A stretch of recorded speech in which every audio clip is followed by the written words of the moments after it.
In the Empire, socialite ladies discuss the latest news. The daughter of a famous family, Medine, unexpectedly divorced her husband and returned to her father's house. It was known that she returned there not alone, but with a small child in her arms, and the ladies were perplexed as to how she intended to raise him without a father.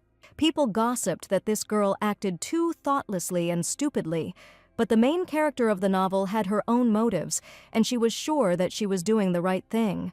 The main character saw that for some reason everyone was concerned about her situation in the family, and everyone wanted to know the truth, and she supposedly understood the concern for her son. But she didn't care at all about the stupid gossip of girls who probably just had nothing better to do, and she didn't need it at all because she had found real happiness. After all, now the little kind baby with huge blue eyes has a real mother who will protect him and love him with all her heart. Several months earlier, unexpected events related to the main character of the novel took place in one of the Empire's estates. One day, the heroine woke up and, looking in the mirror, felt completely lost. Her eyes slowly widened in surprise and confusion. She could not understand where she was and what was happening around her.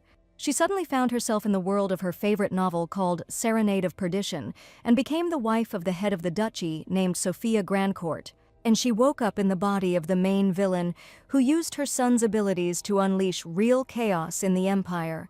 The ending of this story was supposed to be tragic, and the main villain certainly did not expect a happy future. According to the plot of the novel, in the finale, she is killed by the hero because she tries to encroach on the powers of the Holy Virgin. Simply put, she was destined to die in the end, and when she realized this, the girl was horrified because she did not want to die at all.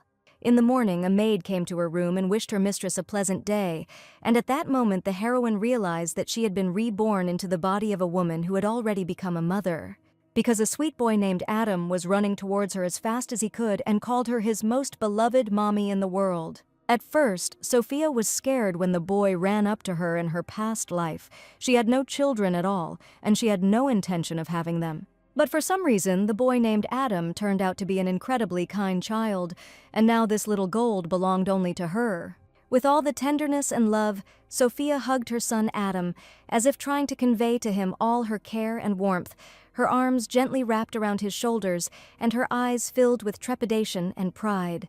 At that moment, she felt an immense love awakening inside her, and all her worries disappeared. The maid said that Mistress Catherine wished to see her, and she was just at the door of her bedroom. Catherine ignorantly burst into the bedroom and screamed at Sophia.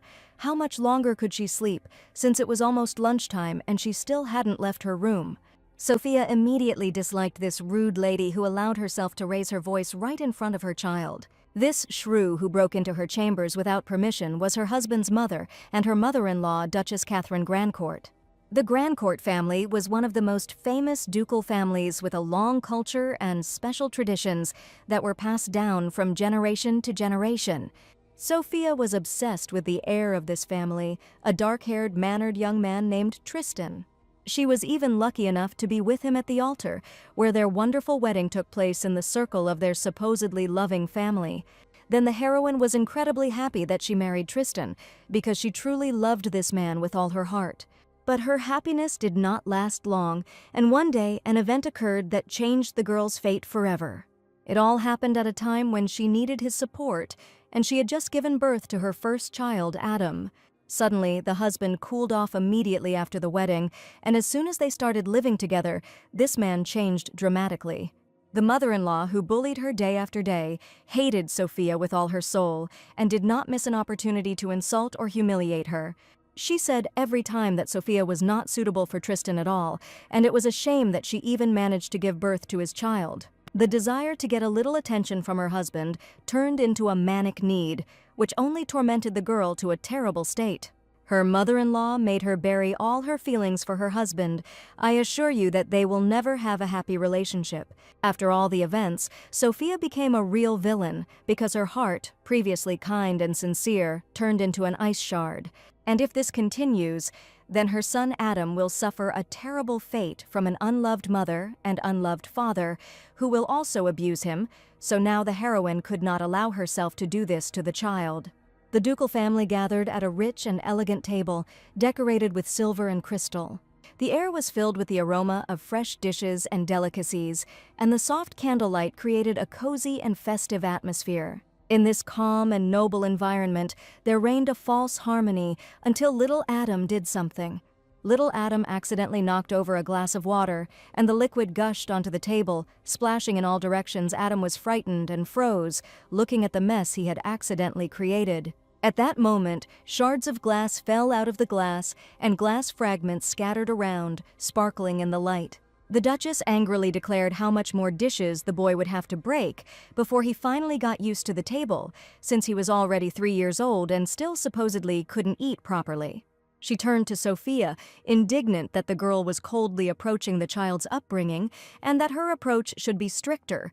Tristan also supported his mother, saying that mothers should spend more time raising children, and she even suggested that something was wrong with Adam. She sighed and said what awaits the duchy with such an absurd air as Adam. If it had been Sophia, she would have silently swallowed all the family's barbs, but she treated Adam differently. Defending the honor of her child, Sophia admitted that the Duchess's son is already 28 years old, and the problems with his upbringing are becoming more and more every year. An awkward silence followed her words, and the ducal family looked at the girl with malice in their eyes. Smiling, she looked at the Duchess with her impudent eyes, because she clearly did not devote enough time to raising her son. A huge scandal could break out at this very moment, judging by the enraged look on the Duchess's face. But Sophia was not going to back down and said that dear mother sees everything herself, and it would be better if she paid attention to the problems with her son. Her son does not fulfill his duties as head of the family, but spends all the money on drinking and entertainment. Sophia told the whole truth because Tristan led a dissolute life, not thinking at all about his future. And the most important thing is that he cheats on his wife with women below his status, and everyone knows this. Tristan replied that the lady should not rush to such conclusions, since she had just dishonored his honor. But Sophia knew Tristan was a man who used his status to get women into bed, and she could not at all call this man a nobleman who was worthy of her respect. She decided to say more, because for a child, a parent is a role model, and that means he is unlikely to be able to teach this boy anything. The Duchess replied angrily, "Doesn't the girl realize the consequences that could inevitably follow after making such a statement?" Sophia had already made up her mind long ago and was prepared for the consequences, showing the ducal family the recently prepared divorce papers. She placed them on the table and confidently announced that from that day on, she was no longer part of the ungrateful, lying family. Everything that happened was too unexpected, and the Duchess was outraged by what Sophia decided to do, because she was sure that the quiet one would forever remain under their supervision. She picked up Adam and carried him towards the exit, despite the fact that he was the main heir of the Grand Court family. Sophia stated that if the ducal family needed him, they would show him more love and respect. The indignant lady screamed that the girl would be left on the street and had nowhere to go, but Sophia had already taken care of everything and was getting ready to return to her beloved family. The ducal family was shocked because they were sure that this girl would follow their orders, and even more so would not dare to run away. A horse-drawn carriage was already waiting for the girl at the entrance, and she and Hel resolutely set off on an exciting adventure. Anyone would have become a villain in such an environment, but Sophia wanted a different future for her child. After the rebirth, the heroine decided to do this because she knew very well what future awaited Adam if he remained in the ducal family.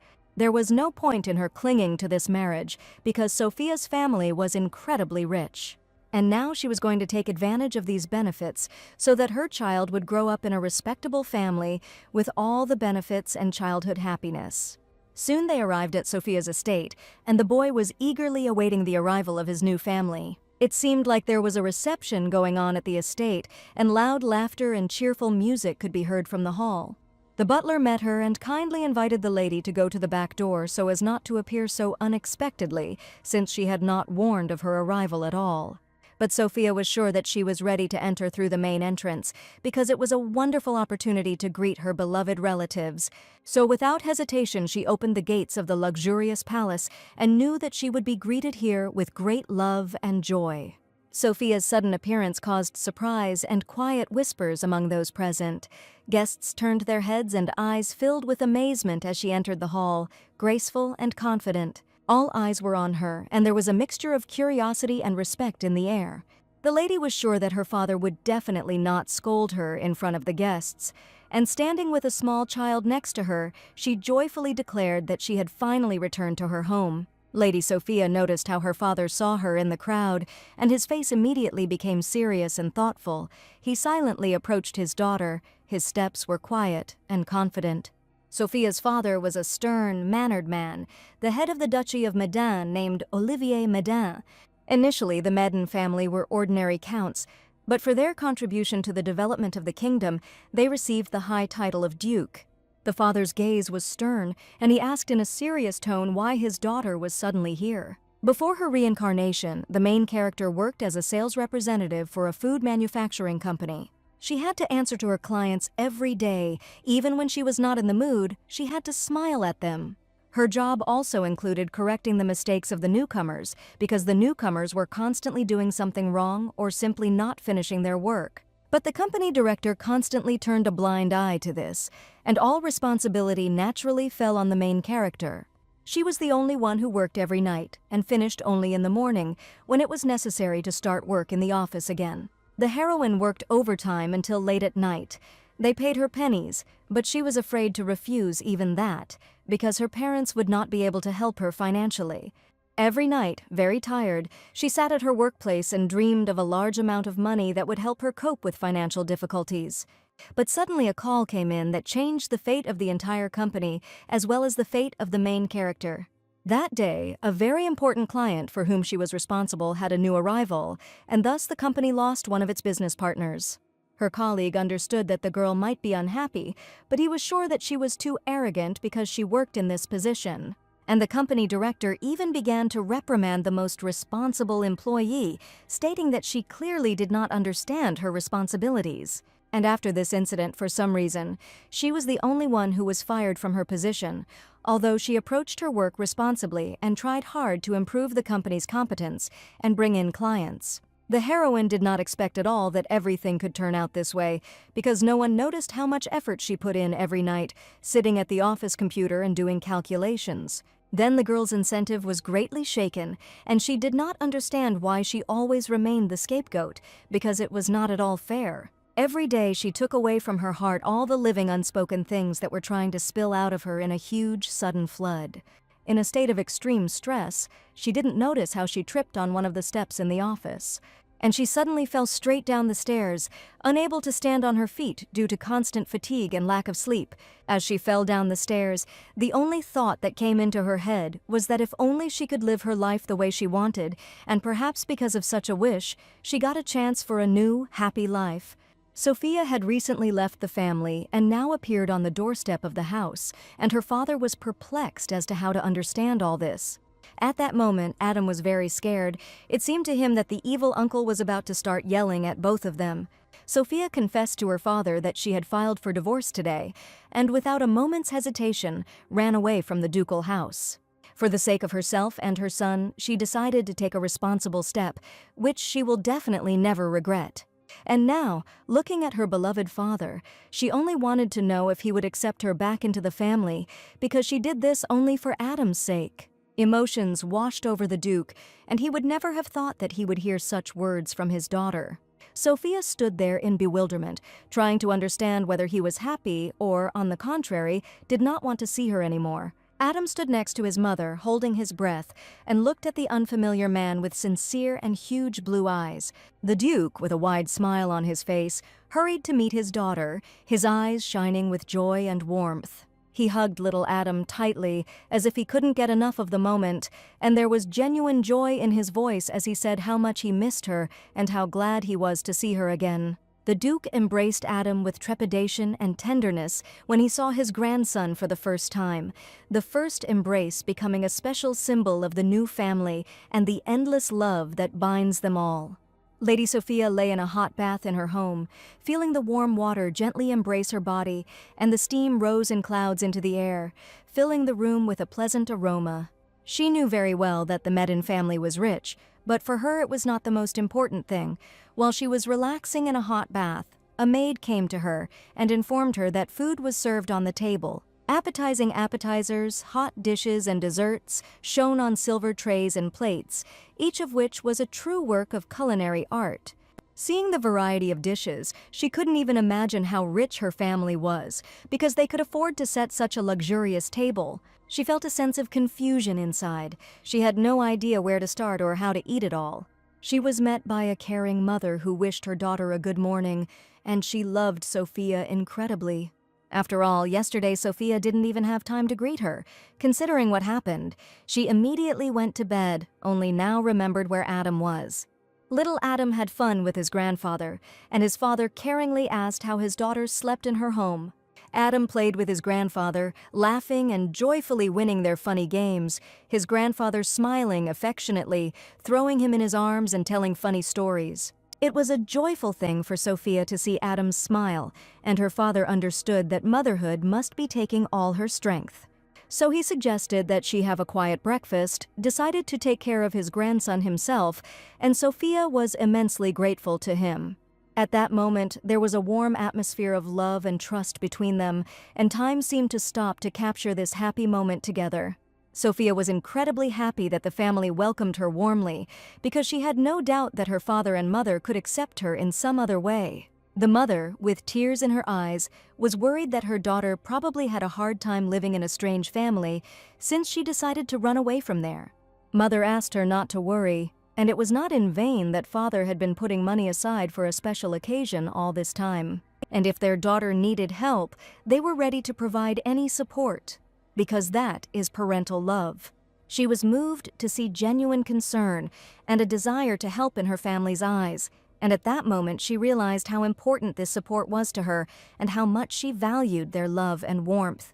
The Duchess admitted that she and her father were so worried about her because after her marriage she had never visited them and there had been no news from her. In the novel, Sophia was ashamed to ask her parents for help, and after leaving, she never once told them how hard her life had been.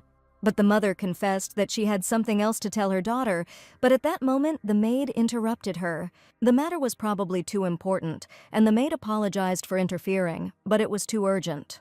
In front of the palace there was a beautiful garden filled with the scent of fresh flowers, bright roses, delicate lilies, and lush peonies created a bright and picturesque picture, filling the air with subtle notes of fragrance. They were sitting with Adam on a bench in the garden, and the baby didn't even notice how, after a hearty lunch, he fell fast asleep right on his mother's shoulder. At the time of her rebirth, Sophia did not have such a close relationship with her parents, and she wondered if everything would have turned out differently if she had a family and a child. She decided to enjoy this life to the fullest, since she had been reborn, and while she was enjoying it, she completely forgot that this paradise was in danger. Together with her son, they inhaled the sweet scent of flowers, and Sophia, closing her eyes for a minute, also unexpectedly fell asleep. On the knight's platform, 2 knights were practicing their sword skills, their movements fast and precise, sparkling with blows and parries. One of the knights was a dark-haired youth who was renowned throughout the empire for his great skill. The atmosphere on the court was filled with tension and respect for the skill of both warriors. Suddenly, one of them made a deft and swift leap, and then skillfully knocked the sword out of his opponent's hands in one smooth movement. The second knight stopped, surprised and a little confused, but quickly regained his balance and prepared for the next fight. Unfortunately, his sword flew too far.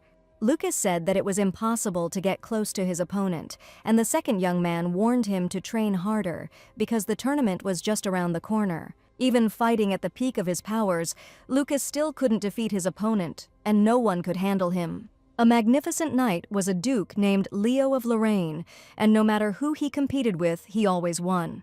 Lucas reported they had heard a long time ago that the owner's daughter had returned to the house of the family where Leo lived. I thought that even if this was true, it had nothing to do with Leo. A light breeze gently swayed the petals, and the sun's rays played on the leaves and flowers, giving the blooming garden a special atmosphere of calm and beauty. Finally, Sophia and Adam opened their eyes, and the girl did not help to understand how long they had slept in the fresh air. Daytime sleep in the fresh air was the best part of the holiday, when one could quickly restore one's strength. It was already getting a little cold outside, so Sophia suggested that Adam return home as soon as possible.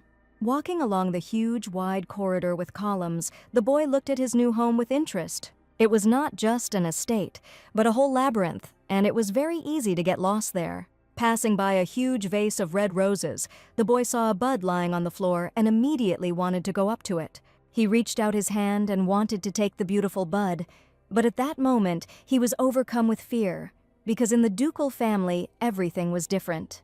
His mother had always forbidden him to touch any flowers, and remembering how she had hit him on the hands, the boy seemed to be frozen in place. The trauma was forever imprinted in little Adam's heart, because in his previous home he was not allowed to touch anything at all. The boy began to tremble, and Sophia noticed that he was very scared and immediately began to ask for forgiveness. She knew it would not be easy to heal from the traumas left by the cruel Grandcourt family, and it would likely take a very long time. In a gentle voice, she confessed that now Adam was free to do whatever he wanted, and no one would ever scold him for anything. The boy still couldn't believe that he could feel free here, and even touch the flower lying on the floor with his hands. He asked with a laughing voice if he could really do everything he wanted, and his mother, with a caring smile, answered him in the affirmative and suggested that he explore the new house. Sophia and Adam set out to explore their home, a magnificent palace filled with history and beauty, walking through spacious halls decorated with exquisite paintings, golden chandeliers, and antique furniture. There was even a library with a huge variety of books, and each room was striking in its luxury. They visited a magnificent art gallery that occupied an entire hall of the palace. The walls were decorated with paintings by famous masters. The hall contained rare statues, and each piece radiated its own unique beauty and history. Sophia and Adam entered the dressing room, which was striking in its richness and sophistication. The spacious room contained many expensive outfits, silk dresses, velvet suits, decorated with precious stones and embroidery. After looking at just a few of the room's members, Sophia realized that this house had absolutely everything for a wonderful, luxurious life. But unfortunately, there was absolutely nothing for a small child to do here, because there were no toys or a playroom.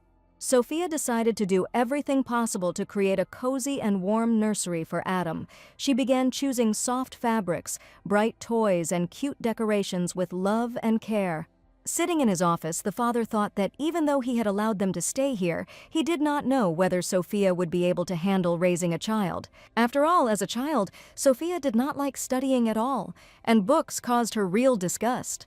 She also constantly took toys from other children, and memories of Sophia's childhood in her father's mind only caused goosebumps. Just as he was thinking this, his daughter looked into her father's office and admitted that she had one small request for him.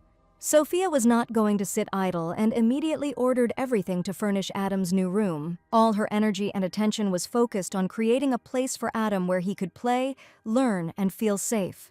Sophia carefully selected furniture, small beds, comfortable shelves, and bright paintings so that the room would become a real corner of happiness for the baby. The baby didn't understand what his mother was so busy with, but she was sure that in a little while he would be delighted with his new room. During the work, Sophia felt warmth in her heart because she did everything for the sake of her beloved child. Sophia put a lot of effort and love into creating a cozy children's room. She worked hard all day, choosing every detail, arranging furniture, and decorating the space with bright toys and soft fabrics. Sophia looked at the result of her efforts with a smile, feeling that she had done everything possible for the happiness of her baby. Finally, that all-important moment arrived when his grandfather and mother Sophia took Adam by the hand to finally show him his new wonderful room. When they opened the door, Sophia was standing on the threshold with a toy in her hands, expecting that her mother had prepared a wonderful gift for him. Adam looked around his new room in admiration, his eyes wide with surprise and joy when he saw the brightly colored walls, soft carpet, and lots of toys. The boy looked at his mother, Sophia, with gratitude, realizing that she had done the best for him. She even gave him a toy sword, which Adam took with delight. He held it in his hands with pride, imagining himself as a knight ready for adventure. The sword was as if it were real, and immediately became his favorite toy. His eyes sparkled with happiness and gratitude, and his heart filled with warmth and love for his mother. From now on, Sophia wanted to raise this child with the love and care he truly deserved.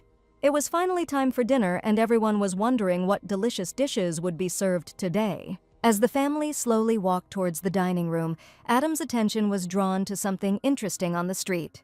The maid didn't even have time to stop the gentleman, and the boy ran headlong forward. Taking his toy sword in his hands, he stood right behind the tree and watched what was happening with interest. But Adam shouldn't have been there at all, and at that moment he heard a rough male voice asking who he was. Frightened, the boy threw down his sword and trembled with fear, because some stranger approached him and was rude.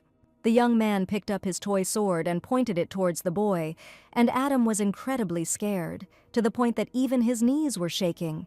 Sophia rushed to the baby and hugged him, declaring that this young man dared to be rude to her son. But he insisted that this was not a playground at all, and it was dangerous for such small children to be here, because real knights were training here.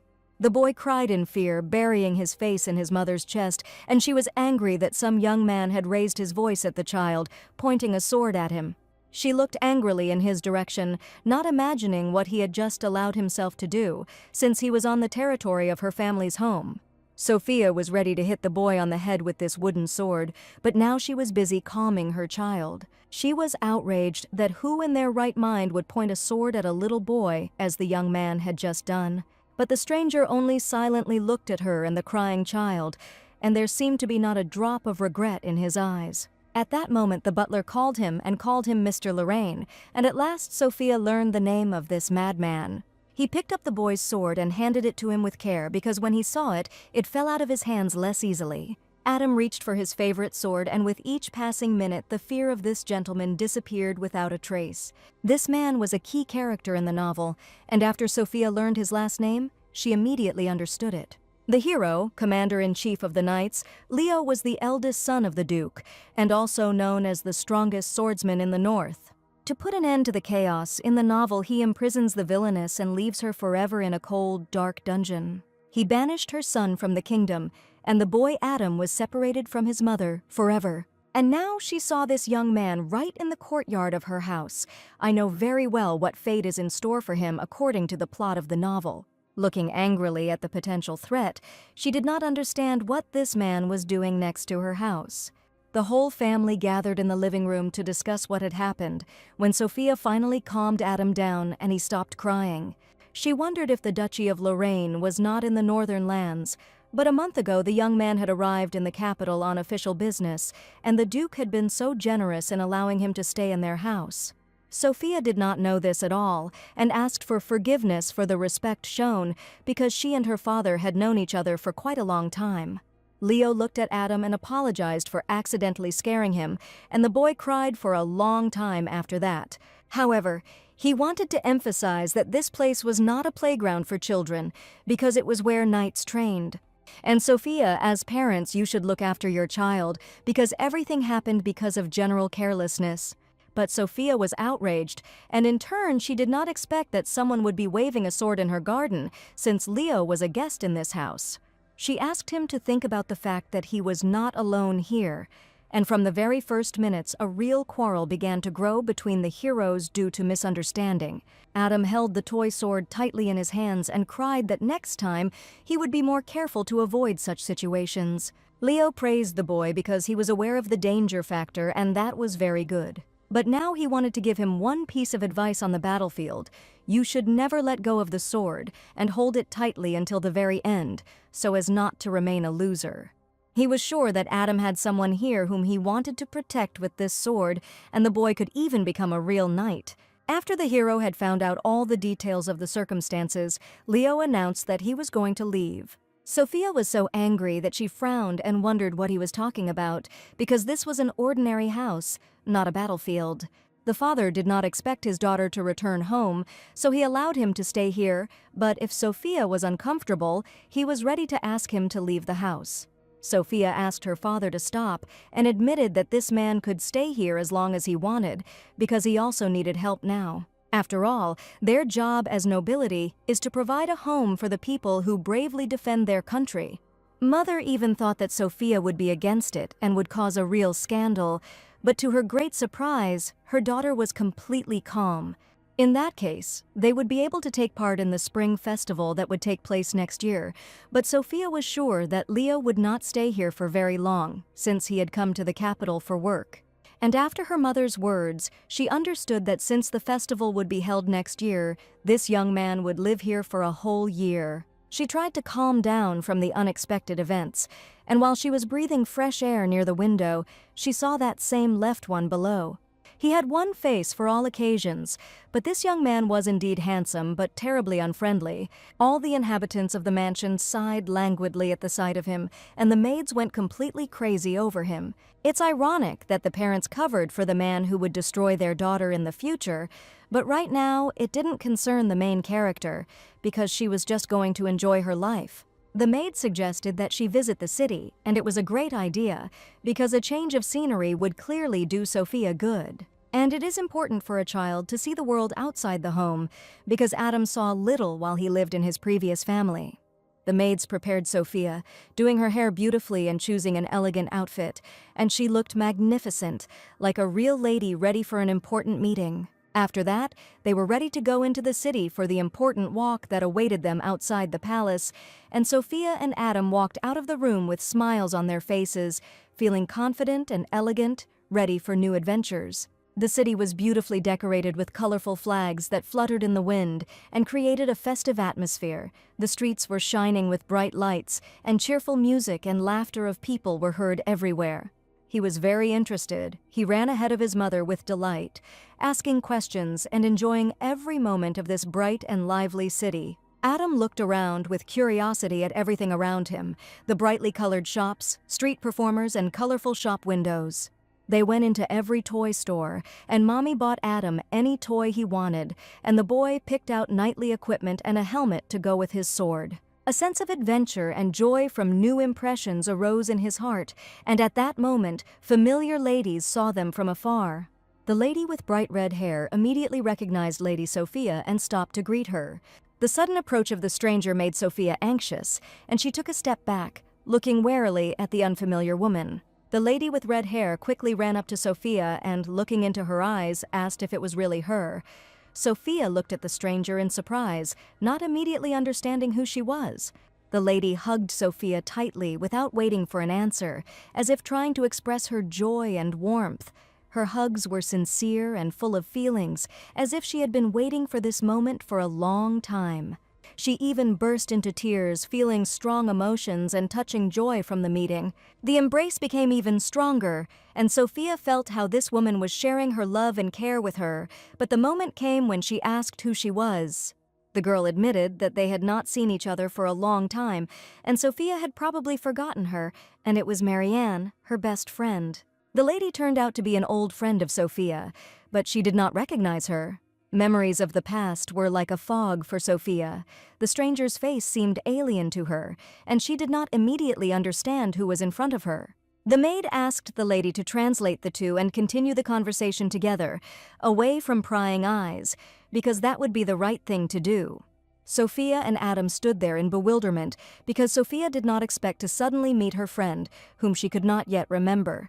Marianne was incredibly happy to meet Sophia's son, while the boy looked in surprise at his mother's new friend. Gradually, Sophia began to remember who this girl was to her, and the name Marianne from the plot of the novel was quite familiar to her. Whatever Sophia did, Marianne was always on her side and she always supported her. During the beginning of the confrontation between the two states, she was the only one who tried to reason with Sophia, but she became so angry at her disobedience. And according to the plot of the novel, the villain once killed her best friend, because then she was a real villain. Mariana admitted that she is very glad that everything is fine with Sophia, because after her wedding they never met again. Her letters remained unanswered, and Marianne already thought that she would never see her best friend again, because she truly loved her. Sophia admitted that a lot has happened during this time, and now she lives in her parents' house. And now one of the girls had to keep her promise, once given to her best friend. Unexpectedly, she met her old best friend, to whom she promised something that now she could not remember. Mariana said that she was invited to a friend's party, and she would like Sophia to go with her and wait for her in a good mood at the party, and this was probably the very promise that Sophia did not keep. The Grand Court family did not allow her to leave the estate, which is why she could not even meet her friend. Therefore, the heroine has not appeared in high society for a long time and has not maintained contact with anyone. And now her appearance at the reception alone will become a new hot topic for gossip, and the heroine didn't particularly want that. But the party would only be for adults, and she asked Adam if he wanted to go. As soon as the boy found out about this, he happily agreed to go with his mother. They were to appear in high society together for the first time after the dissolution of their marriage with the evil Tristan. The reception took place in a beautiful gazebo decorated with bright flowers and greenery. The entire structure was made of thin wood, and lush bushes and flowering flower beds spread around, filling the air with the aromas of roses, jasmine, and lilies. When the guests saw Lady Sophia, they were puzzled as to who had invited her to this reception. And the heroine was already expecting gossip at her first appearance, because none of those present had seen her for a long time. But for Sophia today, the most important thing was that she was able to keep the promise she made to her best friend. Mariana confessed to the girl that she had noticed for a long time that something had changed very much, and that divorce and the birth of a child change a woman beyond recognition. She was incredibly happy that her friend brought with her little Adam, who also appeared with interest in high society. Now she asked her friend what she should have done, since she had given her her promise. Marianne was indignant, because she knew that the girl would forget about it, but there was not a line about it in the novel. One day at a ball, she got her dress dirty and blamed it on Marianne, and then left. When Marianne asked her to apologize, Sophia promised that she would fulfill her request in return. Sophia had a simply disgusting character even before she became a villain, but there was something more important. A girl with whom Sophia apparently had a tense relationship was present at the event. The lady in the purple dress, a famous aristocrat, immediately noticed the guest. It was the well-known Lady Deborah, and Marianne greeted her, wishing her a good day. One of the girls said that Sophia had not attended tea parties recently, although she had absolutely no other close circle, but today she suddenly decided to come with someone else. Deborah's eyes widened, and she considered this an incredible rarity, because this was the wife of the Duke of Grandcourt himself. But smiling, she said that recently the girl became just a daughter of the Medin family. The Vice-Duke she suffered a breakup. Lady Deborah was from a Marquise family, and since Sophia's marriage, she had become very popular in social circles. Deborah smiled a sly smile, admitting that Sophia had not been out in public for a long time, but everything seemed to be fine with her. The aristocrats began to laugh that Sophia was looking for a new father for her son, but Marianne stood up for her friend, saying that there should be a limit to their rudeness. Deborah apparently wanted to create a scandal, because as soon as Lady Sophia appeared, Marianne allegedly developed a voice, although she had previously been a short lady. Marianne felt uncomfortable as the aristocrats laughed at her brazenly. They made fun of the fact that Sophia decided to bring the child to her relatives, and she did not find happiness with the man. But now Sophia was a completely different heroine, a self-confident lady who stated that the girls were so aware of her life and must not remember what kind of person she used to be. Previously, Sophia fiercely defended her place next to Lord Tristan so much that she drove all women away from him, and eventually she abandoned him and took her only son. The girls laughed that the lady had acted inhumanely, and Tristan was a poor gentleman. Sophia said confidently that by attending this event, she wanted to show everyone that she was ready to enter a bright future, and it would not be good if all the attention was focused only on her. Deborah didn't expect Sophia to dare answer her, and she clenched her little fists in anger. The guests began to whisper that Sophia had indeed changed, and that motherhood had probably influenced her, because now she looked more like the daughter of a respectable duke. Deborah couldn't find her place and became furious, not understanding why everyone present began to praise Sophia. Wanting to trample this annoying girl, Deborah felt like she was going crazy, because all the attention was riveted on the other lady. Adam didn't understand at all what was going on here, and why the grown ladies were arguing so fiercely among themselves. He ran up to his mommy as if he felt guilty that all the fights were happening because of him. Deborah was already preparing a cunning plan, realizing that Sophia's patience was not endless, and she decided to ruin her dress so that a real scandal would break out. Holding a glass of red wine in her hand, she was about to pour it on Sophia's expensive dress so that she would finally become furious in front of the entire aristocracy. She approached the girl from behind so that she would not have time to notice, and Deborah wanted to show everyone Sophia's true face. But Adam noticed that Deborah was about to pour the drink right on his mother's dress and screamed loudly. Turning around, Sophia abruptly grabbed Deborah's hand with the glass, as if she really knew what was about to happen. The lady probably didn't expect such a turn of events at all, because she approached specifically so that Sophia wouldn't see her. Deborah's plan went awry while Sophia held her hand tightly in front of everyone. She chuckled that Deborah was completely lacking in grace and that her movements were like those of a stone mountain. And this was not a ball at all, and Sophia laughed and suggested dancing some other time, but the glass of wine was already in her hand. She was now the main character of the event, angrily declaring that it was time for Deborah to stop her stupid tricks. If she is going to embarrass herself further, then she can continue, but the victory will be on Sophia's side. All the guests were watching what was happening attentively, and Deborah was now completely disgraced. Although before that she was the most famous aristocrat, who was revered and supposedly respected, not daring to contradict. The aristocrats who followed Deborah suggested that the lady leave the event so that she would not be nervous. But Deborah suddenly cried out. No matter how dignified Sophia pretended to be, the way she treated Mr. Tristan was unforgivable. And apparently Mrs. Deborah chose the second option, to create a huge scandal at the gala event. She claimed that Sophia had brazenly stolen the Duke of Grandcourt's heir, pointing the finger at little Adam. While her friends were holding her, the lady continued to scream furiously that in the future, Sophia would definitely get paid for this. But Sophia remained calm under any circumstances, and only in a quiet voice declared that this would definitely happen. Adam was worried about his mother, but thanks to the baby, everything was fine with her, because it was he who noticed that Mrs. Deborah was going to pour red wine on her to shame her. The boy heard that he didn't want to get her dress dirty, so he tried to do everything possible to prevent this from happening. Adam was delighted with his mother, for she was simply inimitable when she snatched the glass from her. It was like a grand dance, and Adam said that he would like to dance like that too, but they were now at a formal reception, not a ball. Mr. Leo, who was also invited to the gala reception, observed everything that was happening. Sophia didn't even notice that the young man was standing nearby the whole time and saw everything perfectly. During the quarrel, the young man remained incredibly calm, and now Madame Sophia acquired a completely different role in his eyes. After the formal reception, the heroine and her child collapsed onto a soft, cozy bed, feeling how exhausted they were. They didn't even stop and immediately went to the bedroom, and Adam fell asleep right at the table with a fork in his hands.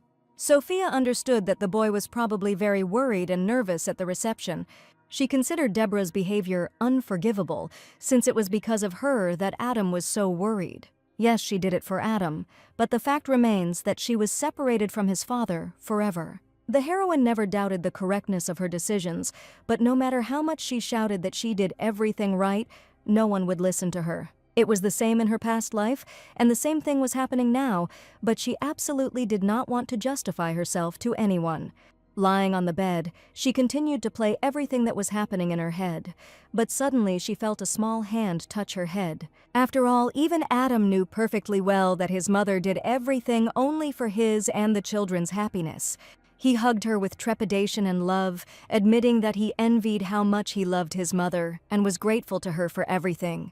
His embrace made Sophia's soul feel so warm because his boundless love made her dissolve the painful memories of the past. And now it was absolutely unimportant who said what about her, because she was happy with her child. Tears came to the girl's eyes. Adam thought that his mother was in pain, but in fact it didn't hurt at all. His small arms wrapped tightly around her neck, and his face shone with happiness and trust.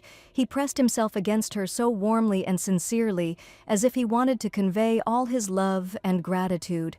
Sophia gently hugged him, feeling her heart fill with tenderness and trepidation. At that moment, they were one family, connected by a strong thread of love and care, and nothing could destroy their special connection.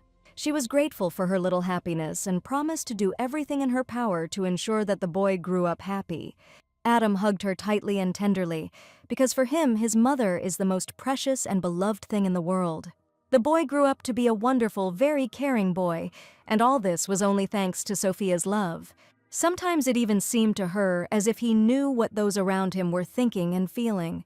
The Grandcourt family's abilities awaken in him at such a young age, and Adam grows older and wiser every day. The mansion was given a decorated piece of jewelry. It sparkled with bright stones and fine carvings, creating a sense of luxury and sophistication. Mother Sophia reported that the piece of jewelry had recently been stolen, and she was very upset about the incident. The other day, a jewelry store in the neighboring area was robbed. This piece of jewelry was found because the list of stolen items was given to the Order of Knights. The culprit turned out to be not the merchant who brought it to her for sale, because he bought this jewelry from a person and had absolutely no idea that he was wanted. And Sophia's family had been buying things from him for many years, and they were confident in the merchant. Now that they knew that thefts had become more frequent in the royal capital and strict measures had to be taken until this matter was resolved, Leo asked them to be careful. The unique frame and the stone change in the light according to these signs, and thus they found out that this is the very same decoration. True, the price for which Madame Medine bought it was somewhat higher than in the store, and this was not at all surprising. The lady was upset because she liked the item so much, but it had to be returned to its rightful owner. Sophia found the situation too strange and really wanted to know who was behind all this. So she decided to go to the capital so that her mother would not be upset and buy her a new decoration. She and Adam had an important mission ahead of them, and they were going to find jewelry much better than the one her mother liked. Adam wanted to find a new brooch for his granny with pleasure and great interest to make her happy. But as soon as they decided to go to the first luxury jewelry store, they heard a familiar voice next to them. It was Leo, whose voice even scared little Adam, and he asked what they were doing here. After all, he had recently warned about the danger. Now was not the best time to go shopping. Next to him stood a knight who turned to Leo because he had already frightened her, and now he was scolding her, saying that the young man had a heart of stone. He met Adam and Mistress Sophia for the first time and introduced himself as Lucas Gids. He pointed to Leo and admitted that this young gentleman periodically talks about Sophia and smiled sweetly. This character appeared in the novel, the complete opposite of Leo, a person who is simply impossible to hate, with a sweet and charming smile. Sophia said that due to a series of sad events, she and her son are looking for a new beautiful brooch for her mother. And Lucas recommended a boutique that was just nearby that had great service and top-notch products. Sophia thanked him for the advice because the decoration for her mother had to be expensive and exquisite. Lucas warned that if the girl needed help, she could definitely call him, and they would rush there in a flash. The knights were going to patrol this street, and Leo asked them not to get into trouble. Sophia and Adam went into a luxury jewelry store and asked the staff to show them the best brooches. She said that she was looking for a gift for her mother, and it had to be incredibly special. The jewelry store employees carefully brought out the most expensive brooches with precious stones. Each brooch was made with great skill and decorated with bright, precious stones, attracting attention with its beauty and luxury. Looking at the jewelry, Sophia realized that they were all beautiful, but none of them could outshine that stolen brooch. The stolen brooch was special and unique. It shimmered with all the colors of the rainbow, like a living miracle. Its precious stones and fine work created an amazing effect, changing shades with every movement.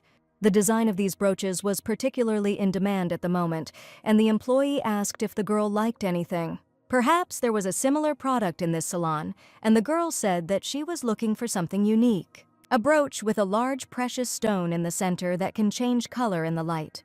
With admiring eyes, the young man said that they had recently received a whole set of jewelry made from a similar stone. He happily offered to take a look at the set, stating that the stone had found its owner very quickly. It would be fine if it was just a coincidence, but Sophia began to wonder if this set might also have been stolen. To get to the bottom of it, she asked to see the set and wanted to see it with her own eyes, making sure that it could be him. The employee brought out a set, and it was rare that he could provide customers with a complete set because this stone is mined only in a few regions. Surprisingly, the design was very similar to the very brooch that her mother had bought, but she hadn't seen the list of stolen items and couldn't say for sure whether the boutique was connected to the group of thieves. Suddenly, little Adam looked at Sophia and whispered that the salesman was somehow different. Sophia always trusted her son, especially his ability to hear bad people. Sophia smiled and asked what interested her, from which supplier this set was purchased. It just so happened that the suppliers next to the salon were unloading, and they were right next to the doors. These were two men whose faces expressed genuine insolence, and one did not want to trust them at all. The employee said that Mr. Rick and Mr. Barry from one company just brought them new precious sets today. But these people looked too suspicious, and Sophia and Adam immediately suspected something was wrong. They decided to talk to these suppliers directly and invited them into the salon's living room to take a close look at their faces. One was fat and sullen, and the other thin and talkative, who introduced his friend, calling themselves wholesale jewelry dealers. The heroine understood that you can't judge people only by their appearance, but these people had faces exactly like real thieves from villainous films. The most talkative one said that they were very flattered that the Duchess herself had shown interest in their products, and he even stated that such products that the company produces simply do not exist on the market. Therefore, these products are exclusive. Looking at the price, Sophia realized that jewelry made from rare stones was being sold for next to nothing. In fact, she understood that they just needed to sell the jewelry as quickly as possible at any price. Rick stated that this was a certain fate and they could offer any product that would interest the girl because the daughter of the Duke of Maiden was truly a fat catch for them. Adam stopped a little scared from these people because he felt that they were extremely dangerous. He also heard their conversation, that Rick was again trying to persuade this stupid girl for a long time, and they knew perfectly well that the knights were now patrolling this street, and they needed to quickly sell her as many decorations as possible to avoid it before it was too late. While Sophia was thinking that the jewelry could not be fake, and the boutique would not sell such things to customers, and what was the reason for such a low price in that case? But Sophia was not a stupid girl at all and understood that these people simply wanted to sell everything as quickly as possible, because most likely the jewelry is simply stolen, and they want to take the money and run away to another city to do their dirty deeds. Sophia started saying that the price for the decoration was too low and she was having doubts about it. It was at this moment that Adam grabbed her hand and shouted that Mother definitely shouldn't do this. The heroine tried to calm the child down, saying that he should guess what she was thinking. She replied that the jewelry was beautiful, but she needed to consult her father and find out his opinion about what would be more suitable for her mother. The thieves were almost sure that the bait had bitten their trick, so they declared that they had to leave the capital tonight and that this was her last chance to buy the item. The heroine shouldn't have let them escape, but she didn't understand what the right thing to do was, because the knights and Leo were just on that street. The lady lied that her brother was in the next store, and in that case she would ask his opinion. She turned to her son and asked him to bring Sir Leo here, because only he could help in this situation and had to catch the thief. Adam understood everything perfectly and confidently declared that he would immediately go in search of his brother and bring him back as soon as possible. Once Leo arrived, he would know whether the jewelry was stolen or not, and her task was to buy time until he arrived. And now she had no intention of letting go of the thieves who had fooled her mother and thereby upset her. Rick smiled a sly smile and asked if the girl really had a brother, since he had allegedly never heard of him. Sophia admitted that her brother is certainly quite callous, but he has excellent taste in jewelry. And at that moment Adam was already running down the street as fast as he could, looking for Leo to catch the impudent thieves. Suddenly, some young men in white suits approached him and asked him not to run so fast through the city, and when the boy said that he was looking for Sir Lorraine, they learned that he was Sophia's son. Leo and the knight immediately found the boy and asked him what had happened and why he had such frightened eyes. The boy was very worried, and with a trembling voice asked Sahir Leo to help him as soon as possible. After all, Mommy is in a jewelry store and she found the stolen jewelry, and right now those same thieves are sitting in this store. Leo quickly realized what was happening. He grabbed the boy by the arm and ran into the jewelry store to prevent the scammers from escaping. All the knights ran after him headlong to that very jewelry boutique to finally catch the thieves.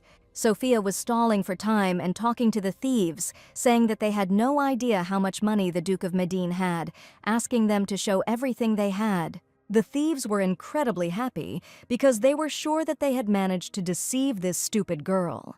And Sophia would never have thought that she would have to play the real villain of the novel. It was at that moment, when the thieves had taken all the decorations, that the warlike knight Leo appeared on the threshold, and victory was already very close.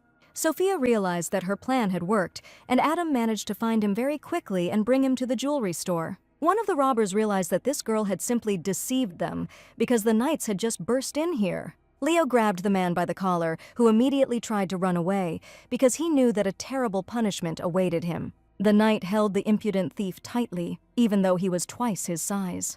With a deft movement, he knocked him to the floor and pinned him with his knee, holding his bald head, not giving him the opportunity to even move. A sharp sword flashed before the thief's eyes, and Leo declared that they were very lucky this time. After all, if they had touched the girl with even a finger, the tip would now be sticking out of his head. Rick was also surrounded by knights and asked if they would now be tied up and punished. The stolen jewelry was lying right on the counter, and this time the thieves were caught red-handed. Seeing that Sophia was safe and sound, Adam rushed to her to finally hug his mother. The little boy managed to complete the important task, and without a moment's hesitation he did everything as Sophia told him. He saw that his mother was almost hit by a brazen thief, but Sophia was more worried about her son and thanked him for quickly calling Leo. He must have been very scared, but he saved her again, and her little knight was finally next to her. Leo couldn't help but say that he had asked the girl not to get into trouble, and Sophia was again not looking after her child. But the lady admitted that she had specifically asked to call them, or else it would be worth leaving her son near the criminals. The young man did not understand why she stated this so confidently, as if she had known from the beginning who they were. Leo probably didn't realize that Sophia had sent her son on purpose, and he decided to find out all the details later, how the thieves would be punished. He said that they definitely need to talk about it to sort out some issues. Now the first thing they need to do is interrogate the boutique staff to hear their testimony. For a moment, Sophia wondered if he knew about Adam's ability to sense people and their energy. But this definitely couldn't have happened, because only the mother knew about it. That evening, Leo sat comfortably in his chair, reading one of the letters that had recently arrived to him. There was a quiet knock on the door, and Mrs. Sophia wanted to talk to him because their conversation in the jewelry salon was not over. Although they lived under the same roof, he warned the left that the girl should not visit the man's room at such an hour because people might misunderstand her. She admitted that she really wanted to discuss what happened and asked for forgiveness for such an impudent act, and also wanted to thank Leo for his quick help. After all, it was only thanks to him that she and her son remained safe and sound, although the young man believed that he was only doing his duty. He stated that Sophia had known from the beginning that these two were involved in the jewel thefts, and now he wanted to know only one thing. Is it true that she only found out about this thanks to Adam, who told her about the terrible criminals? Sophia had no intention of lying and admitted that her son was able to read people's thoughts, which is why she was able to quickly figure them out. The next day, she told the whole truth about Adam to her mother and father, and no one could believe that the boy could do such a thing. Mother Sophia asked if Adam really could read people's minds, because in their opinion this was completely impossible. The father, of course, believed his daughter's words but still asked Adam to tell him what he was thinking about now.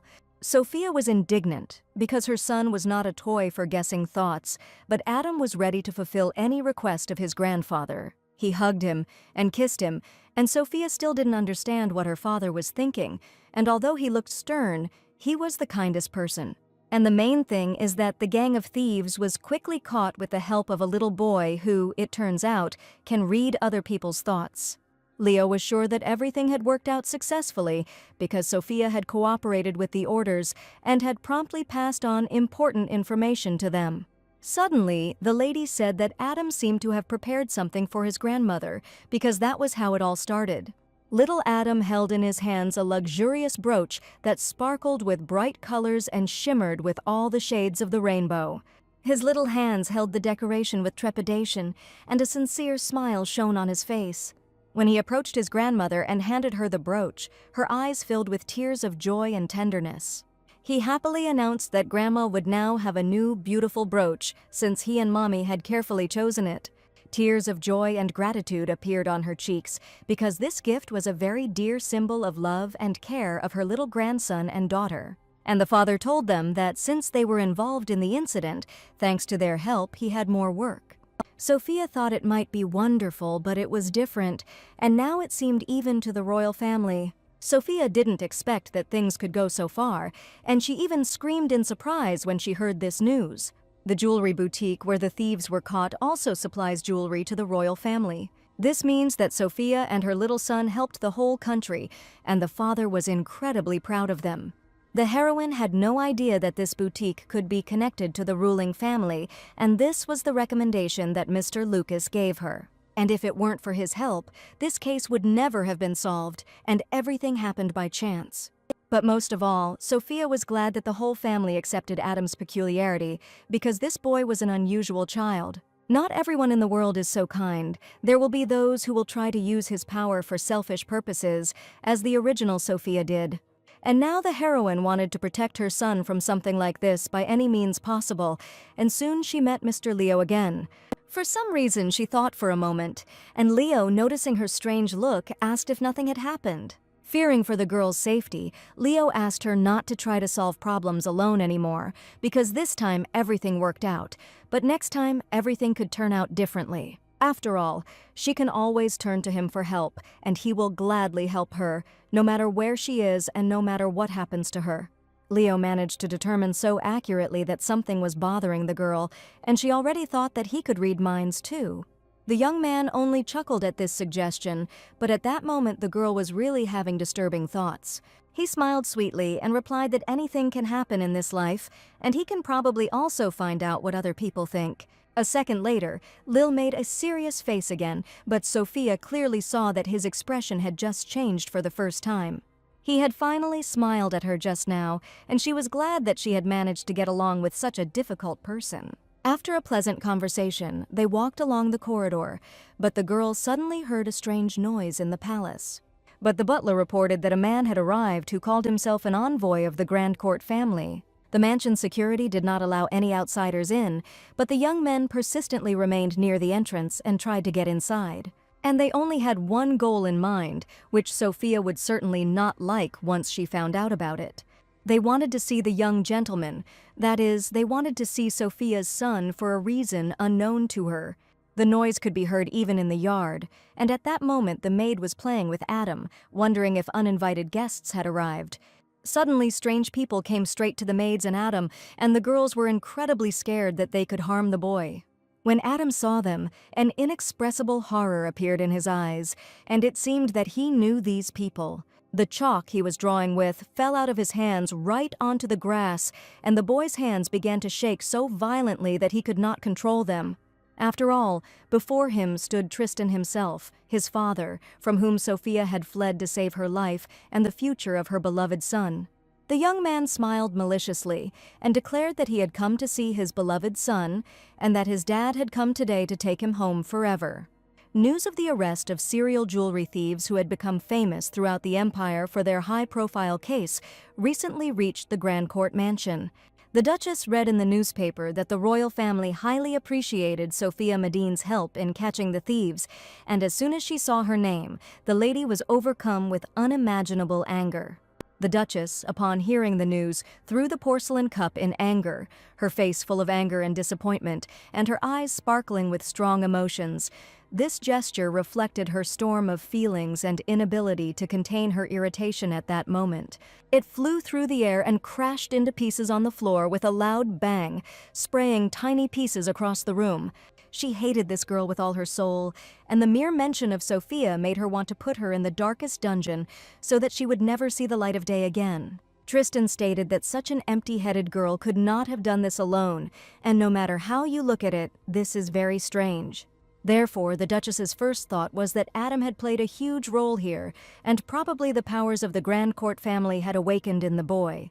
They decided that the girl allegedly used her son's power to catch the thieves and thereby restore her reputation. And Tristan was sure that this was the only way she could gain recognition from the other aristocrats who had hated her for a long time. Since she dared to use the powers of their family for her own benefit, Tristan could not turn a blind eye to her antics and decided that it was high time to bring the boy home, because he was the main heir and must work for the good of their family. That is why the very next day after the news, he showed up at the girl's family's mansion and was going to take her son by force. When he saw Adam, he said that the boy was probably already bored of being here and suggested that he return home with his dad. Boy Adam was scared when he saw his villainous father. His little heart started beating faster and his eyes widened in fear. The father's gaze was stern and cold, and it scared Adam to the depths of his soul, so much so that the boy stood rooted to the spot and was afraid to move. At that moment he realized that danger was near, and his little heart filled with anxiety and tears. Tristan spread his arms wide and declared that he supposedly understood, because the boy was simply speechless with joy.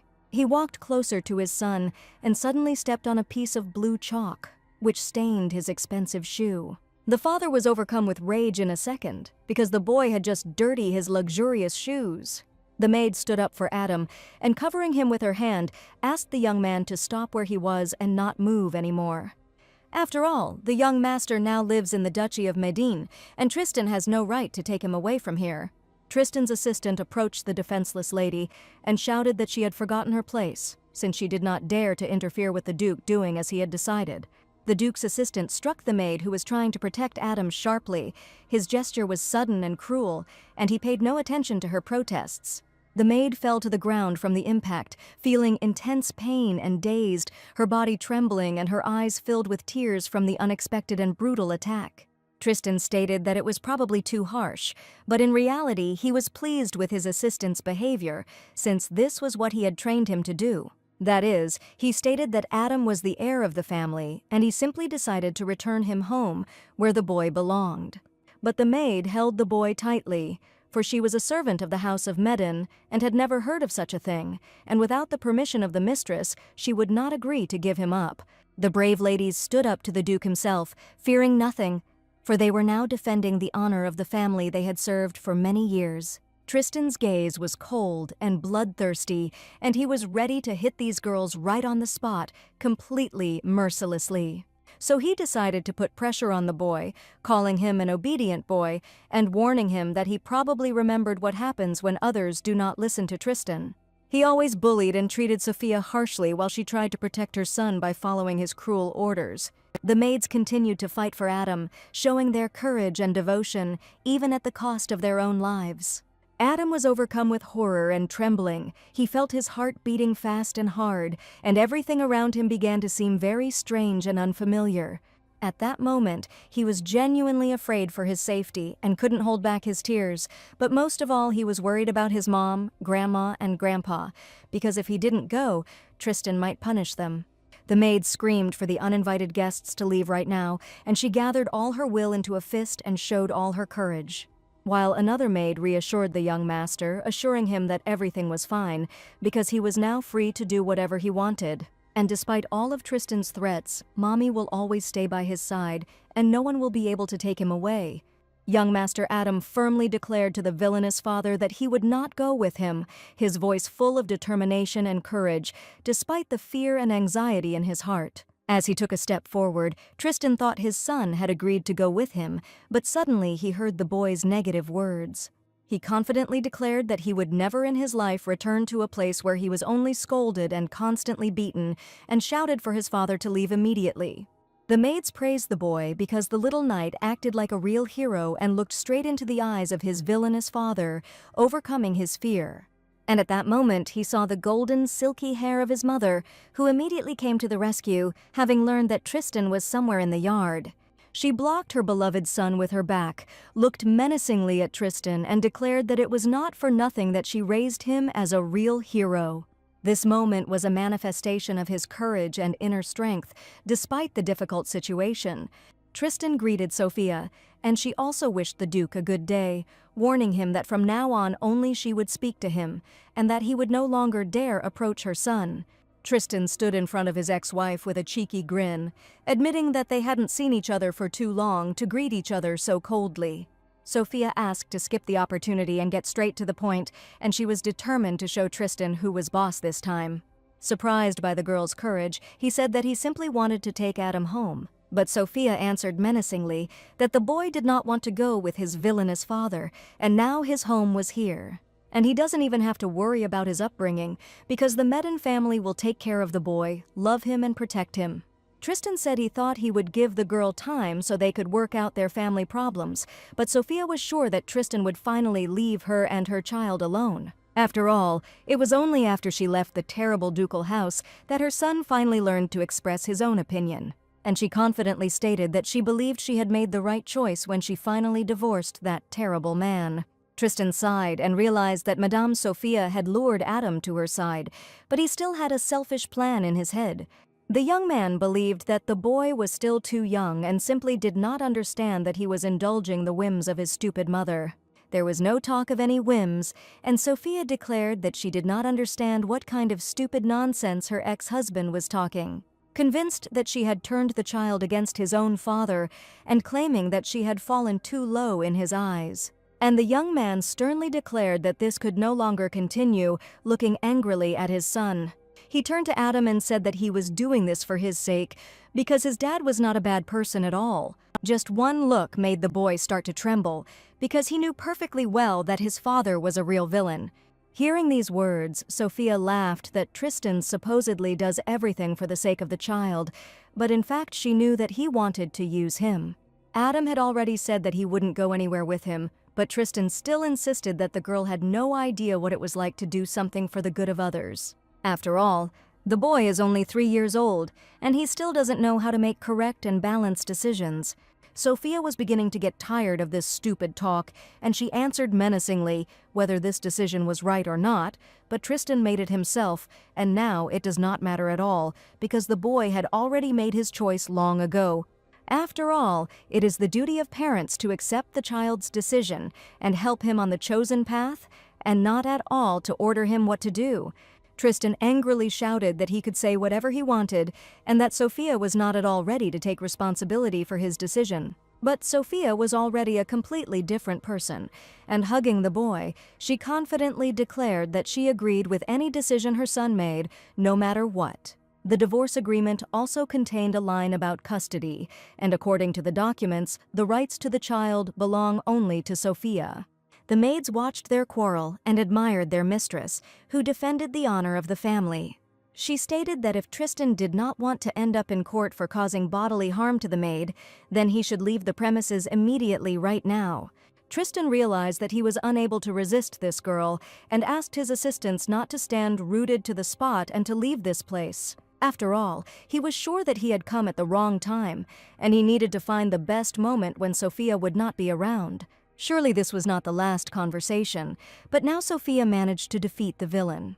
She turned to the maids and praised them for their bravery, as one of them even received a blow to the shoulder. The girls did a great job and defended the family's honor, and for this she expressed her deep gratitude to them. And everyone had tears of joy in their eyes because of how friendly they were. The heroes were incredibly happy that the villain was finally gone, and Adam was left with his mother. The father of the family was perplexed, because as soon as he left the house on business, this impudent fellow immediately showed up, but now he knew what Tristan was capable of. He told Sophia that he was going to hire 20 security people, but the girl was sure that this was too much. So while Leo lived in the mansion, he promised to look after them, but the gentleman was embarrassed to ask Leo about something like this, but he would be calmer if he was the one looking after his daughter. The heroine would never have thought that Tristan could go so far and even come to their house, and now she understood that she needed to be on her guard. But now she was convinced of what brave people surrounded her, and even the fragile maids stood up to protect the boy. Adam asked his mother if there was anything he could do to help, and Sophia said that he could bring a little joy to the others. Adam didn't understand how he could please everyone else, and he began to listen carefully to his mother. Sophia suggested writing a letter to the maids, thanking them for protecting him and keeping him safe from the clutches of his terrible father. And when she asked the maids if they would be happy to receive such a message, they admitted that each of them simply dreamed of receiving a letter from the young master. If she also writes a letter to her grandfather, he will dance with joy right in his office. As soon as Adam imagined this, he immediately wanted to write a cute letter and see a happy dance. At that moment, the boy wondered whether his mother would be happy if she received such a special letter from him with words of love and boundless gratitude. The gentleman caught his eye, and Adam also thought of writing him a letter, since the young man had also helped him in many ways. He looked at the knight and read his thoughts, but the boy had the feeling that Leo also understood what he was thinking. The next day, Adam began to diligently write his first letter, with Leo constantly by his side. The young man wondered why he had to sit next to the boy all the time, but on the other hand, he understood that his safety depended on it. Therefore, Adam, having read his thoughts, said himself, that he would be next to him and his mother constantly. In fact, Leo didn't mean it that way, but it didn't matter at all right now, and he asked the boy what kind of picture he was drawing. The boy drew flowers and birds because his mother loved them very much, and his drawing turned out incredibly colorful. He took out a clean sheet of paper and invited Mr. Leo to try it too, scattering chalk of different colors on the table. The young man took the squirrels in his hands and diligently began to draw something on paper, and Adam watched his every movement with interest. He waited to see what the grown-up gentleman would draw, because the first thing he did was take a brown crayon, and not the multicolored ones that Adam usually used. The next day, Sophia's best friend Marianne came to visit her, and she told her that Tristan had shown up at her house yesterday. Sophia told the whole truth and asked to forgive her for not answering her letters for so long. After all, during this time, too many events happened to the girl, and she had absolutely no time even to simply read the letter. She assumed that he probably remembered his son after he saw the news in the newspaper, because she also saw this article about how Sophia personally tied up a whole gang of thieves. The friend enthusiastically imagined how Sophia dealt with the villains, and she would really like to see it in real life. But in reality, it was Sir Leo who detained them, and Sophia laughed that her friend could imagine such a thing. Marianne said that although this man has a beautiful appearance, he has a terrible temperament. He is rude to women, and the subordinates who manage to work with him run away from him as fast as they can. Indeed, Leo is quite a difficult person, but even he is capable of smiling, and he also has feelings. But her best friend couldn't believe that this cold-blooded young man had ever smiled in his life. Looking at Sophia, she suspected and immediately noticed the unhealthy gleam in her friend's eyes, saying that she didn't know at all what she had imagined. Sophia asked her not to even start, because after the divorce, the mere mention of a relationship would definitely make her sick, so now she didn't want to think about it at all. Besides, Leo probably has a girlfriend that absolutely no one knows about, and perhaps Sophia didn't know some details from the plot of the novel. Unexpectedly, Leo approached them and apologized for interrupting the sweet conversation between the two friends. Looking at Leo, Marianne saw an incredibly handsome man in front of her, and his charm made her blush. He stated that Adam wanted to see her mother in his room and that she should come to him right now because it was a very urgent matter. It turned out that Adam had drawn many beautiful pictures and happily called his mother Sophia to look at them, his face glowing with pride and happiness as he showed off his creations. Sophia approached the little boy with a smile, took his hand and carefully examined his work, feeling warmth and pride for her little artist. He spoke with trepidation about each drawing, explaining what it depicted and why he loved it so much. With a joyful smile, he said that he drew all the pictures for his mother because she always tries so hard and she definitely deserved it. Sophia could not contain her strong emotions because all the drawings were simply beautiful, and she incredibly adored her son, who made her happy every day. Adam even drew one picture for his friend Sophia and happily presented it to her as a nice gift. He drew a lot of pictures, and Sophia looked at each of them with interest, on which were drawn various flowers and beautiful birds. But one of the drawings was very different from the others, and Sophia immediately noticed it, deciding to ask in more detail what it was. All the drawings were colorful and bright, but in one drawing, dark black and purple colors predominated. Sophia assumed that it was probably a black monster, and Marianne thought that perhaps the drawing depicted the depth of night. But suddenly, a male voice announced that the drawing depicted a black raven. Leo was standing in the room, and this drawing probably belonged to him, because it was not at all like all the others. The boy happily told that he and Mr. Leo had drawn together, and it was the young man who had drawn the beautiful black raven. Leo confessed. Adam said that she liked the bird, but he wasn't that good at art, and that's why the drawing turned out so special. Leo gave the impression of a man who was capable of anything, but now Sophia was really surprised because she couldn't even imagine that the young man would sit down and draw with the child. Leo was surprised that Sophia was laughing at him so openly because he tried so hard to draw a beautiful bird. Adam laughed louder than anyone else, and Sophia looked closely at the drawing made by the older boy. And at that moment, her best friend was standing behind them, watching with admiration how great this couple looked together. The young man declared that Sophia herself could not draw better, and he was embarrassed that she continued to laugh at him sincerely, although it was funny. They all sat down at the table to try drawing pictures and have a good time with the baby.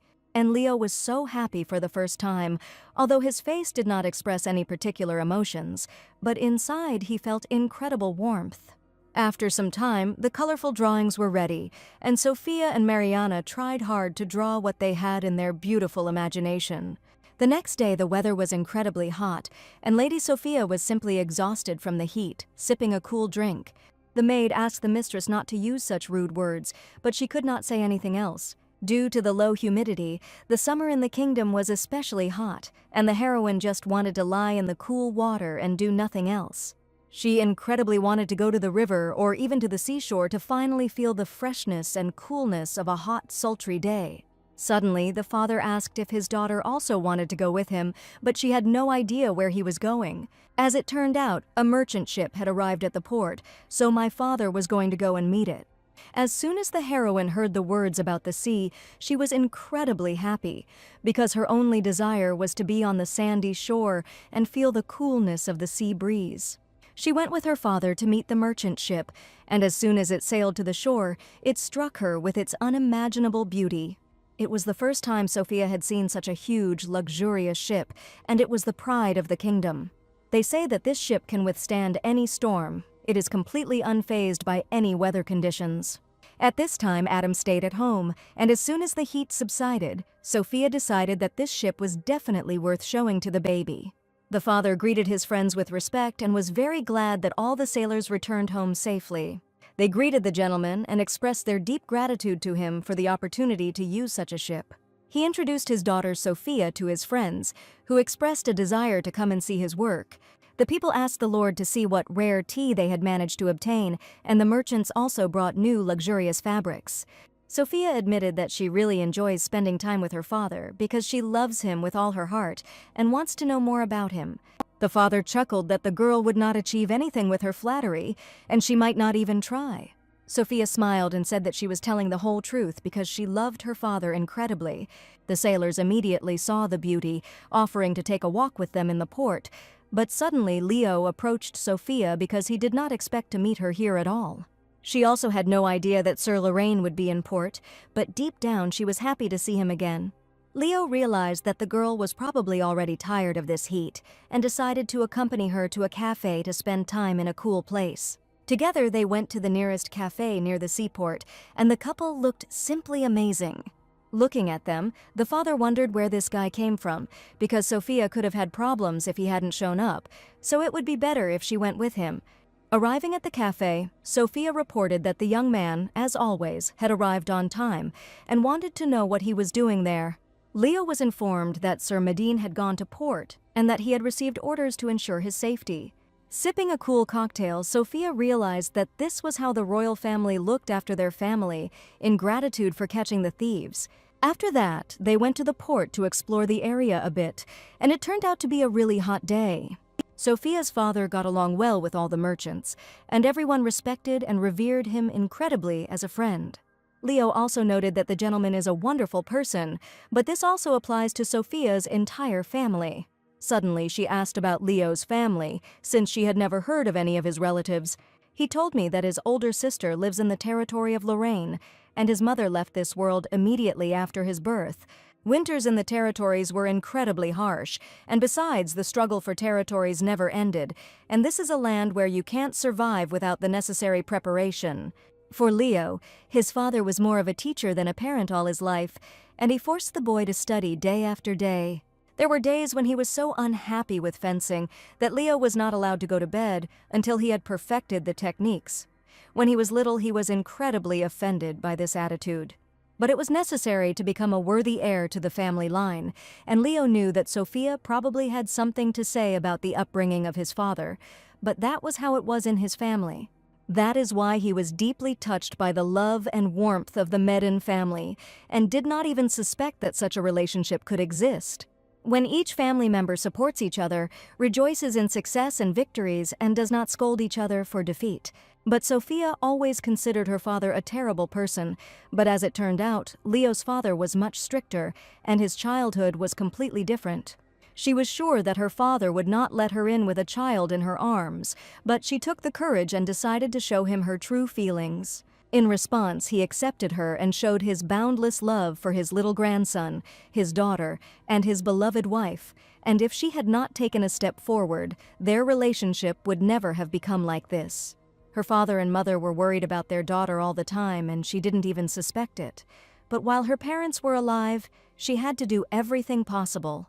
It's never too late to talk to your family and tell them how you feel and confess your love for your family. Therefore, the heroine considered it right to do as her heart tells her, because one day this moment may not come. She stated that she was absolutely sure of this, and relatives are the only ones you need to love in your life, because this is family, and it needs to be valued infinitely. Leo's family lived in the territory of Lorraine, and in this place everything went on as usual. At the same time, one of the girls made an important decision and decided to leave her home, telling her parents about it.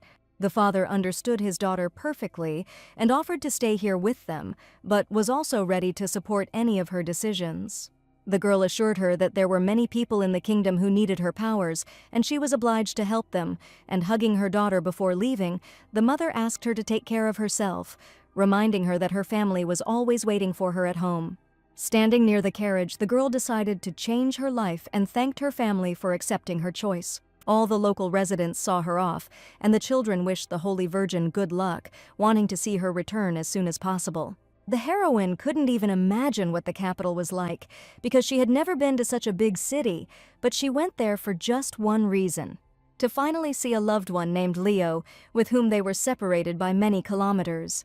That night, Sophia couldn't sleep and had a very strange dream, which was quite similar to reality. She knew that an event would soon occur on which much in her life would depend. Clarice Baroni was a girl with a special gift who lived on the territory of the Lorraine family. Sophia knew that she had to arrive soon because strange rumors were already spreading throughout the empire. Rumors of her abilities reached the church, and she was immediately summoned to the royal capital to help people. The Holy Virgin and the commander of the Knights' Order had to unite the forces with which they could oppose their worst enemies, and in this way they had to stop the terrible events that the villainous Sophia had once unleashed. This was exactly the brief retelling of the novel Serenade of Death, where Sophia played a far from positive role. Clarice received the letter in the summer, which means that she should come to the capital soon and meet Leo. Sophia sensed her imminent arrival, because according to the plot of the novel, she should already be on her way to the royal capital to change its future forever. On this beautiful morning, Sophia had breakfast with her beloved son, enjoying every moment spent next to him after the terrible life in the ducal family. Upon arrival in the capital, the main character will live in the dormitory of the Altrua Academy, and this dormitory was located not far from the main character's house. This would be the place where the main character of her favorite novel would live, and she, as a true fan, wanted to at least catch a glimpse of what would happen there. Perhaps she will be able to see the cutest uniform of the academy someday, and in the novel, she dreamed of seeing this very uniform in real life, which was only in that academy. She also wanted to see the place where the main characters confessed their eternal love to each other, and in fact, this can be called a pilgrimage to the holy places of an unrivaled novel. Sophia told her mother about her plans, that she would like to personally visit the famous academy, because Adam would soon go to school when he grew up, and she allegedly wanted to consider the academy as an excellent option for education. As soon as Adam heard about the school, he admitted with admiration that he would also like to see it, and his father considered it an unexpected choice. Sophia was going to go there alone, and if it weren't for Tristan, she wouldn't be so worried, but on the other hand, she understood that it was also possible to sit within four walls for eternity and see absolutely nothing. She turned to Adam and asked him to promise that he would not leave her side for a moment, or that in that case she would allow him to go with her and see the real academy. Her mother admitted that if her daughter was so worried about Adam's safety, then she should probably take him with her. But she also suggested taking someone, apparently hinting at Leo, who would definitely keep the girl safe. Therefore, the heroine had to go with Mr. Leo, and her mother also assigned a butler to her so that he would closely monitor everything that was happening. Sophia apologized that Leo had to go with them, but it was his duty, and he admitted that the girl did not need to apologize at all, and he would honorably fulfill her mother's request.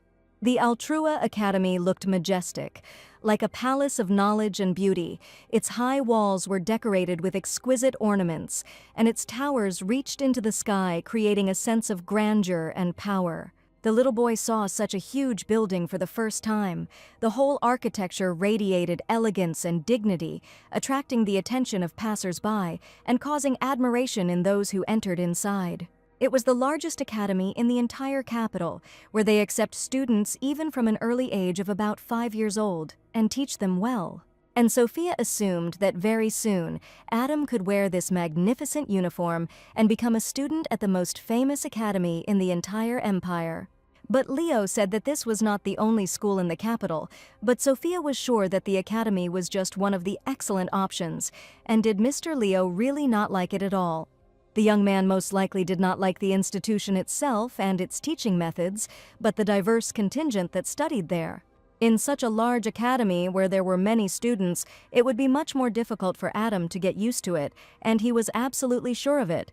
Adam looked at Mr. Leo uncertainly, not understanding why the young man expressed such an opinion, as if he was worried about his future. Was he really worried about Adam's ability to read other people's thoughts? And at that moment, Leo asked for forgiveness, because the lady didn't even ask his opinion, and he spoke out so bluntly. But Sophia was only grateful to him because she hadn't even thought to take Adam's abilities into account when choosing an educational institution, and Leo had now suggested this to her. Leo felt embarrassed because he felt like he had no right to decide the fate of the lady's little boy, but he really wanted to help her choose a school. Suddenly they heard voices next to them, which were probably angrily arguing about something.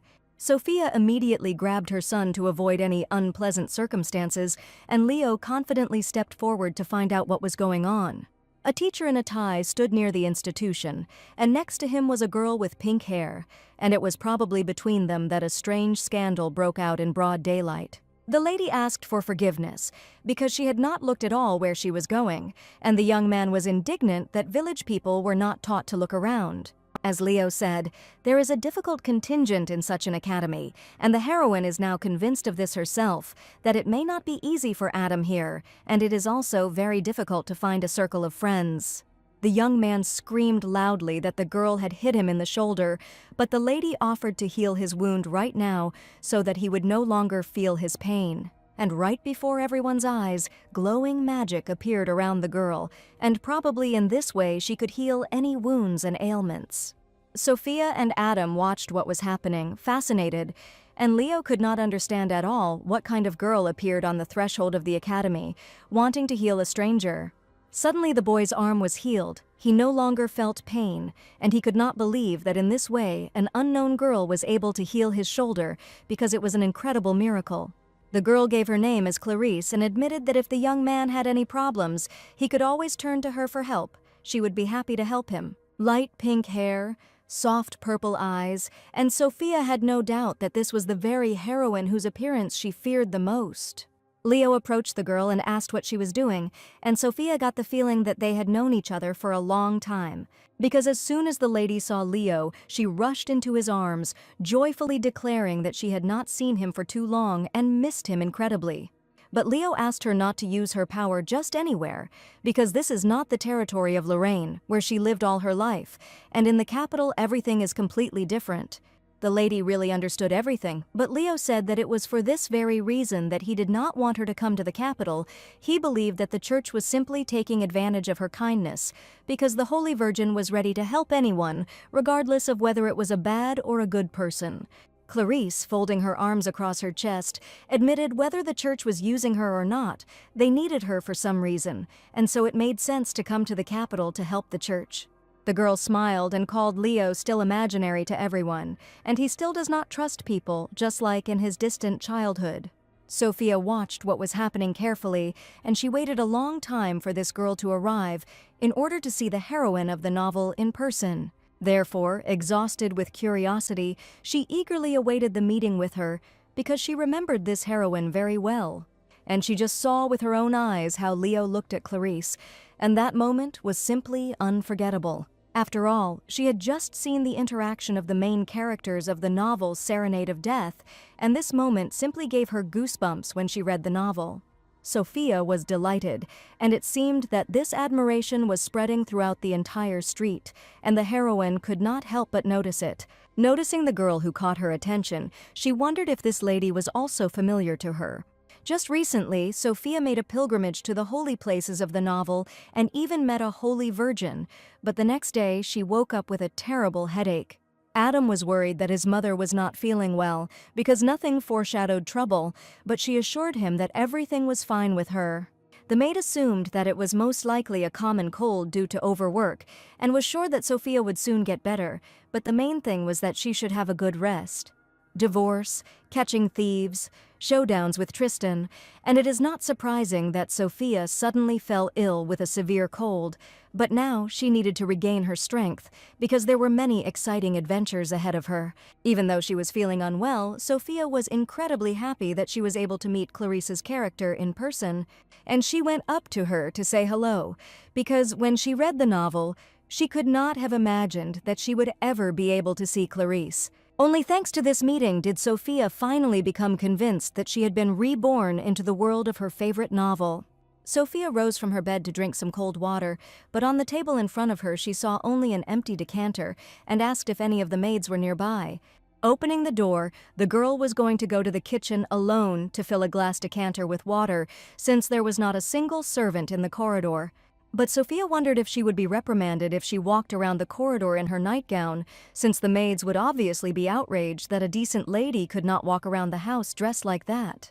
This thought made the girl very happy, but she decided to go to the kitchen, since it was unlikely that anyone would catch her here. As she walked quickly down the corridor so that no one would notice her, confident that no maid would see her, the heroine did not expect to see the master's face in front of her. Sophia pretended that nothing had happened, and only stated that Leo had returned quite quickly, but the young man had already heard that the girl was unwell and could not understand what she was doing there if she should be resting in her bed. Holding the decanter in her hands, the heroine confirmed that she simply wanted to go to the kitchen and pour herself some cool water, because the decanter was completely empty. But at that moment, Leo snatched the decanter from the girl's hands and also gave her a veil so that no one would see her walking around the mansion in a nightgown. Leo asked Sophia to go back to bed and promised to bring her some water right away. And he himself stated that it was too bold to wear such an outfit in the presence of the opposite sex.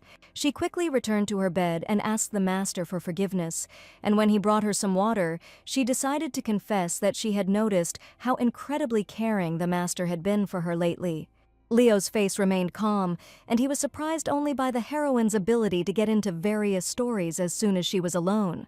He peeled a tasty, juicy apple for her and gave her a piece so that Sophia would get better as quickly as possible and eat as many vitamins as possible. Leo admitted that the more he communicated with Sophia, the more he believed the rumors that were circulating about her throughout the empire. Sophia Medon, according to many, is supposedly a callous lady who thinks only about herself and her comfort, and these are the rumors that Mr. Leo heard from some people. But she turned out to be a completely different person, and all the rumors circulating throughout the empire turned out to be completely far from the truth.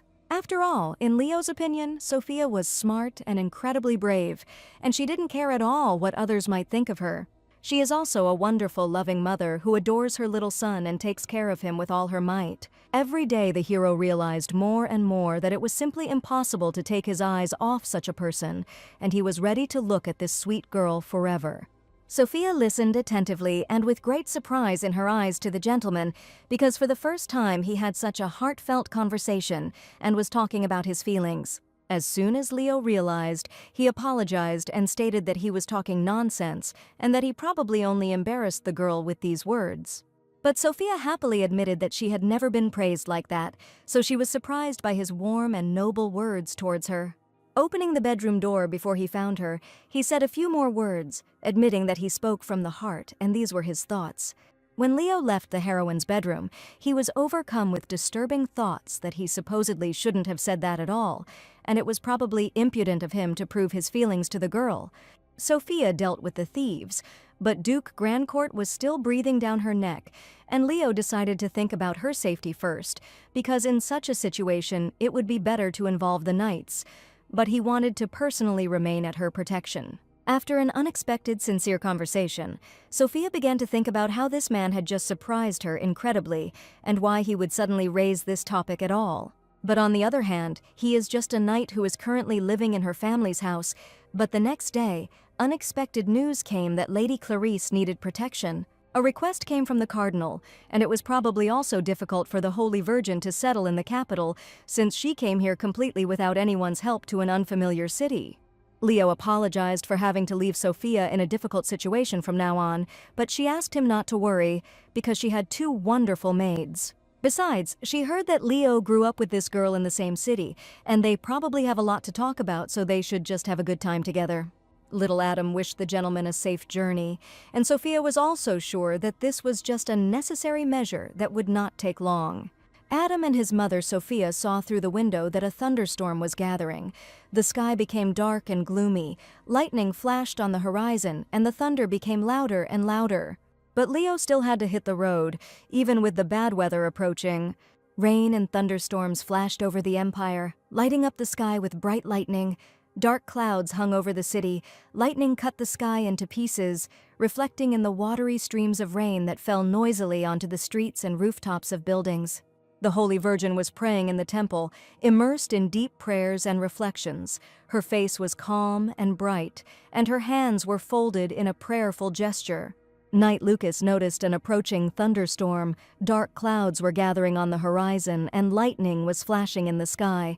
Suddenly the rain began to pour down in buckets, in strong streams, flooding the ground and rustling on the roofs.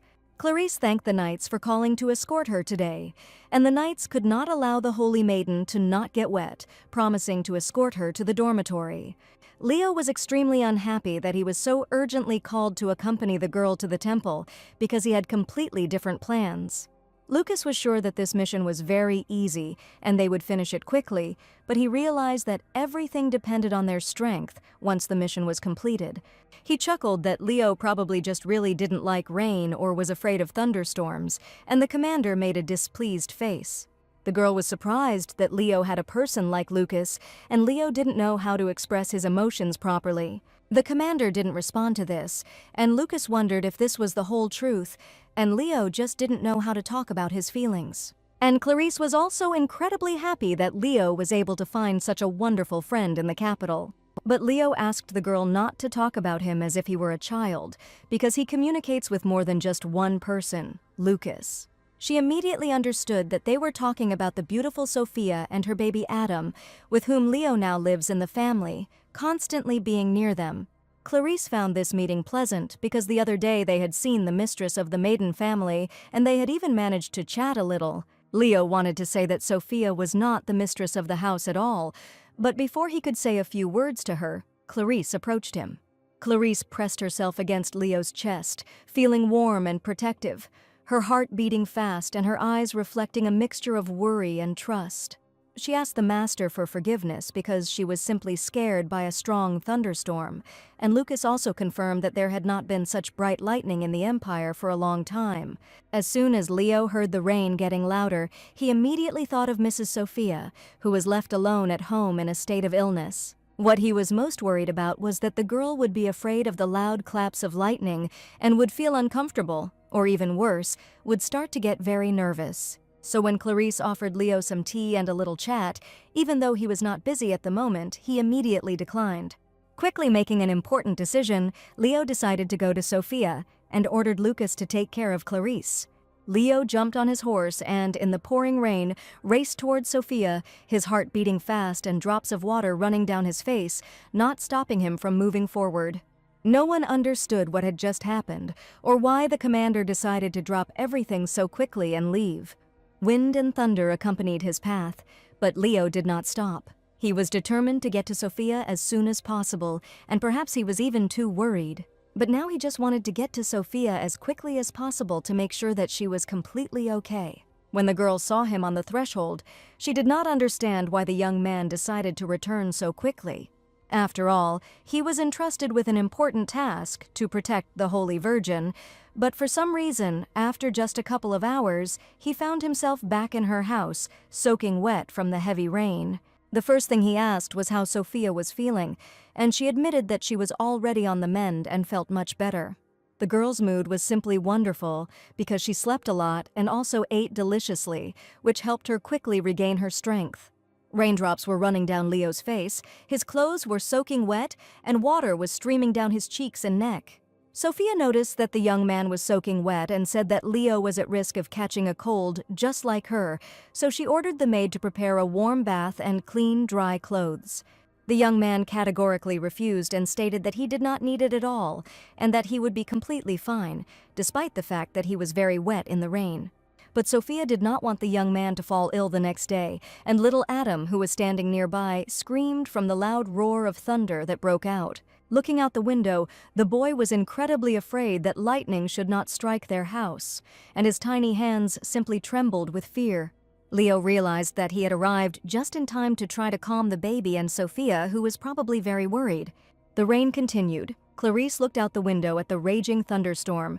She carefully observed this powerful spectacle, feeling both awe and calm before the grandeur of the elements.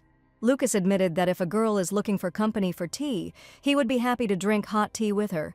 But probably this offer was only relevant for Leo, and Clarice stated that she was going to return to the hostel if the gentleman was busy. Lucas noticed how the girl was communicating with the commander, and decided to ask if they had known each other since childhood. Clarice met Leo when she was about 7 years old, and they were still very young children, and she wanted to immediately find out from him about life in the capital, which is why she wanted to spend time with Leo today. If the girl had any questions, Lucas suggested asking him, since he had been living in the capital of the empire for a long time. And probably Clarice will still have a chance to ask the commander himself about everything, but now he probably had to leave on urgent business. Lucas was indeed right, and Clarice decided to stop being upset that she hadn't been able to talk to Leo today.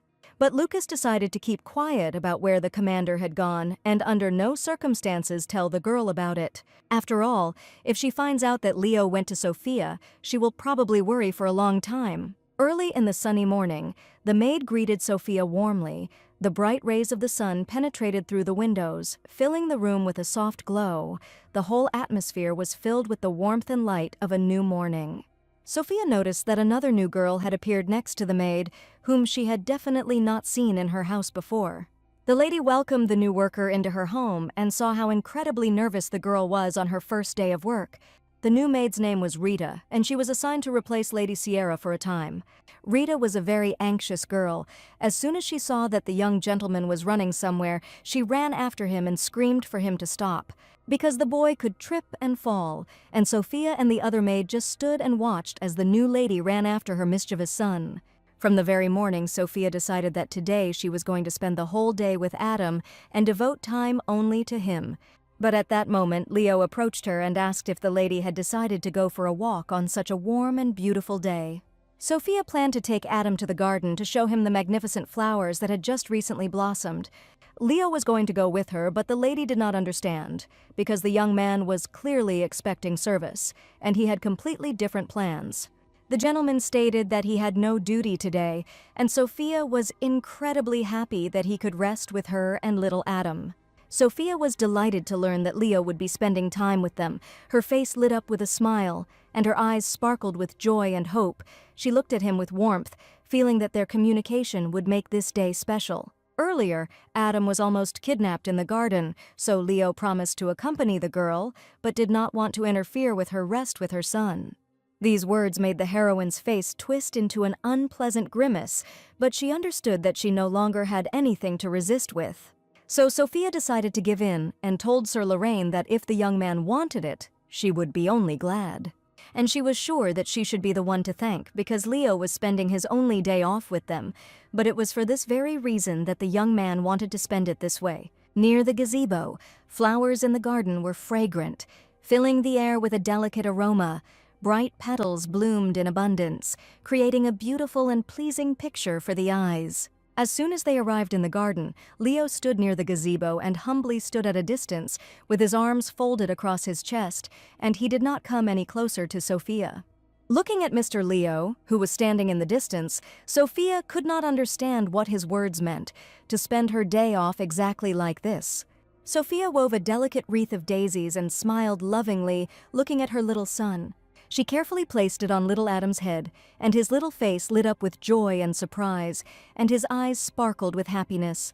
The maids and Sophia looked at the flower prince with admiration. He seemed to have come out of a fairy tale, so gentle, handsome, and surrounded by natural beauty. Adam exclaimed with happy eyes, "If he is a flower prince, then that means his mommy is a real princess."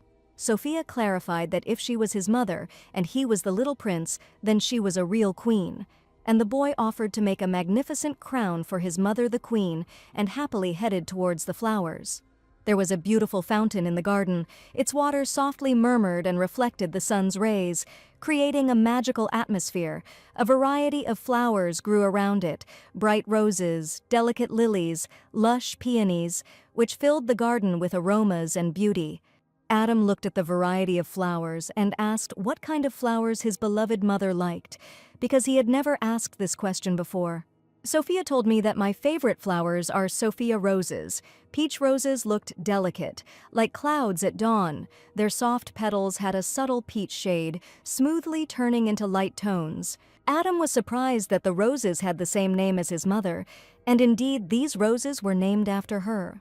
After all, they were as incredibly beautiful as Madame Sophia herself. These roses radiated a special softness and grace.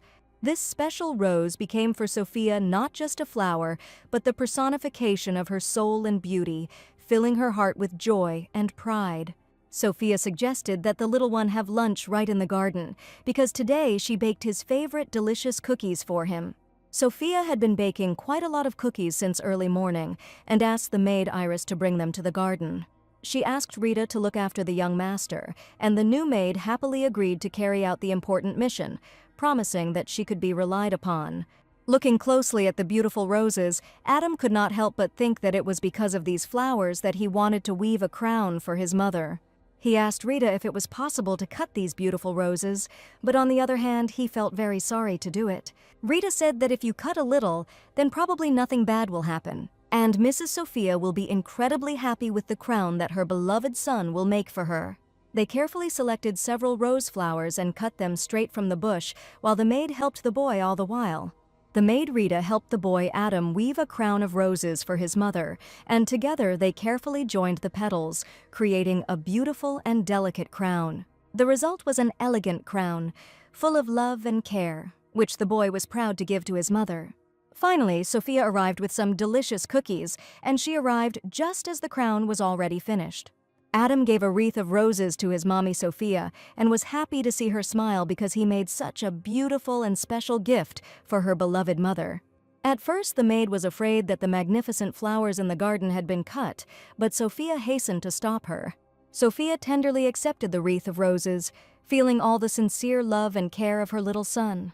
She looked with admiration at the beautiful wreath and asked if the boy had really made such beauty for his queen mother himself. Adam placed a wreath of peach roses on Mummy Sophia's head. The delicate rose petals gently touched her head, filling her heart with warmth and joy. Sophia thanked her son, her little prince, and was so happy that he made a wreath from her favorite flowers. At that moment, Leo came up and asked the maids if there was something wrong with the flowers. One of the maids heard that this variety was bred especially for the mistress's birthday. The seedlings were a single copy, and just recently, everyone was so happy that these flowers finally bloomed. But because of Rita's ignorance, she allowed the young master to cut these flowers, and now she felt terribly guilty. And no one knew whether they would ever see the buds of this flower bloom again, but Sophia was in no way going to scold her son. While Sophia was enjoying some delicious cookies with Adam, Leo approached her and probably wanted to ask her something. He asked if the girl liked these flowers so much. Could he, with her permission, take one bud? Sophia, of course, allowed him to take one rose, but she didn't understand why Mr. Leo needed it. He admitted that he wanted to try something, carefully examining the delicate petals of the Sophia rose. Sophia happily gave one bud to Leo, but she couldn't even imagine why he took it. Holding a delicate rose in his hands, the young man stood rooted to the spot while Sophia spoke with Adam. It was cool outside, and Lev suggested talking in the mansion in a cozy and warm room. The maid Rita carefully put outerwear on the boy so that he would not catch a cold or get sick under any circumstances. They left first for the mansion, and Sophia stayed with Leo, looking at her cheerfully running son. Leo learned that these flowers were incredibly important to the girl, and it was for this reason that he decided to take one bud. He probably wanted to somehow preserve the memory of these flowers, which would no longer bloom in the garden. Sophia just silently followed the young man, and she was very interested in what he was going to do. After the flowers bloom, they later fall off and wither, and Leo wanted to preserve the beautiful appearance of the blooming flowers. If you remove the excess water before this point, you can preserve their original beauty, and Leo suggested that Adam use sand and a wooden box. Adam carefully placed the beautiful buds in a wooden box and did everything as Leo told him. He carefully closed the wooden box and had no idea what might happen to the flowers in the future. Leo said that now all that remains is to wait for the results in about a week and only then open the wooden box. As it turned out, Leo knew a lot about drying flowers to preserve their original beautiful appearance. Adam was surprised that Sir Lorraine knew so much about drying flowers, and this was surprising for the knight. In the region where he grew up, it was always very cold, and flowers did not survive for long, so this method was invented specifically to preserve their fleeting beauty. And Sophia noticed that since even Adam had managed it, it shouldn't be that difficult, since Leo had explained everything in detail about each stage. Remembering the black raven the gentleman had drawn, Sophia smiled, and the young man admitted that he rarely succeeded in doing this. And Sophia asked what exactly had caused him difficulties during the hearing. In fact, Leo was not entirely sure, and perhaps he picked the flowers too young, and he also expected what would happen next. He had tried to dry freshly picked flowers more than once, and perhaps had used too much force in the past when burying flowers in the sand. Eventually, people begged the young man to leave the flowers alone, and no matter how hard Leo tried, he never managed to do it well. There are those who try too hard but end up failing, and Sophia noticed that this was exactly the case with Mr. Leo. He asked Sophia if he could see the bush on which these beautiful flowers grew. They went out into the garden, where fragrant roses grew on the bushes, but now there were too few of them left. Leo suggested that the girl plant flowers next to this bush, and this time name the flowers after Adam. Sophia had never even thought of such a great idea, and illuminated by the rays of the sun, she thanked Sir Lorraine for the sweet idea. She really wanted to choose the perfect flower for Adam, and Leo suggested that they choose it together. Sophia looked at Leo in surprise, not expecting him to suggest such an idea. He admitted that he would be happy to help if Sophia needed his help, and she could always turn to him. But the lady was sure that the young man had already done so much for her and little Adam, and she knew that he was doing all this from the heart. Leo somehow thought of Mr. Adam as an endlessly sweet child, so doing something for him was not at all a burden for the young man. Sophia smiled, because could it really be that her son's charm had struck such a cold young man, who had certainly never wanted to do anything like this before? In fact, Leo was sure that he was not good with children, but Mr. Adam, despite the young man's bad character, communicated with him so sincerely and purely. But now he wanted to do something special for this boy, and flowers would be planted in his honor as a sign of respect for the young master. Leo even suggested that perhaps it was because of the love that Sophia endlessly gives to her child. The heroine was a little embarrassed, because she never expected to hear something like this from the knight. And in her eyes, Leo was the ideal hero of a novel that was good for everyone, no matter what he did, because in reality he turned out to be the most ordinary living person. Smiling tenderly, she asked what flowers Leo thought would describe Adam's character. The young man thought for a moment, and most likely the radiant boy reminded him of bright sunflowers. Sophia thought these flowers were a great choice. The sunflowers were beautiful yellow flowers that the boy would definitely like. She was sure that if she chose a bright sunflower for Adam, then Mother would have a cosmos. In the language of flowers, it signifies harmony, humility, and maiden innocence, and in Sophia's opinion, it was simply perfect. Even without knowing the language of flowers, Leo picked up a beautiful flower, and he only remembered everything that Sophia had ever told him. Together, they came up with the idea of creating a whole family flower bed, and Sophia wondered what flowers would be suitable for her father in that case. While the hero was in the garden, the butler respectfully greeted the uninvited guests who unexpectedly appeared in the mansion. Lady Clarice appeared on the threshold with her maid, and today she appeared here completely unannounced. If she hadn't come here, she and Leo wouldn't have met for another year, and she was incredibly glad that Leo had a friend like Lucas, who became a source of information for her. While the butler was escorting the girl, she noticed Mr. Leo in the courtyard, who hardly expected to see her here now. As soon as she saw the young man, her eyes lit up with unpleasant happiness, and Clarice was very happy. But she saw Leo with another girl and noticed how they were chatting sweetly with each other, and Sophia was smiling radiantly at him in response. Leo promised to show a store next time that is highly valued by the locals. This store has the best goods in the capital. Sophia couldn't wait to see Adam's reaction to the planted flowers, and Leo suggested surprising him and not telling anyone yet. Clarice saw the two of them together and stopped in her tracks, completely unsure of how to feel about this now. After all, this girl was definitely the owner of this house, but for some reason they were walking together with Leo in the garden, pleasantly chatting with each other. The butler reported that this girl was the daughter of the owner, the most respectable Mr. Medina. The maid said she heard that she had recently divorced her husband and returned to her parents' house with her son. The butler heard the maid's words, and she tried to justify herself by saying that she simply thought that since Leo was indebted to her, they should surely be just as respectful. Clarice ordered that the schedule for tomorrow be changed, and that the church be informed, since she now decided that she had completely different plans. 2 days earlier, Mr. Lucas had come to Lady Clarice and apologized for her having to see the young man in such an unsightly state. She came from the temple to the venerable knights and wished Lord Lucas a good day. But Lucas, not expecting to see a girl here, did not understand what wind had brought her here. Clarice admitted that she had heard that Leo was on duty and wanted to see him. Lucas did not understand why the lady did not arrange a meeting directly, but the girl was sure that the Medin family would interfere with their meeting, and she asked Mr. Lucas to help, because in the capital he was the only one she could rely on. It was for this reason that the knight agreed to take the girl to the Maiden family home so that she could meet her master Leo.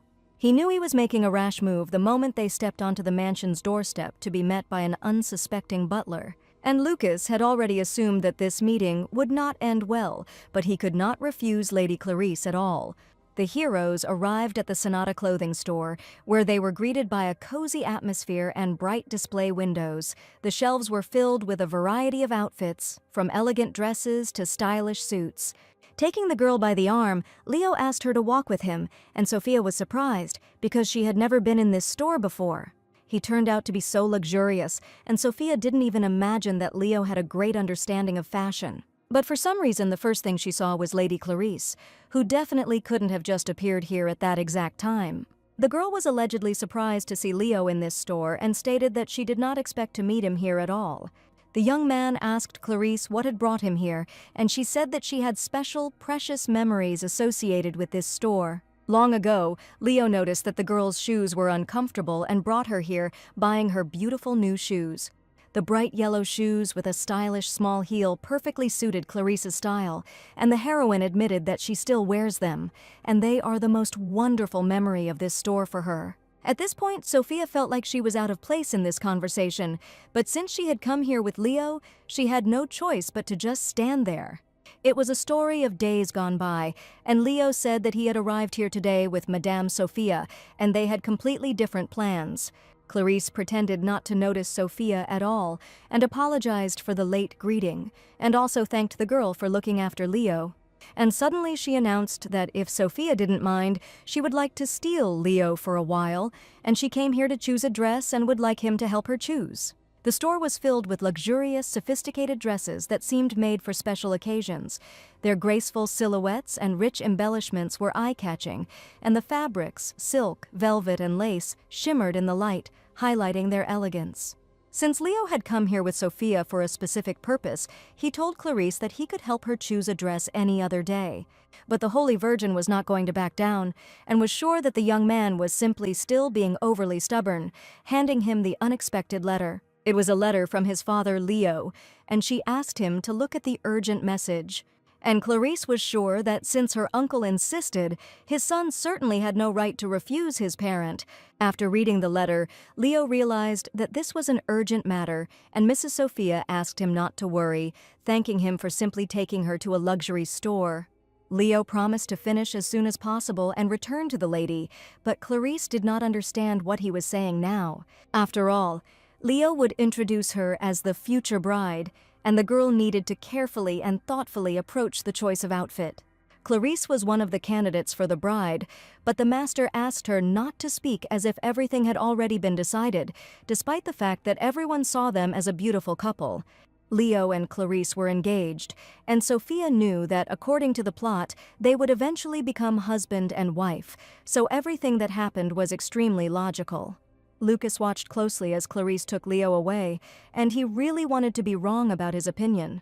But now Clarice stood opposite Mrs. Sophia, confident that Mr. Leo would definitely be with her and not with this girl. It was probably too early to say that, but everyone around them was confident in their union, and Clarice admitted that she just didn't want to put pressure on Leo. Sophia understood perfectly well what this girl was getting at, and she was simply jealous that Leo often spent time away from her. Allegedly, they had known each other for a very long time, and she knew him better than anyone else, so she stated that she did not intend to give this young man to anyone.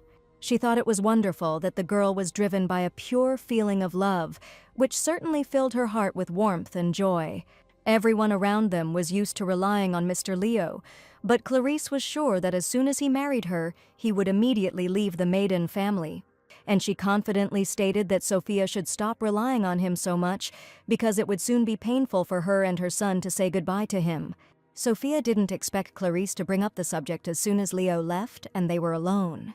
She asked the girl not to worry about anything, warning that their family had enough benefits and her son had a loving mother. And no matter what pain she goes through, as long as her boy is happy, she will survive everything. That is what it means to love someone. Clarice apparently didn't quite understand the meaning of Sophia's words, so with a surprised face, she asked what she meant. Sophia sincerely admitted that if a girl has someone she loves, she should understand her at least a little. And in that case, Clarice should think not only about her own feelings, but also about Mr. Leo's feelings too. After all, as a true friend, she sincerely wished him happiness and would only be glad if the young man had a wonderful relationship. After her words, Clarice seemed to perk up, and now she was convinced that Sophia turned out to be a good person at all. Knight Lucas noticed that according to rumors, Sophia was called evil, vain, and egotistical, but how empty these rumors turned out to be. And they are absolutely the opposite of reality, because Sophia was an absolutely sweet and friendly girl. Lucas wondered if Leo would be angry if he tried to get closer to her and communicate. Leo was soon informed that the engagement was to take place in just a week, and the Holy Virgin was considered one of the candidates. Apparently, because the girl was called to the royal capital, the uncle saw in her the most promising bride. After reading his father's letter, Leo could not understand how it could have come to this, that their engagement was about to take place soon. He couldn't believe that he had to find out this way, and not from his father. Lady Clarice chose a white dress with soft pink inserts for her engagement. Her eyes took in the delicate details as the light, silky material flowed softly beneath her fingers. Clarice stated that she needed to prepare properly before that day, so she decided to go to the Lorraine family first, but Leo suggested that they go together. But the girl asked what about the young man's service, but now he believed that there was nothing terrible about it, and he should be present where the important decision of his life would be made. When Leo mentioned this, Clarice was sure he was referring to their engagement and was glad that it was an important event for him. He suggested that Clarice hurry up, but in reality he just wanted her to leave them alone with Sophia. Looking at them, the lady was sure that they looked incredibly cute together with the girl with pink hair. Leo even apologized for having to leave, but right now this event was really very important. Having offered to walk Sophia to Maiden's mansion, the heroine asked him not to bother since she still had business to do in this store. Instead, she suggested that Leo hurry to go with Madame Clarice to an important conversation. Overjoyed, the girl was already waiting for Mr. Leo near the carriage and happily waved her hand to him from afar. But for Mrs. Sophia, Leo promised to compensate for his presence later, because it was she who invited the lady to the store today. And most of all, the young man was worried that he was unable to give her the small gift that he wanted to give to Mrs. Sophia today. Looking at sweet Sophia, he decided to definitely give it to her when he returned. Looking at the main characters, Sophia was sure that everything was going according to the plot, and it was simply wonderful. This little shop also sold incredibly beautiful flowers that could be purchased there. Sophia looked carefully at the catalog and thought about which flower she should choose today.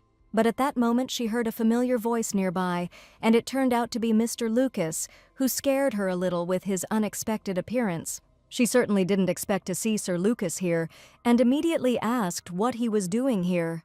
Smiling, the young man said that he simply saw a lonely, beautiful lady and decided to approach her, assuming that she probably needs help with shopping, and perhaps Sophia cannot decide on a choice.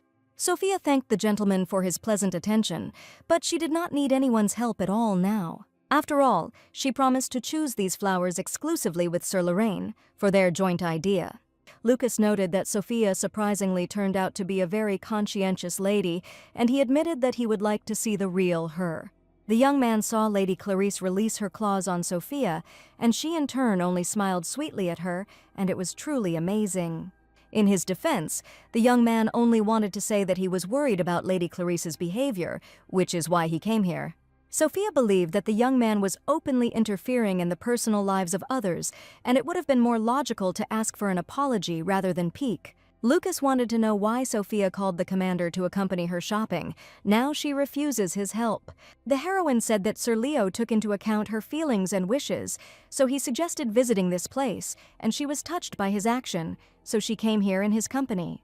And suddenly the knight asked the girl to argue, having just heard her words. It was completely unclear what Lucas was going to do, but he only asked Sophia to wait a little and winked at the girl.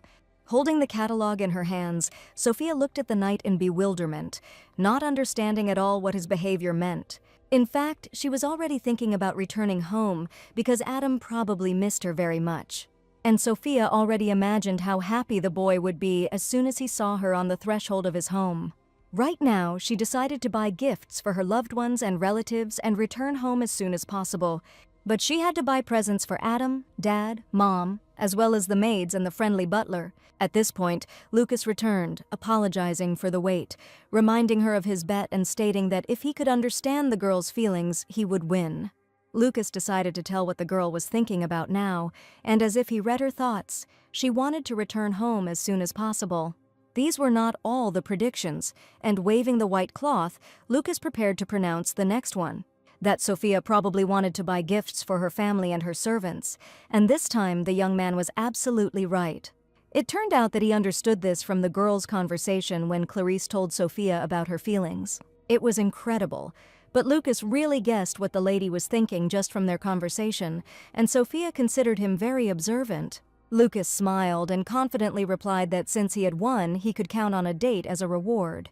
Sophia responded with a stern refusal, but only offered Lucas to help her with the shopping. And in that case, this would be the very reward for their little argument, which Lucas unexpectedly won. But even with this outcome of events, the knight was incredibly happy, because his goal was to communicate with Sophia as long as possible. Smiling, Sophia noted that what a strange young man wanted her attention, but she was pleased that he wanted to know the real her. That evening in the temple, the Holy Virgin had an important conversation with her mentor about whether he was sure that Lady Sophia was a bad person. The head priest replied that he didn't think the ex-husband would lie about such a thing, and he had probably already met Tristan. But Clarice said that this girl supports her relationship with Leo, and what the Reverend says sounds like an absolute lie. The man replied that Clarice was simply a good girl and therefore wanted to see good even in terrible evil, and that the Holy Virgin should not get involved with Madame Sophia at all. After these words, he asked the Holy Virgin to go about her business, and she, almost throwing a smirk at her mentor, thanked him for her speech. But unfortunately, the Holy Virgin did not know what fate the Church had prepared for her, because she was called to the capital for a reason.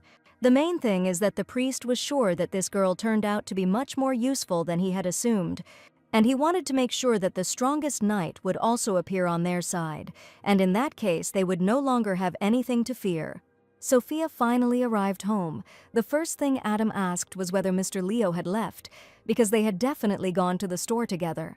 Sophia promised that he would return very soon, and the young man definitely did not leave forever, but only on important business. The boy had a piece of paper in his hands, and the boy admitted that he would like to show Mr. Leo his drawing. Recently, the young man said that Adam was a nice boy, and he would probably be very happy to receive a special drawing from the young gentleman.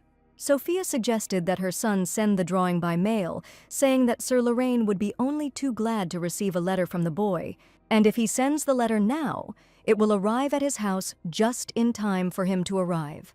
The maids drew colorful pictures with Adam while the little boy had a great time with them. But Sophia couldn't stop thinking about whether the events in the novel had unfolded the way they were unfolding right now. And all she could do was wait to see if anything had changed in the plot after she divorced Tristan. The carriage with the heroes was racing along a picturesque road to Lorraine, and the window offered a beautiful view of green hills, blooming fields, and cozy villages floating past. Leo wanted to observe the actions of the church, which is why he went to the capital, but he did not think that he would have to return home so soon. And he very much hoped that the influence of the temple did not reach the lands of Lorraine and the local inhabitants. All this time, Clarice looked at Mr. Leo, noticing a serious attitude and some concern in him. Lady Clarice greeted the family with a warm smile and a joyful heart. Her eyes sparkled with happiness when she saw her loved ones, and she lovingly came forward to hug them. At that moment, the whole atmosphere was filled with coziness and mutual warmth, because the meeting was long awaited and special for everyone. The father had been waiting for the arrival of the gentleman on the left in his office for a long time. The butler immediately reported this to him. Mr. Leo said that he was going to say hello to his father, suggesting that they continue the conversation about marriage a little later. After all, the first thing he needed to do now was check everything himself as soon as possible. The father was waiting for his son Leo in his office, and when he entered, he was met with a sullen look and silent tension. The head of the Lorraine family said that his son had made him wait. His father's gaze was stern and a little cold, as if he expected a different behavior. Leo felt this atmosphere and approached him with slight excitement, realizing that the upcoming conversation would be serious. At this moment, there was a sense of importance and internal struggle in the air. Having suggested that they skip unnecessary conversations, the father stated that they were expecting guests and had a lot to do. But suddenly the son confessed that he would like to postpone the engagement to the daughter of the Buroni family. The son actually wanted his father to simply take his opinion into account, and after his words, the head of the house invited him to speak out. He asked his father to first answer why he decided to choose this particular girl as his bride. When his father asked why Leo needed the information, he said that he wanted to understand what prompted this particular decision. The man admitted that Lady Clarice was simply worthy of becoming part of their noble family, and the young man certainly had no one to follow as an example, and his father did not understand at all what the problem was then. When they brought up the topic of engagement, in order to establish a connection, father wanted Leo to marry a noblewoman from a neighboring kingdom, and he had previously proposed to her to marry someone else. He was sure that his father would respect his opinion on this issue first and foremost, but for some reason now he decided everything for his son without even talking to him. The father was never a role model, but he stated that he had always wanted only happiness for his son, and asked him to simply silently accept his will. Leo felt that something was definitely wrong here, and he really wanted to believe his father's words. But most of all, he wanted his opinion to be taken into account in any case, and not in the way it happened now. The father stated that in this case his son's opinion would not be taken into account, and the decision had already been made long ago. And turning his back to the man, Leo quietly stated that he understood his father perfectly well and was not going to enter into an argument with him. At that moment, there was a quiet knock on the door, and the Holy Virgin entered, asking whether the gentlemen had finished their conversation. The father looked menacingly at his son and declared that their conversation was just over, and Leo could leave the cabin. Delighted, Clarice admitted that she had just wanted to talk to Leo's father about the upcoming wedding. But as soon as she saw that Leo was about to leave, she was very surprised, because she wanted to talk about the wedding and hoped for his presence. Despite the girl's request to stay, Leo still left the office, and his father remained standing in proud silence. Lady Clarice ran after the young man, and taking him by the hand, wanted to find out what had just happened between them. She noticed that the young man was very upset about something, and asked if he really didn't want to marry her. Leo stated that this was not the case at all, and the Holy Virgin only asked him to let go of his worries, taking the young man by the hand. Their marriage was supposed to be purely political, since he was a famous knight of the empire and she was a holy virgin. Leo was to be the future head of the duchy, and the marriage was especially necessary for the production of a future heir, given the power of their family. Therefore, Clarice was sure that she and Leo had known each other since childhood, that her family had an excellent pedigree, and that the cardinal himself supported their marriage. Hearing these words, the young man asked if this marriage was the desire of the cardinal himself. But Clarice said that this was not the case at all, and the cardinal only wished her happiness with her future husband. As soon as the knight heard that the cardinal was involved, he immediately understood a lot. And Clarice looked at Leo with frightened eyes, afraid that he really didn't want to marry her. But today the heroes were not alone, and the girl who was watching their conversation noticed that the situation was getting heated, deciding to join it as soon as possible. And now Leo finally realized that this marriage was only the cardinal's own desire. Suddenly, the girl was pushed by a passing butler with a stack of letters, which flew in all directions.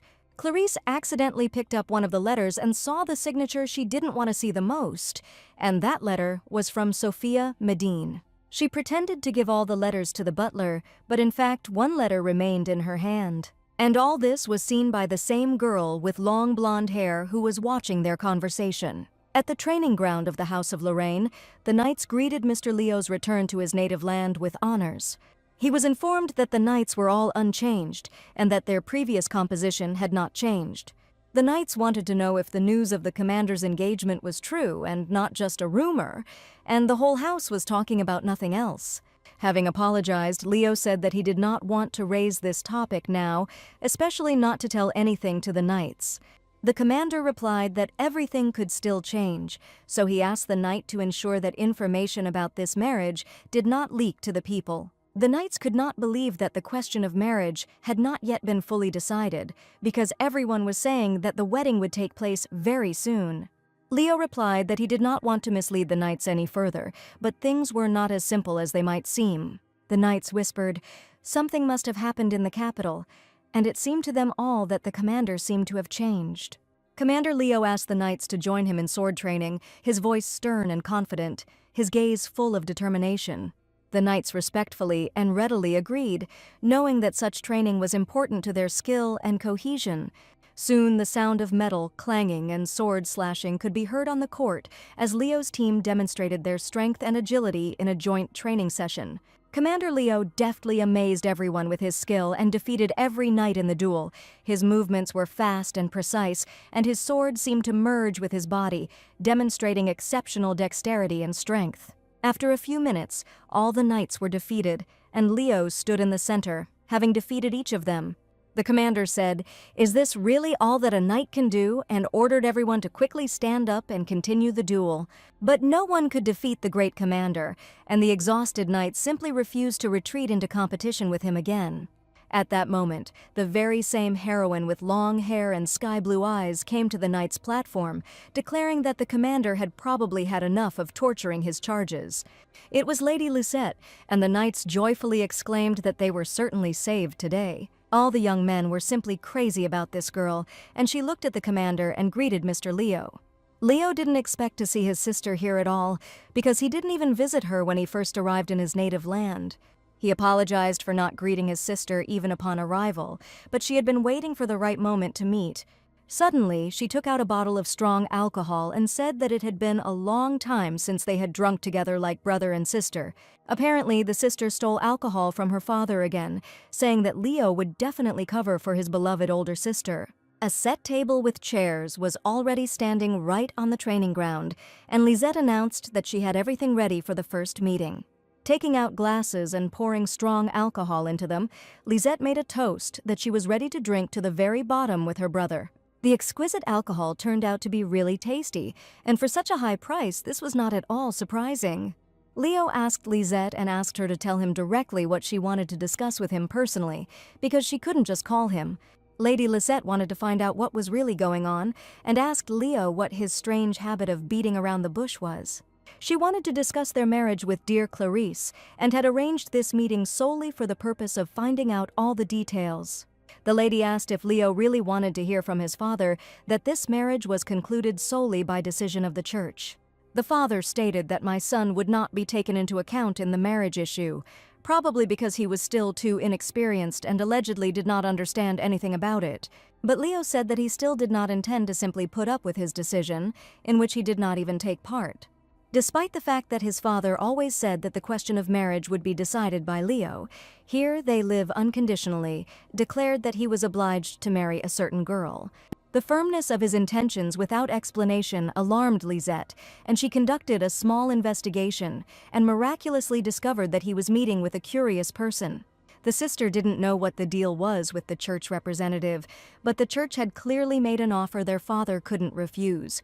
The sister's words only confirmed all of Mr. Leo's guesses and fears, and now he realized that everything was true. And he was incredibly grateful to his sister that she decided to share her opinion and the same concerns with him. In return, Lisette only asked to drink one glass with her since her brother was so grateful. The alcohol really turned out to be quite good, and even Leo, who rarely drank, appreciated its taste. Lisette laughed and declared that he was now a full-fledged accomplice in the crime of stealing alcohol from his father. She grinned and offered to take the brunt of her father's blow and only praise her for the delicious alcohol she had managed to get. Leo knew very well that it was impossible to argue with his sister, and apparently there was nothing to be done in this situation. And the sister supported the young man in his decision that only he was worthy of creating his own future with his own hands. All she can do is support her younger brother, with whom she has had a wonderful relationship since childhood. Leo always trusted his older sister, and there was complete mutual understanding and trust between them. Lisette handed her brother a letter that had been mistakenly delivered to her, but she was sure it was addressed to her brother. The letter had a red seal, and at the bottom, in small letters, the addressee's signature was visible. An unexpected letter was delivered from Mr. Adam, and Leo realized that the boy had probably written him a letter.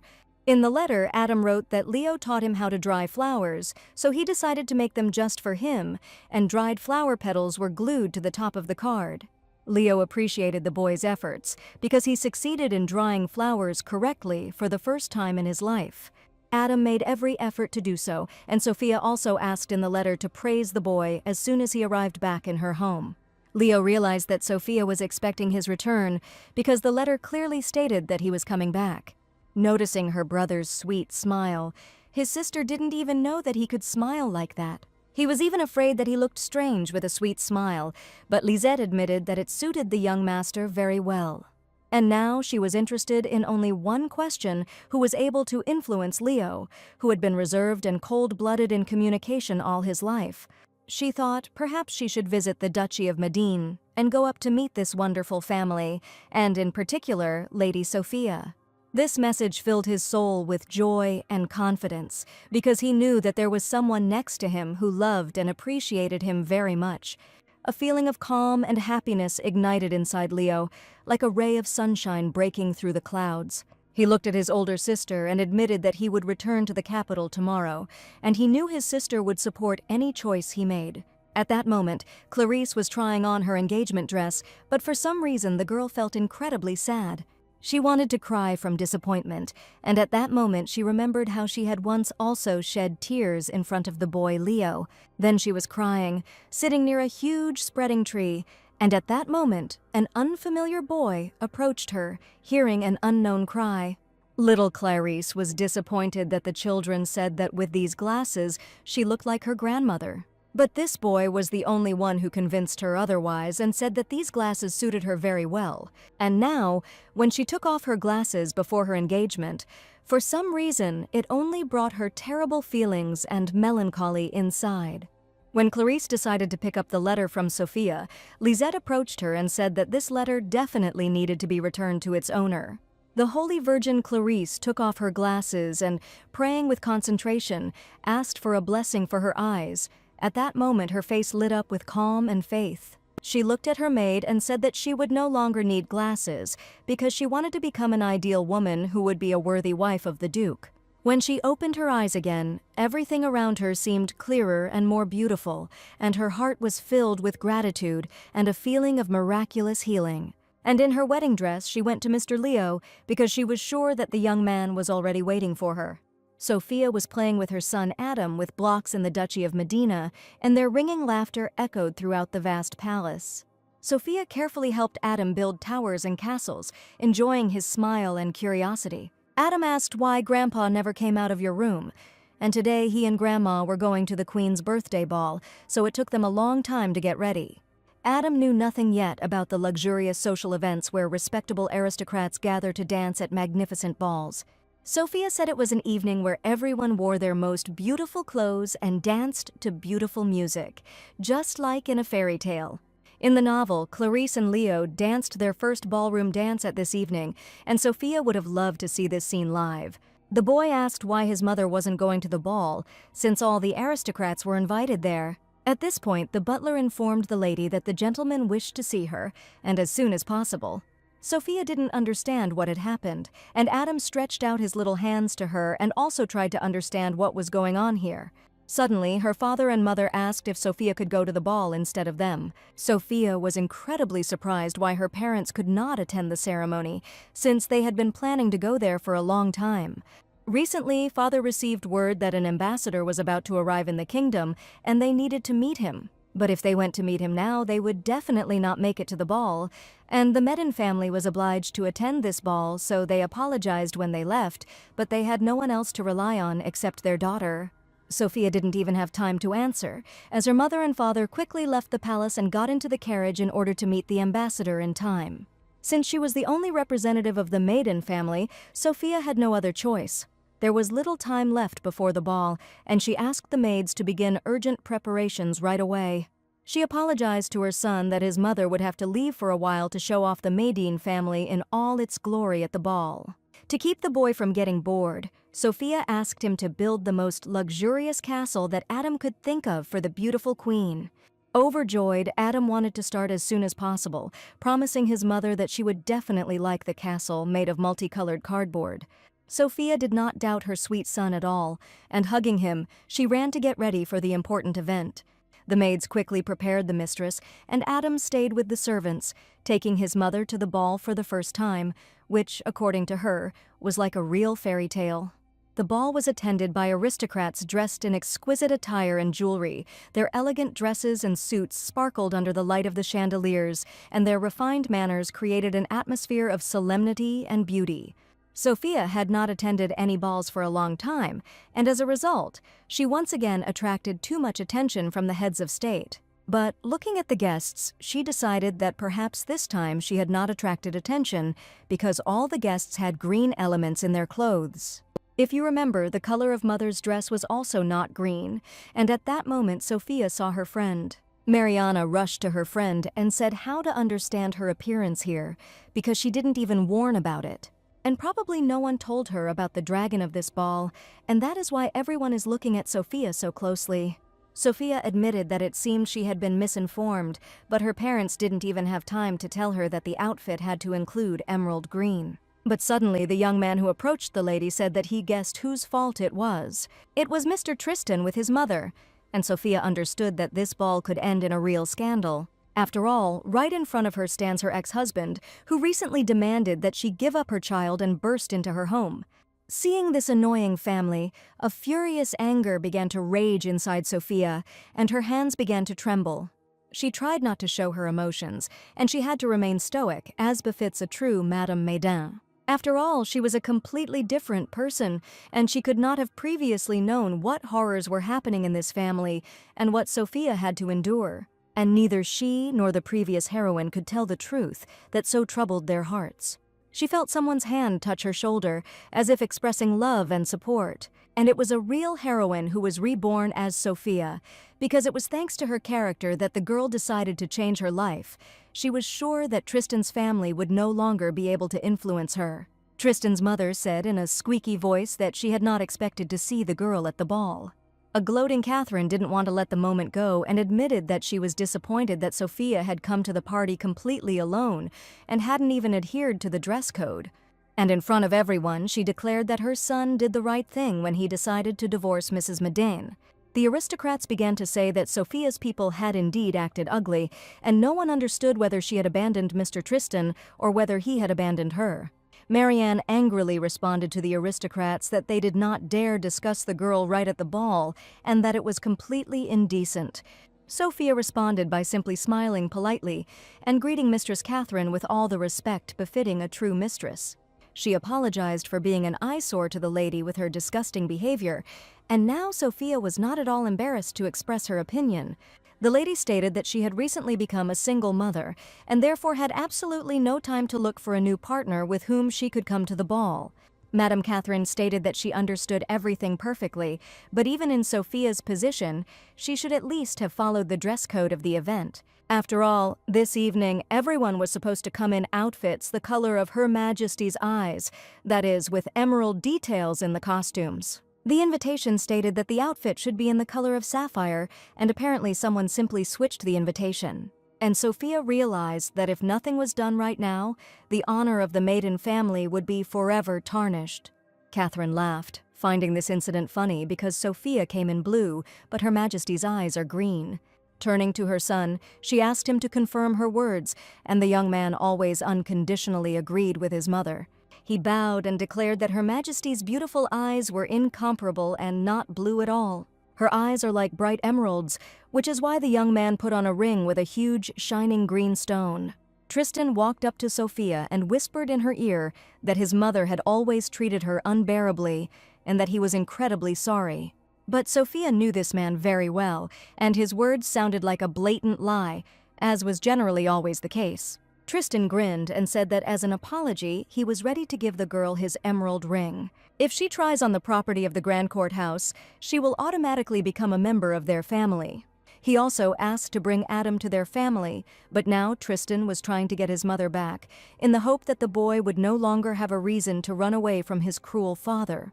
This is exactly what was expected from this family, and breaking the dress code on the Queen's birthday itself is comparable to spitting in the direction of the royal family. And in this situation, Sophia was afraid that she would have to accept the terms of his game, while Tristan had already put the ring in her hand, asking her to try it on. At that moment, music began to play, and Her Royal Majesty, named Beatrice, appeared before the guests. Tristan and Sophia immediately turned their heads towards the Queen and waited with bated breath for her appearance. Beatrice walked with dignity through the hall, greeting each guest and filling the atmosphere of the ball with a special nobility and grandeur. Majestic and graceful, she was dressed in a luxurious dress decorated with precious stones and wore a crown on her head. The Queen was grateful to everyone present for coming to the event and enjoying a wonderful evening. Tristan told Sophia that the members of the ducal family must greet Her Majesty first. And taking the girl's hand, he suggested that they come together to greet the Queen, because he was sure that Sophia would agree to take his ring. But Sophia was no longer the same timid, quiet girl, and having given the ring to the young man, she confidently declared that she would refrain from his proposal. She called the failure to comply with the dress code entirely her fault, and she had no intention of causing trouble to a stranger Tristan, because she would never give her beloved son to this coward. The stubbornness was admirable, and Tristan Hrivnia declared that he was ready to see where it would lead Sophia in the future. And Catherine was going to have the pleasure of watching Her Majesty's reaction to the outfit of Sophia, who had just refused the mercy of her son. One by one, all the guests greeted the magnificent Queen and respectfully thanked her for the luxurious celebration. Finally, it was Sophia's turn, and she bowed and politely greeted Beatrice. After carefully examining the daughter of the Medina family, Beatrice asked what happened to her outfit, since each invitation indicated the dress code. Sophia heard that the Queen was quite an intelligent woman. If she told her the whole situation, she would surely understand her, and she was sure that this lady definitely shouldn't be deceived. And now all she had to do was tell the whole truth. A truth that may tarnish the name of the Medin family, but at the same time, it will be the real truth. So Sophia decided to tell the whole truth to the Queen, looking her straight in the eye in front of all the high aristocracy. But as soon as she decided to say the first words, the Queen suddenly heard a strange noise nearby.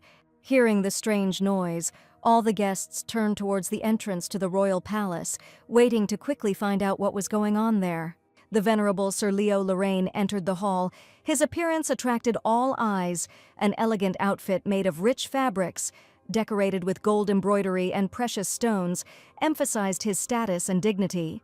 Sophia didn't expect to see Leo at the ball. Her heart suddenly started beating faster when he appeared in the hall, as if against all expectations. Excitement overwhelmed her because meeting Leo in such a solemn setting was a real surprise for her. Leo asked Sophia to rely on him and turned to the Queen, asking for forgiveness for the delay. The Queen was glad to see the dear guest, whom she had not seen for a long time, asking if he had really come to the ball in the company of Lisette. His sister was also supposed to be present at the ball, but suddenly the young man announced that he had another partner for the evening. And pointing with his hand at Sophia, who was standing next to him, he admitted that his partner was standing right in front of the queen. Sophia watched him with a slight smile, feeling that this moment would be special and remembered forever. And hearing the word partner, she could not believe that this was really happening right before the eyes of the queen herself. The young man stated that due to egregious circumstances, Sophia came to the evening completely alone. But he specially prepared a gift for her that would help her comply with the dress code of this ball. And as proof of their joint arrival, Leo turned to Sophia with a request to give her a wonderful gift. Sophia didn't even know what to answer, but just looked at Leo and his actions with frightened eyes. At this point, the impudent Tristan decided to intervene and declared that Leo was shamefully deceiving Her Majesty right in front of all the aristocrats. He insisted that Sophia took responsibility for not complying with the dress code, and the aristocrats immediately began to whisper about the lady. But Leo admitted to the queen that Lady Sophia had never deceived anyone. And if she ever resorted to something like that, it means she was in danger at that very moment. And looking at Tristan, the young man asked if anyone could have threatened the girl that evening, seeing his frightened eyes.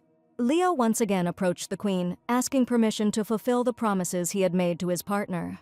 Sir Leo took a red box out of his pocket at the ball, and its bright color and elegant design immediately attracted the attention of those around him. Sophia looked at Sir Leo's gesture in front of the queen in surprise, and his action seemed unexpected and full of meaning.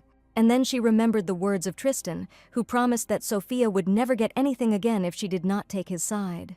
But now in front of her stood Mr. Leo, whom she trusted completely and entirely, and now for some reason he was trying to defend the honor of her family. In the box lay an exquisite brooch with a large emerald surrounded by a thin silver frame. This brooch was a real work of art, a symbol of wealth and refined taste. Sir Leo held it carefully in his hands, as if he were handing over something very valuable and special. Sophia knew that Leo was doing this without ulterior motives, and she sincerely thanked the young man for such a beautiful brooch. The brooch emphasized her sophistication and added a touch of luxury to her outfit, making her look even more beautiful and memorable. And as Leo thought, the brooch just perfectly matched the gracious lady's dress. Tristan and Catherine were perplexed and angry, because it was Leo who was able to defend her dignity and show his courage. However, despite their indignation, everyone understood that it was Leo who showed true courage and nobility. Their eyes were full of disappointment and discontent, and their hearts were seething with emotion. They felt that someone else could have acted differently. Lucas gestured that the commander had struck him down, but since the young man was on duty, the commander ordered him to return to his post.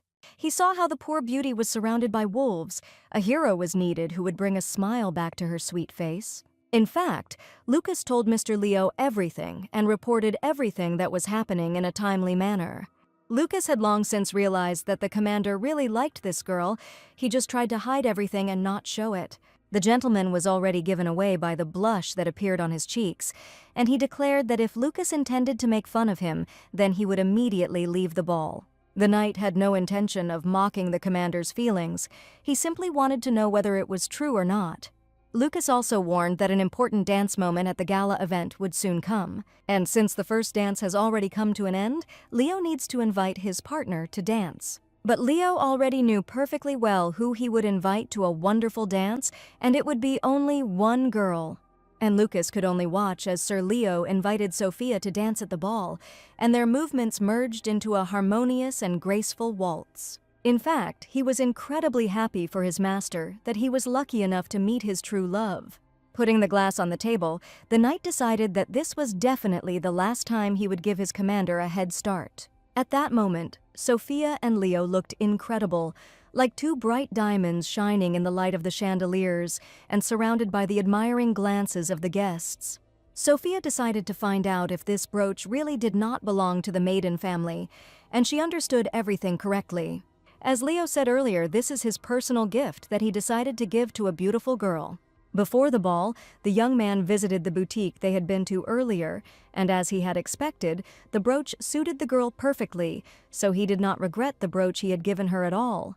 It turned out that Leo chose the stones based on their date of birth, since Adam was born in May and Sophia was born in April. The brooch symbolizes how she embraces Adam, tenderly holding her only and beloved son close to her. It is for this reason that Leo chose a thing that would not just match the outfit, but carry a huge meaning. Inside, she felt a deep sense of appreciation and respect for Leo for his generosity and kindness, and the moment became special for Sophia, filling her heart with joy and gratitude. And their dance filled the hall with a special atmosphere of beauty and magic, leaving an unforgettable impression on everyone present. Leo and Sophia went outside to get some fresh air and enjoy the silence. Suddenly the lady stumbled and almost fell, but Leo caught her in time, holding her hand tightly. Sophia even joked that the young man had been helping her out all evening, and as always, was there at the right moment. The knight only admitted that the girl could rely on him at any time of the day or night. But Sophia knew that she was not the main character of the story, and this was not her love story at all. Leo looked at Sophia with sparkling eyes, full of tenderness and admiration. His gaze was filled with warmth and sincere attention, as if he saw something special and valuable in her. After seeing the girl to her home, Sophia wished the young man good night and thanked him for everything he had done for her today. At that moment, his eyes shone brighter, reflecting deep feelings and sincere affection for Sophia. The lady entered the house where she was met by maids who immediately began to help the lady remove her exquisite jewelry. Sophia understood that she should keep her distance despite her feelings for the gentleman. She should not interfere with his love with the main character. That's what she thought until one moment she didn't even notice how soon they were holding Adam's hands together, and she didn't understand when it happened. When Sophia returned home, Adam was already fast asleep, and his face was calm and serene. Sophia took the invitation in her hands and once again became convinced that someone had dared to replace it and even rewrite the entire text. She told Leo about this when they were returning from the gala event. Sophia was sure that her invitation had clearly been replaced by one of the servants, but she could not even understand who could have done such a thing. But the knight knew that, using his ability, Adam noticed the suspicious servant and told him everything. Adam knew who to turn to, and once he realized this, the boy immediately confessed everything to the knight. The boy hastened to tell him what thoughts he had read in this servant, and Leo was incredibly surprised. But this happened when the heroine had already managed to go to the ball, but nevertheless, Leo still managed to save her. And the identity of the servant who replaced the invitation had already been established while the girl was at the ball. After all, only Sophia and her family, as well as Mr. Leo, know about Adam's abilities, and it would absolutely not want anyone else to know about them. So now the heroine had to expose the traitor without his help in order to prove his deception. Sophia quietly approached his bed, smiling, and felt warmth in her heart, seeing her son so happy and peaceful. She gently stroked Adam's head, and the boy woke up delighted. His little face lit up with a smile when he saw his mother. In the morning, they went to breakfast together, and Adam looked indignantly at the plate on which lay small tomatoes. Sophia was surprised that her son didn't like small cherry tomatoes, because they were incredibly tasty. In Adam's head, the logic developed that if he doesn't like tomatoes separated by commas, then his mother definitely loves them, and he happily gave her one. While they were talking about vegetables, there was a harvest festival in town today, and the maid hurried to tell the lady about this event. The harvest festival was an event where people gave thanks for a good harvest and prayed for an even better next year. Adam heard about the harvest festival for the first time and said that he would be happy to go to it and look at the beautiful vegetables. But Sophia looked down sadly because if they had to go out somewhere, they would need an escort. But relying on Leo again somehow felt wrong, because it seemed to her that she was demanding too much from him and taking up his time. Adam, seeing his mother's sad face, asked if she had had a fight with Sir Leo, but Sophia assured him that the young man simply had a lot of other things to do. And today she was going to ask another knight to accompany them, but Sir Lorraine had already appeared at the threshold. Adam was delighted as soon as he saw the young man and ran to greet him. He immediately said that he and his mother wanted to go to the harvest festival, wishing the gentleman a good morning. Leo immediately expressed a desire to accompany the lady to the harvest festival as soon as he heard about it from Adam. Sophia admitted that it was not worth bothering herself at all, and she wanted to make this request to the family's bodyguards because she wanted to at least somehow reduce communication with Leo, which had become too much.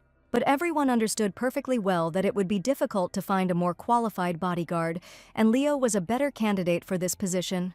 There were always crowds of people at the harvest festival, And she knew that Leo didn't like unnecessary noise, but the young man still insisted that it would be better for Adam to go with whoever he was used to.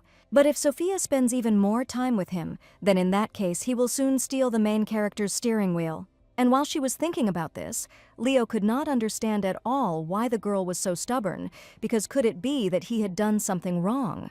Little Adam no longer listened to the adults' conversations, and taking his mother and Mr. Leo by the hand, decided that they would all go together. Adam went with Mother Sophia and Mr. Leo to the Harvest Festival for the first time, and his eyes sparkled with curiosity and delight, because it was the first time he took part in such a bright and cheerful event.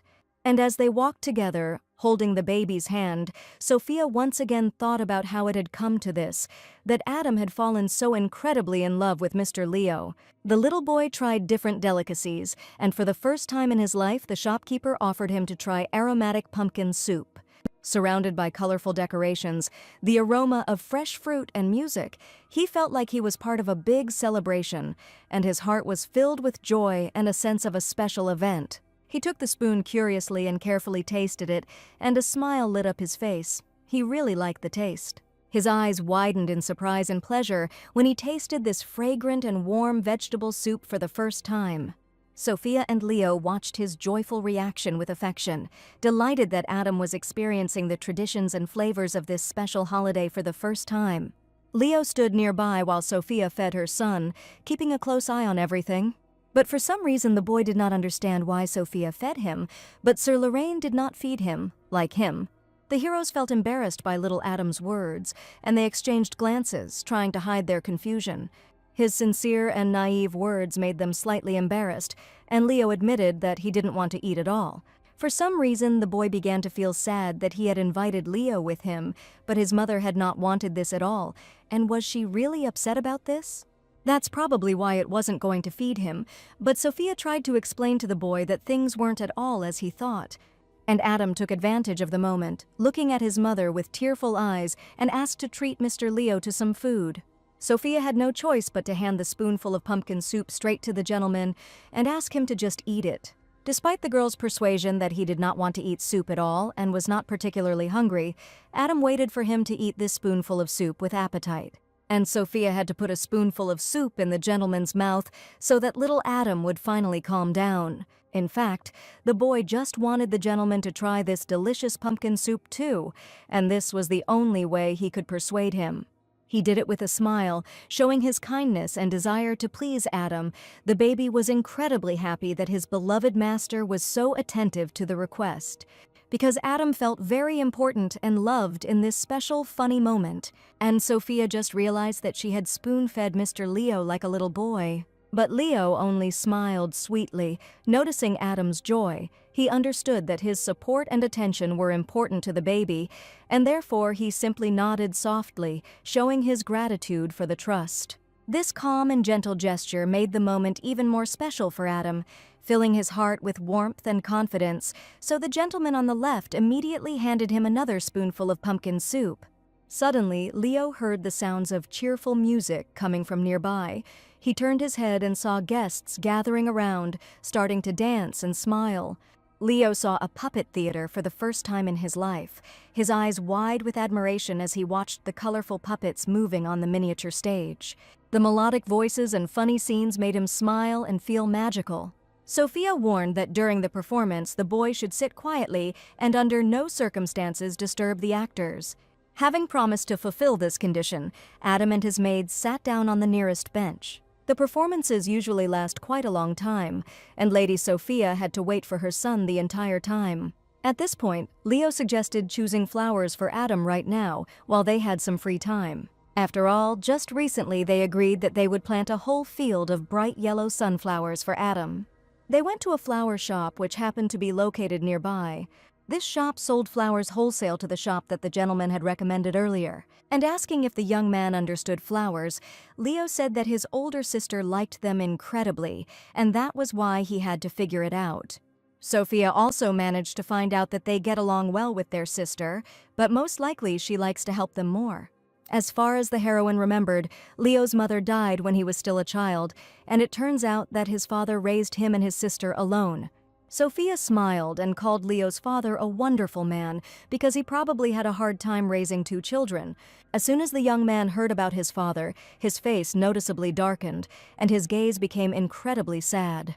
Sophia asked if something had happened in the master's family that she shouldn't have asked about, and Leo admitted that he and his father had a difference of opinion, which is why such disagreements arose. He always told his son that only he could choose the woman he would marry, and then, in an instant, without his asking, he chose his future wife. Sophia realized that it was about Lady Clarice, and that was why the young man was so upset when he received the letter. After all, the man was simply presented with a fait accompli, not even in person, but in a letter, and anyone in his place would have gotten angry. Leo said that when he tried to find out the reason for his categorical decision, he also did not give him a clear answer and simply asked him to silently accept his decision. And probably something happened that influenced his decision, and Leo apologized for this boring story. But for Sophia, it was not boring at all, and she admitted that even if there was an ulterior motive behind this decision, her father had gone along with it for some reason. Since Sophia continued to talk about this, the gentleman asked why her father could have made such a decision. Sophia assumed that perhaps it was her imagination, but it was likely that the father simply wanted to protect his son. The young man did not understand what kind of protection was being discussed, but the heroine was sure that they would soon make peace. Otherwise, she will tell everything to little Adam, who will be incredibly sad at the very thought.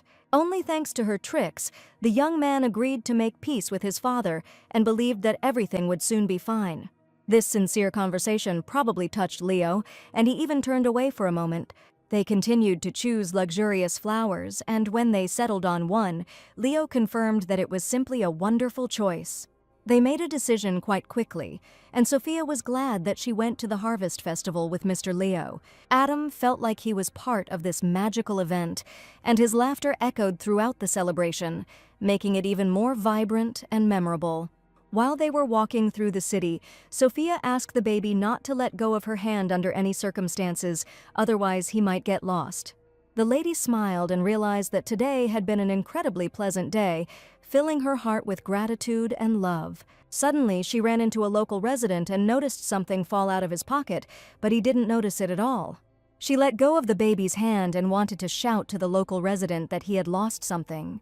Sophia rushed to catch up with the local resident, picking up his fallen wallet, and Adam did not even have time to notice how his mother disappeared from sight. Leo immediately noticed that something was wrong with Mr. Adam, and the boy's face was incredibly frightened. Little Adam pointed to the empty space and tried to explain that his mother had disappeared somewhere. After all, for the first time in his life, it happened that his mother suddenly got lost, although he was holding her hand the whole time. Sophia managed to catch up with that local resident, because she could not afford to ignore this thing that had just fallen out of his pocket. She returned the item to the gentleman, and he was incredibly grateful to the girl for her kind deed. But when Sophia turned around, she realized that neither Mr. Leo nor little Adam were anywhere to be seen, and they must have gone somewhere while she was catching up with the local resident. The maid immediately began to panic that the lady had very poor orientation in the area and was going to go look for her so that Leo would stay with the young master. When the maid went in search of her mistress, she was sure that she had not gone too far. All this time, Adam stood tightly pressed against Leo and peered into the faces of people in the crowd, hoping to see his mother. For the first time, he was left without Sophia, because they had been together constantly since birth. And now the knight saw that because of the sudden separation from his mother, the master became very scared. And Leo was thinking about how he could calm the boy down as quickly as possible, and suddenly he saw one of the young men in the crowd riding his child on his shoulders, and the child was laughing joyfully. That's why he suggested that the boy look from above, and that they would surely be able to find his mother faster. The knight deftly placed Adam on his shoulders, and indeed he was incredibly surprised at how high he found himself. To distract the child, Leo asked the boy to look around carefully, because that way he would surely be able to find his mother faster. But there were an incredible number of people on the street, and all the passers-by smiled as soon as they saw the delighted face of little Adam. Leo was incredibly happy that the boy was calmed down in a matter of seconds, just by starting to play with him. Suddenly, Adam noticed how one of the ladies was leading a boy by the hand. His head was being stroked by a loving father. And at that moment the boy thought that he too would incredibly like to have a kind dad and not the terrible Mr. Tristan. Leo immediately guessed that they were talking about Mr. Tristan and asked the boy how he saw his father. Adam said that he constantly bullied his mother and shouted loudly at her every day. He scolded the boy every day for something, and little Adam was very scared to live in this family. He admitted that he always wanted to protect his mother from Tristan and dreamed that he would finally stop yelling and swearing. After hearing this story, Leo became incredibly sad and admitted that, unfortunately, you can't choose your parents. But this phrase raised a lot of questions in Adam's mind, and he immediately began asking why this was happening. Leo himself did not know the answer to this question, and lowering the boy from his shoulders, he said that only an Adam can decide how to live its life. That is why Sophia decided to return to her family with Adam so that he would be happy. Adam loved his new home incredibly because his mother was always smiling there and no one ever scolded him. And Leo was sure that Sophia had done the right thing by choosing the well-being of her child in favor of the happiness of Mr. Adam. The baby smiled, and that is why he loved his mother so much, who was the best in the world for him. But looking into the crowd, he still hadn't seen her face, and he looked in surprise, wondering when she would return. Tears welled up in Adam's eyes, and Leo declared that she would definitely come soon. Adam cried because he didn't eat his tomatoes in the morning, and that's why he can't be called a good child at all. And that was probably why his mother took off and left, but the knight knew that the boy was simply very scared. After all, he was sure that for Sophia, Adam was the best boy in the world, and she loved him incredibly. And Adam will always be the most precious treasure for his mother, which she will definitely never leave or abandon. With tears in his eyes, Adam suggested asking how the gentleman knew all this and why he was so sure of it. But Leo said that this was their little secret, but he was ready to promise that very soon the boy would understand the true meaning of these words. The knight managed to calm the boy down again, and Adam trusted Leo with all his heart, believing every word. Finally, a smile appeared on the young gentleman's face again, and all that was left was to find Madame Sophia. They were just passing by a shop selling dried fruits and vegetables, and Leo noticed something. The gentleman told little Adam that if he doesn't eat tomatoes, it certainly won't make him bad, and he should probably try them just in a different form. He bought dried tomatoes and offered the boy to try them, because he might like them. Indeed, the dried tomatoes turned out to be much tastier than the small cherry tomatoes that the boy had refused this morning. Leo was something the boy really liked, but most importantly, he would no longer feel bad. Finally, the maid managed to find Sophia, and from afar, Adam already heard his mother's ringing voice. The baby smiled happily and extended his arms to his mother, feeling her warmth and care. She quickly approached Adam, hugging him tightly and tenderly, as if she was afraid of losing him again. The harvest festival was slowly drawing to an end, and the city streets were almost empty of shopping stalls. Sophia was afraid that the boy might get lost, but she got lost herself and apologized for causing so much trouble. But Adam said that his mother shouldn't worry because he had a great time with Sir Leo. And Sophia was incredibly grateful to the gentleman that he took care of his son while she was away. In fact, he himself had fun with Mr. Adam. While Sophia was chatting cheerfully with her maid, a young man was standing nearby in the building with a bucket in his hands. The young man threw something out of the bucket, and at that moment Mr. Leo quickly reacted, managing to cover Sophia with his body. His actions were quick and decisive. He protected her from splashes and possible trouble. No one understood what had just happened, and they only saw the young man with a bucket in his hands who was now apologizing for what he had done. Thanks to Mr. Leo, Sophia didn't get dirty at all, but at that moment they were being watched by another heroine who probably didn't like the fact that this couple was spending time together. It was Clarice who was standing near the window and watching, and it was probably she who persuaded the young man to pour the bucket on Madame Sophia. And Leo was not at all deceived by the assumption that someone had definitely been behind all this. In the evening, Leo was busy with work matters, and he had to answer a large number of letters that had arrived during this time. He finally finished and breathed a sigh of relief as he placed the final night's seal on the envelope. On his desk stood a cardboard box with dried roses, as well as a postcard that Mr. Adam had sent him. The young man's heart filled with warmth, and he considered this a great end to a pleasantly spent day. Leo wasn't going to let that bucket spill on Sophia go to waste, so he found a photo of the boy. There are many priests in the church who revere the Holy Virgin. They even created a holy guard to protect her.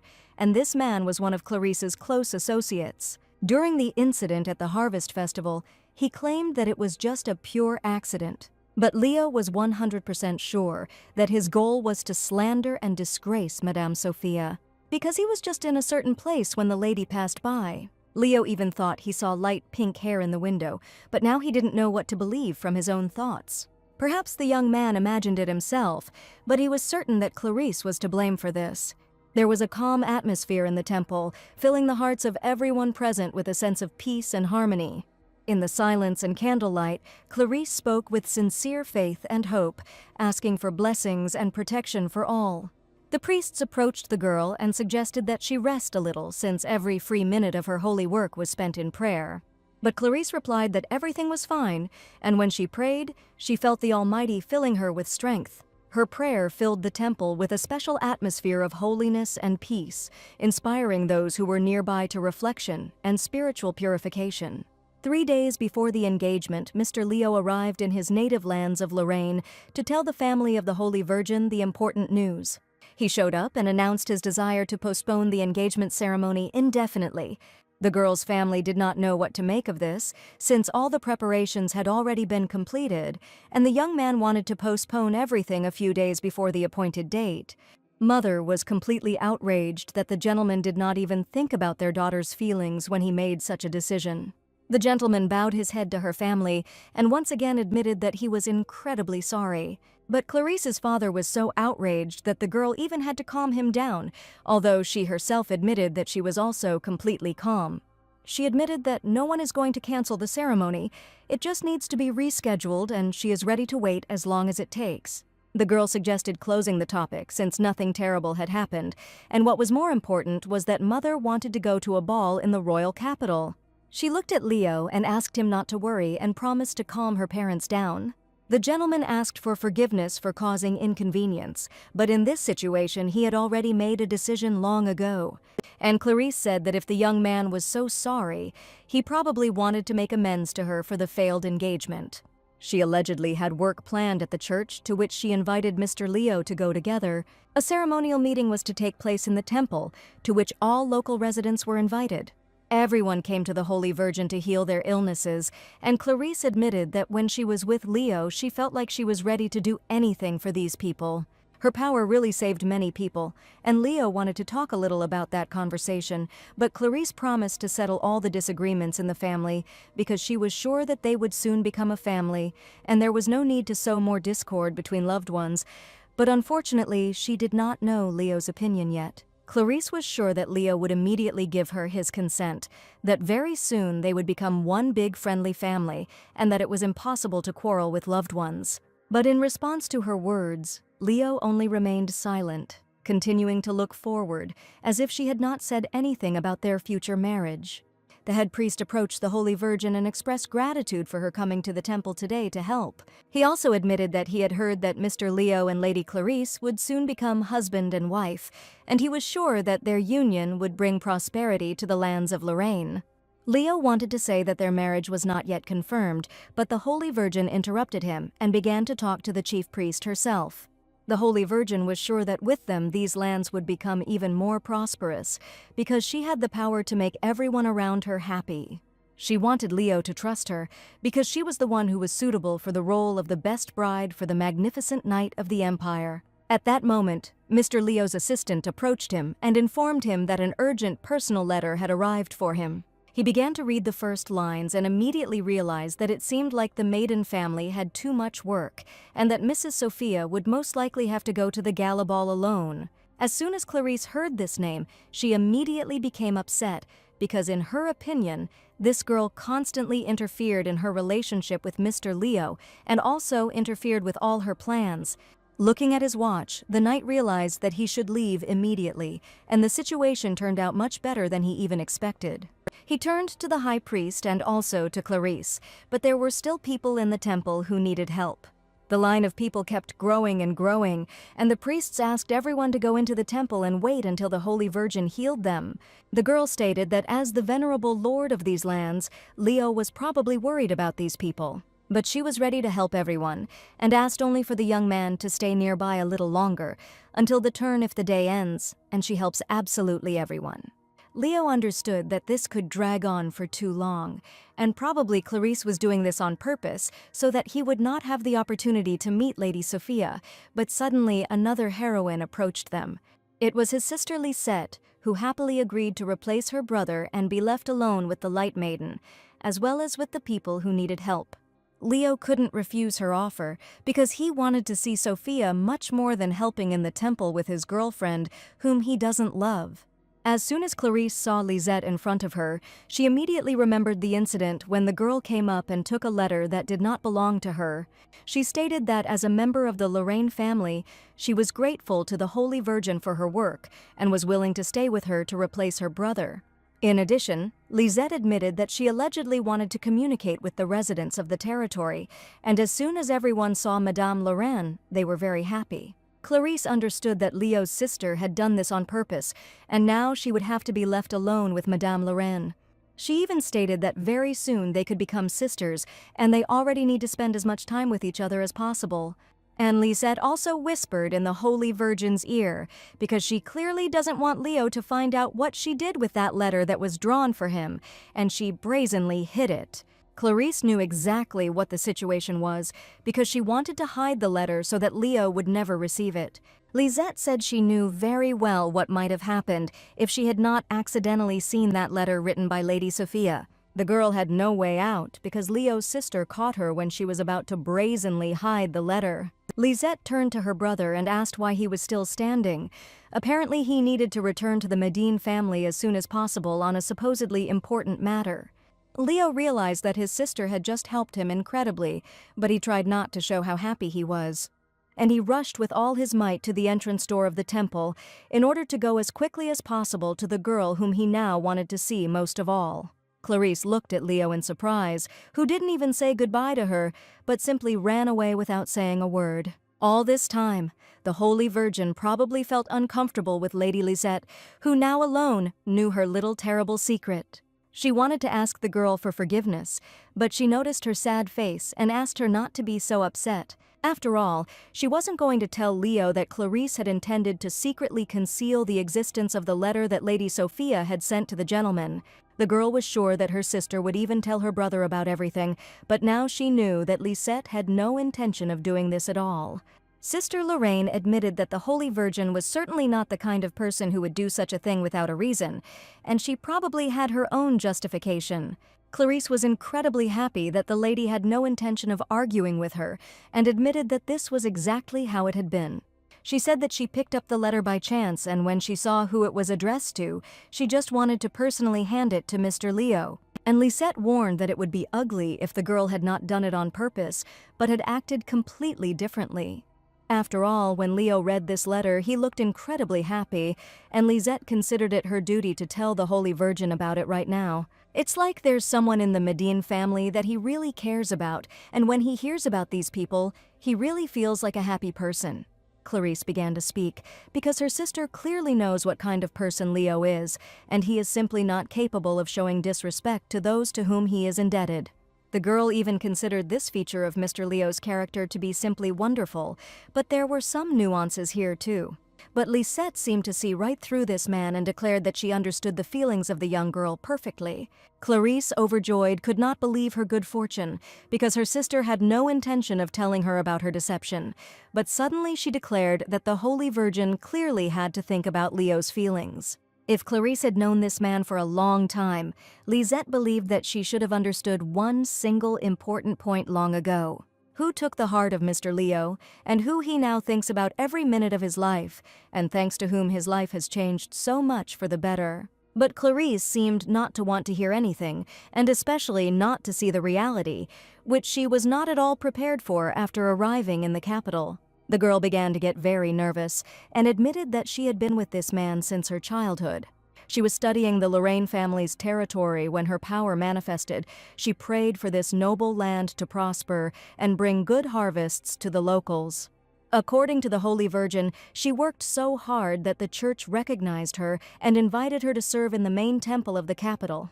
And suddenly, getting up from her chair, she loudly declared that she did all this only for the sake of Mr. Leo, who now for some reason refuses to marry her. The girl screamed. Was she really unworthy of receiving something in return because she had given her whole life for this man, who was now constantly running away from her? Everyone knew how much effort the holy maiden had put in, and all the people in Lorraine's family territory, including her, were incredibly grateful to her for her strength. But the sister was sure that this girl did everything not for the benefit of others, but solely for the sake of one person. And she should have already realized that there are things in the world that she will never be able to get, no matter how much effort she puts in. Lisette understood how painful it was to admit this, when your hands seemed tied and you could not influence the actions and especially the feelings of another person. Clarisse probably wasn't ready to hear that Leo adored another girl with all his heart, because she sincerely believed that he should definitely be with her.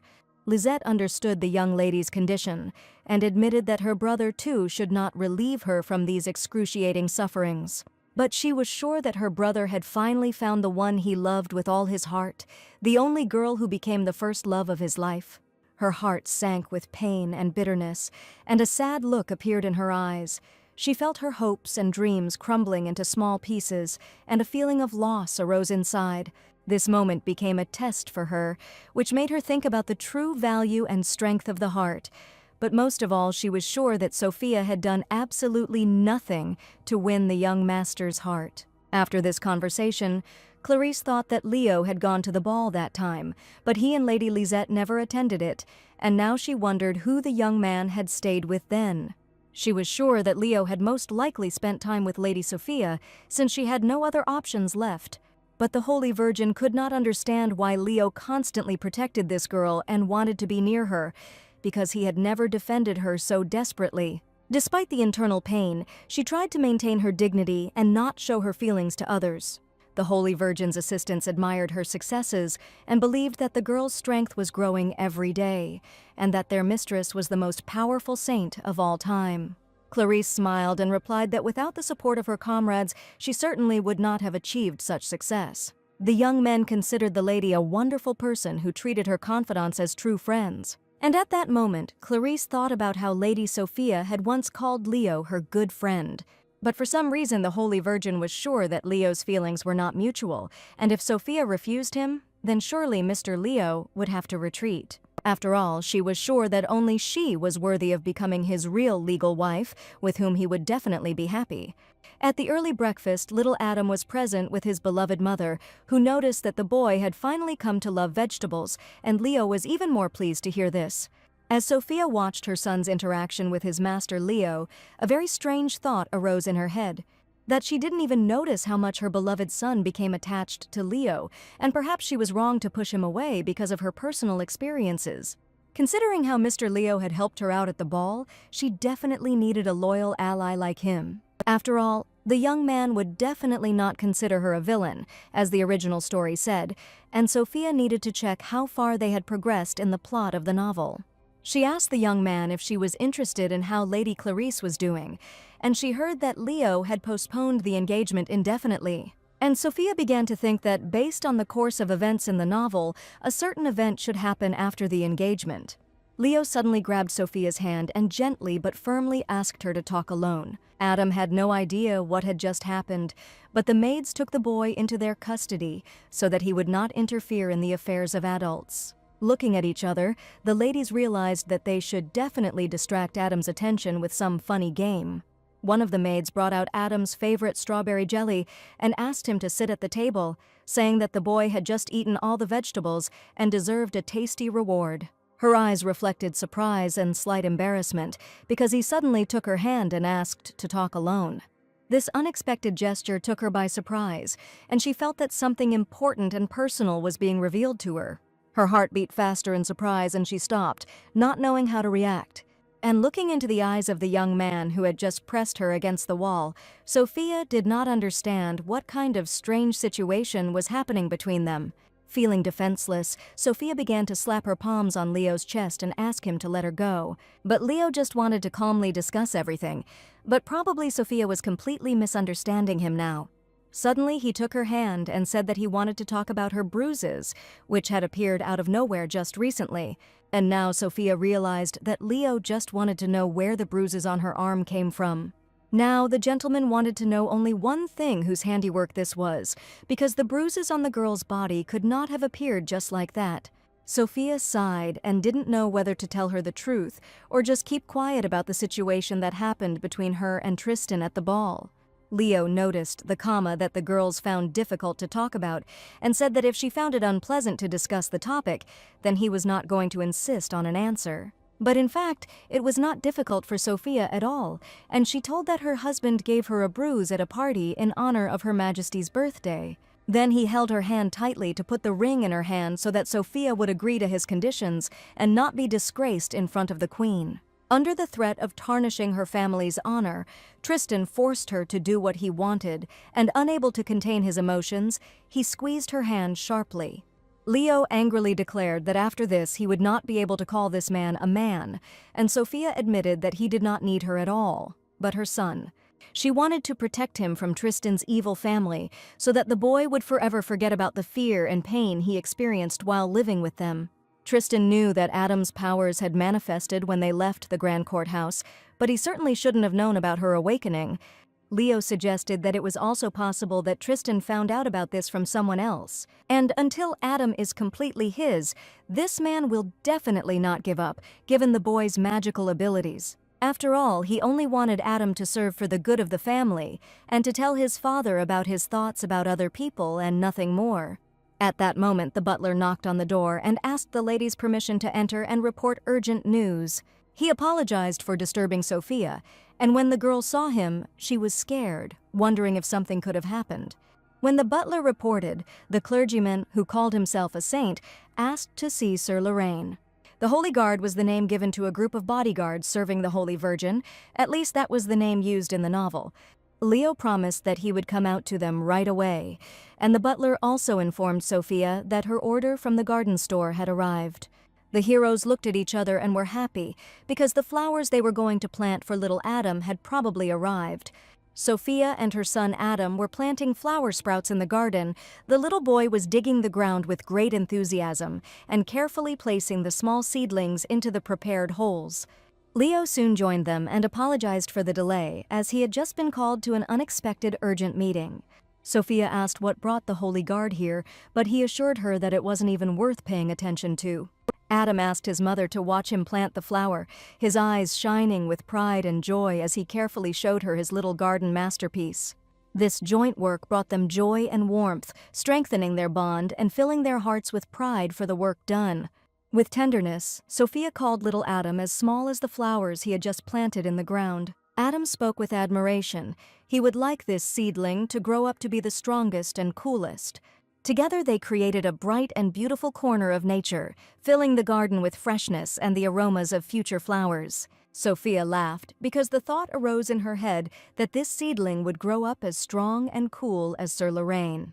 Leo also planted the plants with care and patience, carefully selecting the right seedlings, digging the holes carefully, and carefully placing each plant in the ground. Suddenly, Adam noticed something that was completely incomprehensible to him and asked his mother what it was.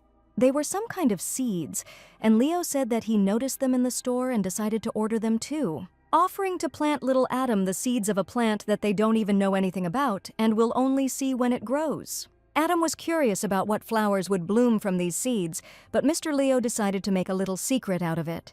He whispered to the boy that none of them knew what kind of flowers would bloom from these tiny seeds. He asked Adam, when he grew up, to be sure to tell him what kind of flowers these were, and this would be their little promise to each other. The little boy nodded curiously and waited impatiently for the moment when he could see the result of his labor. This little secret about the future flowers became a special moment of anticipation and hope for them. Leo watched little Adam with warmth, rejoicing that together they were creating something beautiful and alive. They sealed their promise with their little fingers, and Adam proudly promised to show them what flowers would grow in the future. Sophia watched her son closely and their interaction with Mr. Leo and felt warmth and joy inside. The smile on her face reflected peace and happiness because she saw Adam growing up in love and care, and Leo showing him sincere kindness. And even when she asked Leo what kind of seeds they were, he still said it was their little secret. The young man agreed to tell only on one condition, that Sophia would promise that if something happened to her, she should ask him for help. He asked if she had never told anyone about the bruises on her wrists and had been trying to hide them all this time. But Sophia didn't see any point because she considered it her problem and didn't want to worry any of her parents once again. It was a shame on her part to get such a bruise, but she also didn't really want anyone to see it, her own weakness. Therefore, she decided that no one should ever know about this, and she also did not intend to tell Leo about them. But Leo didn't like at all that Sophia decided to hide the fact that Tristan allowed himself to be rude at the ball. Placing his hand on hers, Leo admitted that he was the only one who wanted her to rely on his strong shoulder the most. This unexpected moment made her look at Leo in a new way and feel a special warmth inside. She stopped, surprised and touched by his words, feeling that before her stood a man with a kind heart and real feelings. His words were soft and honest, and there was a deep sincerity and concern in his voice. Sophia was incredibly frightened by such frankness and even recoiled a little away from the gentleman sitting next to her. Smiling, she quickly decided to change the subject and asked again what kind of seeds they had just planted. But when their faces were too close to each other, Sophia suddenly felt like she could drown in the depths of his eyes, completely not listening to what he was saying. Sophia admitted that she would like to find out this answer together with Adam when he grows up and is the first to see a flower in bloom. She really liked the idea of the mystery seeds because none of them knew what would grow out of them. The days flew by for each of the heroes, and Leo's life changed a lot from the moment he first met Sophia. It even seemed to him that a lot of time had passed since he began living in the maiden house, and Sophia remembered that the young man had begun living with them back in the spring. It would soon be autumn again, and Leo would have to stay with Maiden until May, which meant that they had been together for almost half a year. Sophia enjoyed every moment spent together, but suddenly the left one, with a serious expression on his face, wanted to tell her something. Sophia already had a premonition of something that she could not describe in words, and the young man only confirmed her suspicions. Leo was planning to leave the Maiden family home very soon and decided to confess everything to Sophia right now. Her heart sank with surprise and alarm when she heard about his plans, and Sophia did not expect Leo to leave their home so soon. But first of all, he wanted to tell about the conversation with the Holy Guard, who had just urgently arrived for the meeting. He said that the church had decided to form a group of Holy Guards to protect the safety of the Holy Virgin. The young man came for an important reason and offered Commander Leo to become their commander-in-chief. Finally, the church, which had been expanding its influence behind the scenes into other territories, made its first move. Leo immediately realized that a major conflict could develop between the church and the royal family. The arriving guest presented Leo with an order appointing the commander-in-chief, signed by the Pope himself. And if the young man decides to accept this post, it will mean an automatic transition to the side of the church. It is he who will give them an advantage at the beginning of the conflict, which they have probably already fully planned. Leo immediately stated that he was forced to refuse the offer to become the main commander, because he understood what it could entail. The church minister was surprised that the commander was not ready to do this even for the sake of the Holy Virgin, who was now helping all those in need. Mr. Leo confidently stated that his answer remains the same and he is completely confident in his decision. After all, he knew that someone had changed the invitation to the ball for Sophia, and this was done deliberately in order to disgrace her. He made this decision because he wanted to protect Sophia and Adam, and he knew he had to stay here to keep these people safe. The gentleman had no intention of changing his decision, and stated that he still had obligations to the maiden house. But suddenly the young man told Leo that he should certainly know that Mrs. Sophia never got a divorce from her ex-husband Tristan. Leo was not aware of their further relationship, and he only knew that the girl ran away from him and took her son with her. Not long ago, the church received a letter from the head of the Grand Court family, in which Mr. Tristan claimed that he had signed the divorce papers out of emotion and wanted to annul the document. The institution of marriage is under the complete control of the church, and even the royal family cannot interfere with such requests. Leo suggested that no matter what they tried to do, if the clergyman signed the petition, the divorce document would automatically become invalid. He decided to ask the young man again if he understood what he was talking about, but then confidently declared that his words were the complete truth. and he warned that if Leo became their commander, the divorce issue would resolve itself, but the gentleman hated it when people tried to threaten him. The young man was afraid of the commander's anger, that he was simply carrying out the will of the senior priest, and he did not know the nature of his intentions. He was going to meet him in person to protect Madame Sophia from the Grandcourt family so that she could live happily with Adam.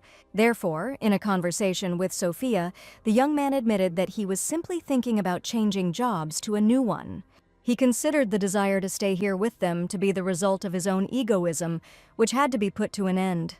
But Leo, again, if he can protect Sophia's happiness, he is ready to do whatever it takes. According to the plot of the novel, the hero must become the commander-in-chief of the Holy Guards and subsequently fall in love with the Holy Virgin. But Sophia saw that something was bothering the young man, and that was why she asked if he had really decided to change jobs entirely of his own free will.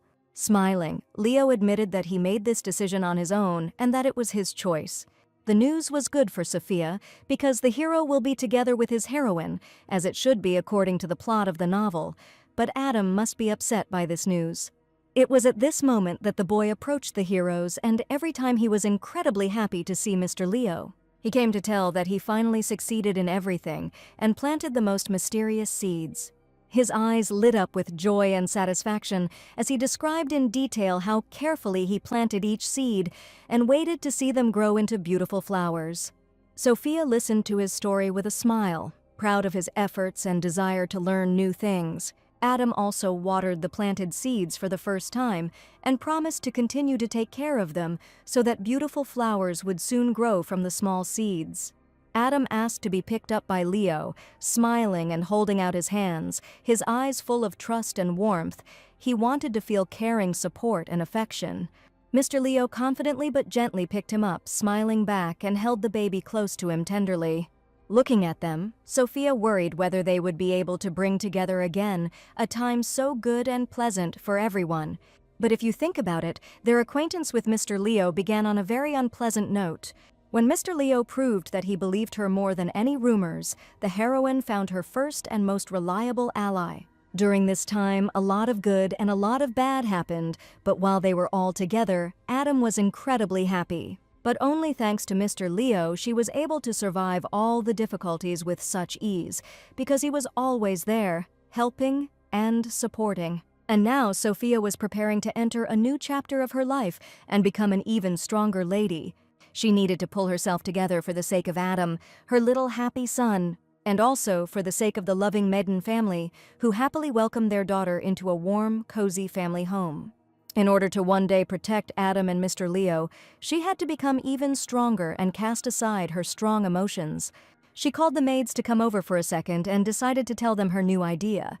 Sophia asked the maids to prepare something especially for her, but only so that no one except the three of them would know about it. Suddenly, the heroine saw a man in the yard, and she was very surprised when he appeared.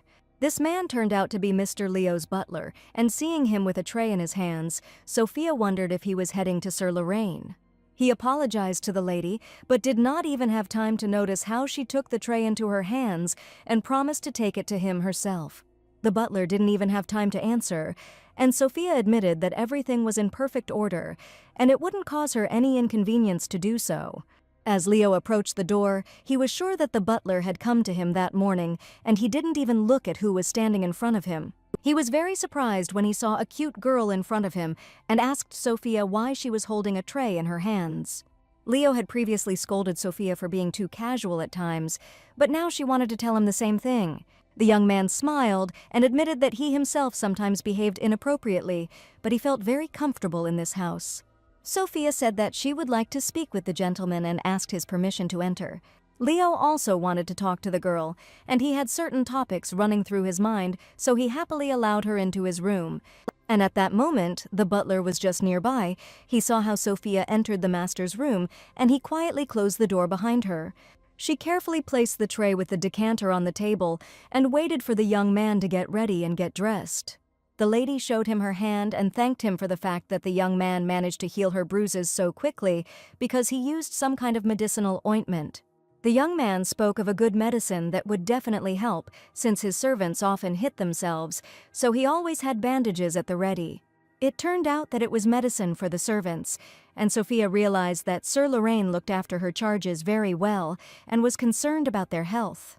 Leo didn't even realize that he was a very caring person until Sophia told him about it. On his desk was Adam's card and dried roses, and every time he looked at them, he felt boundless love inside. At first glance, Leo may seem a little cold towards others, but in reality, he really values those he is friends with. And Sophia was sure that he also had strong feelings and respect for her and her little son. The young man said that he would like to talk about Adam, and this topic worries him incredibly. Recently, the boy said that he was very afraid that Tristan would kill him and he couldn't save his mother, and only now the heroine learned that Adam told him everything.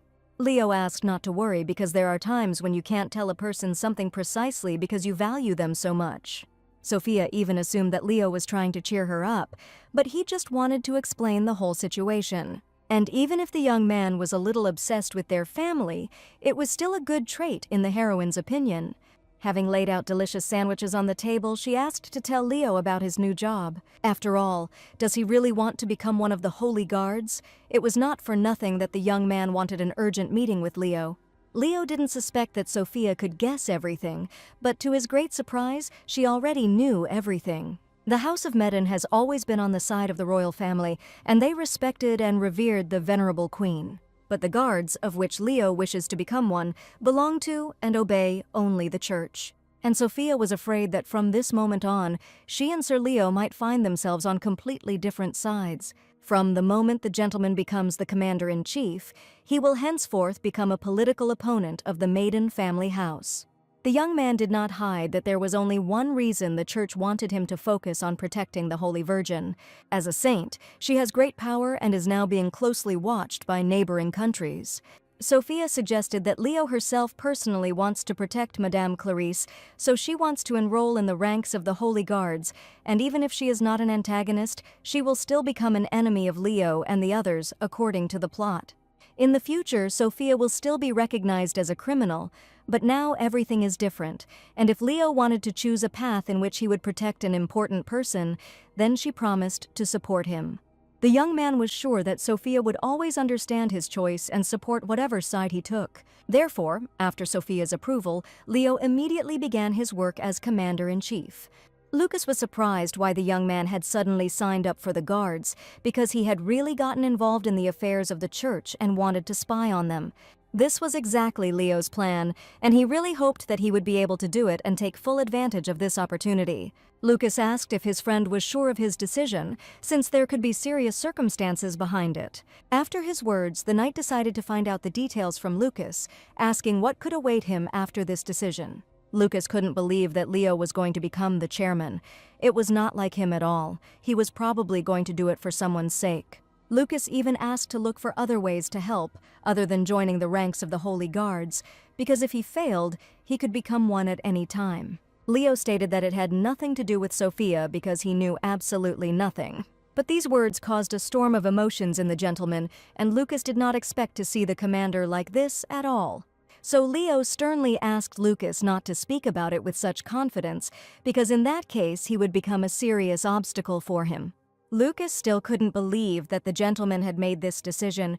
Could what he was saying really be true? The commander knew that if a quarrel occurred between them, he would still be much stronger than his opponent.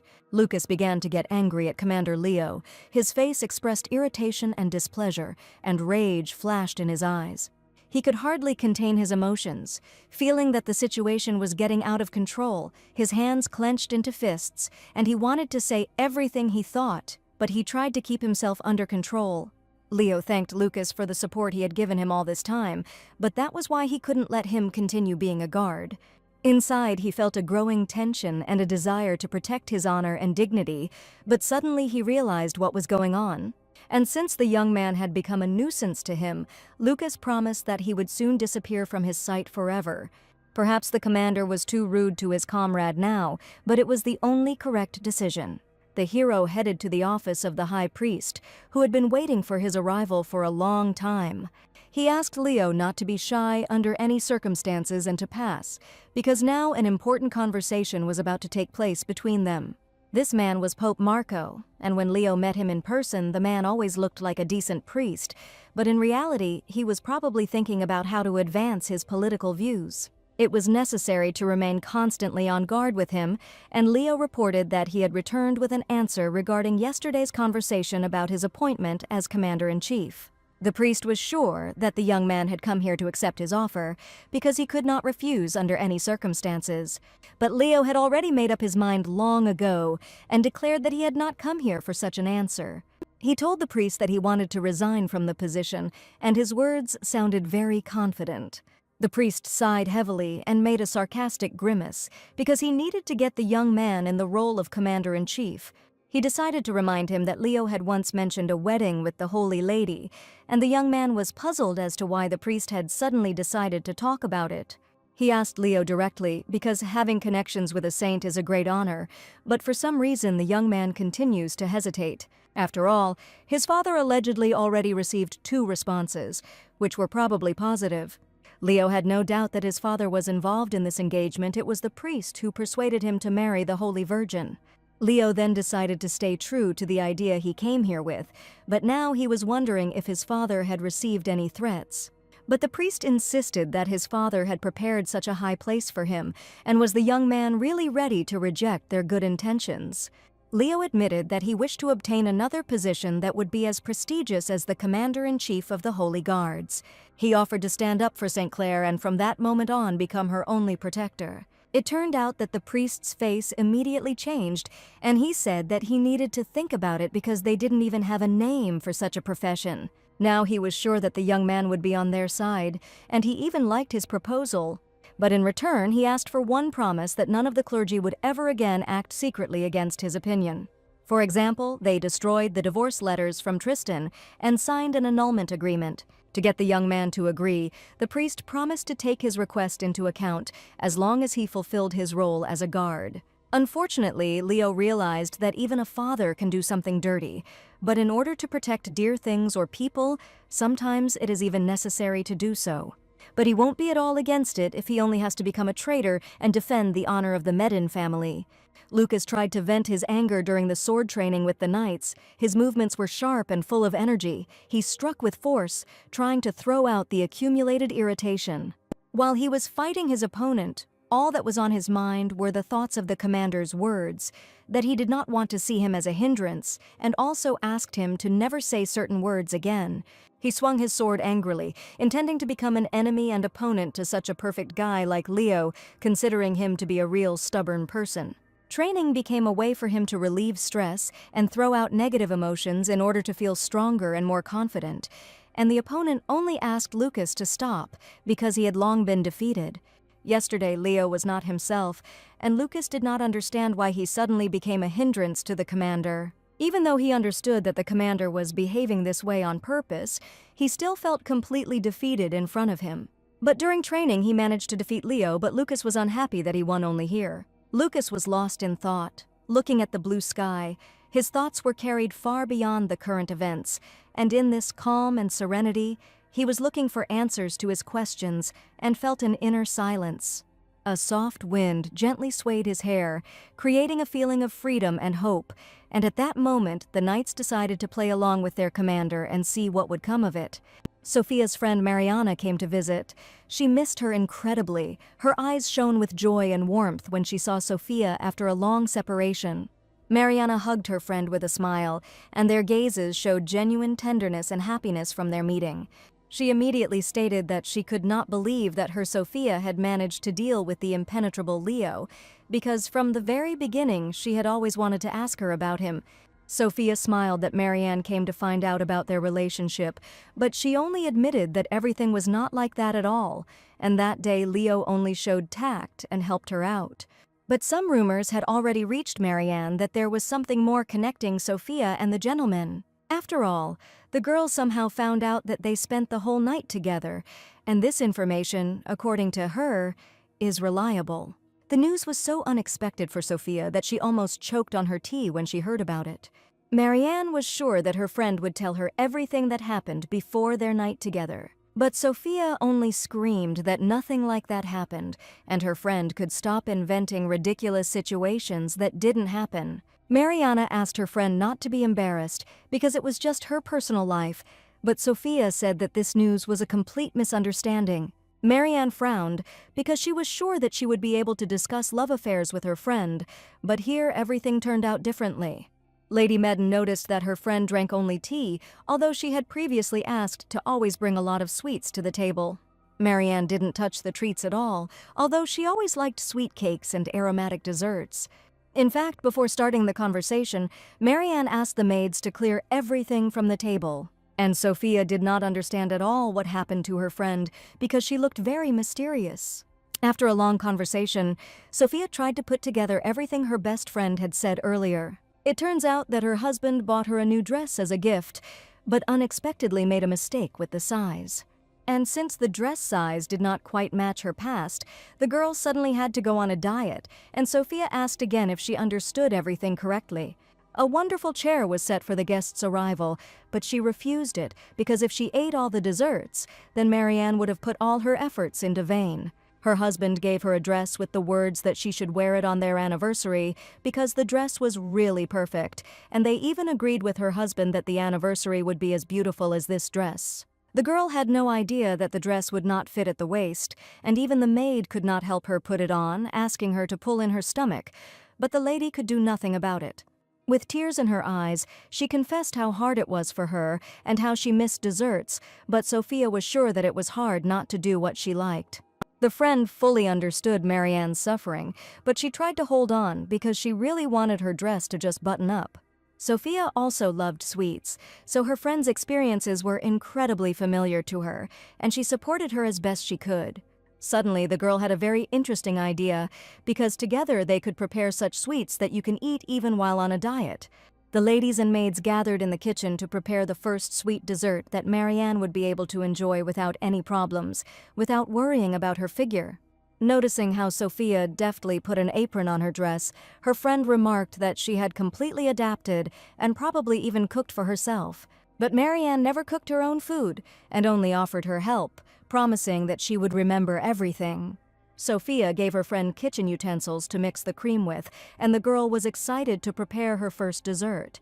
Sophia decided to make a cream that could be eaten even on a diet, adding just a few fatty ingredients and simply replacing others. She used plant-based milk and nut flour, which will help reduce the final calorie count, but still provide a feeling of satiety. The kitchen was filled with an incredible aroma, and soon Marianne saw the fruits of her labor. On the table were custard tarts that Marianne had just prepared herself with the help of Sophia and the maids. Little Adam admired how cute these cakes were because they looked simply amazing. Taking one cake in her hands, Sophia asked everyone to try it as soon as possible because, besides, these treats were very healthy. Although the lady saw that her friend had put some sugar in it, Sophia assured her that this cake would definitely not harm her figure. Her eyes sparkled with pleasure and her smile grew even wider as she took a bite with pleasure and felt the sweet taste melt in her mouth, delighting her heart without making her feel guilty. Finally, Sophia got what she wanted, and her friend's face quickly regained its former cheerful smile. The aroma of fresh dough and sweet icing filled the room, creating an atmosphere of coziness and warmth. Marianne ate the sweet treat with pleasure and admitted that she had not felt such pleasure from food for a long time, and the heroine happily admitted that the cakes they made were definitely worth all the effort spent on them. This moment became special for Marianne. She realized that you can enjoy delicious food and at the same time take care of yourself. And Sophia was sure that a diet should not be about you not eating and losing weight, but about you being able to eat deliciously and lose weight at the same time. For Marianne, these words were surprising because she had no idea that it was possible to go on a diet and eat deliciously. Sophia asked to pass the cake to her husband and also offered to sew a dress for her friend in her real size. After all, a husband should love her as she is, without grueling diets and fasting.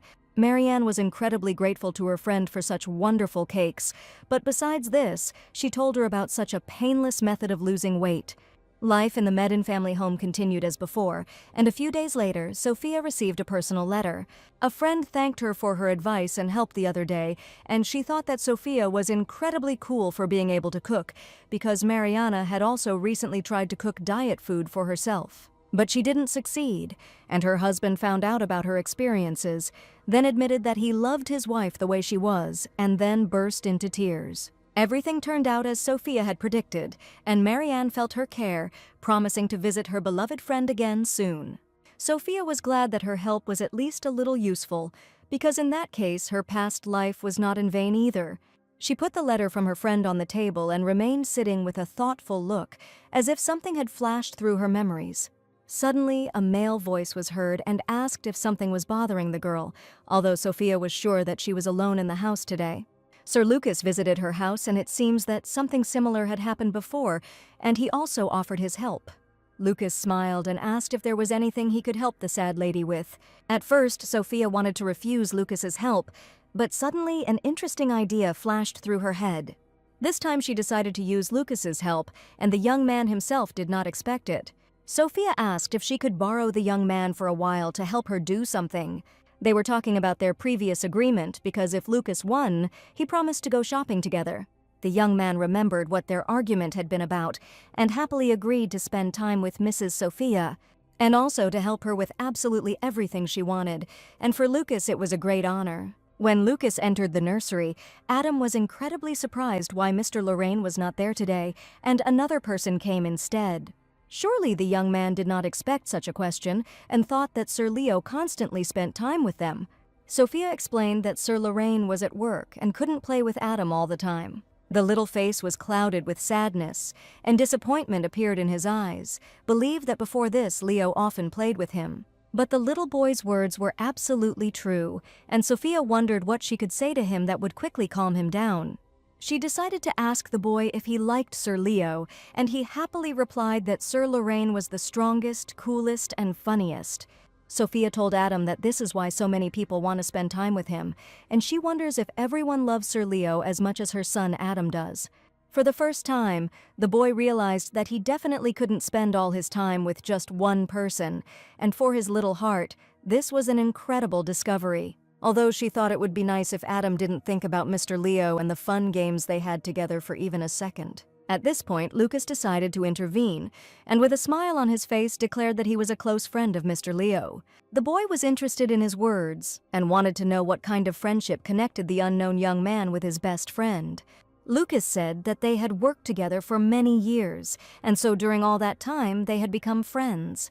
But none of those present knew that by that moment they had managed to have a very serious fight with their commander, and still do not communicate. And Adam took the opportunity to find out if Mr. Lorraine was really at work, which is why he didn't come to play with him. Lucas said that Commander Leo is a brave warrior, and together they protect the Empire.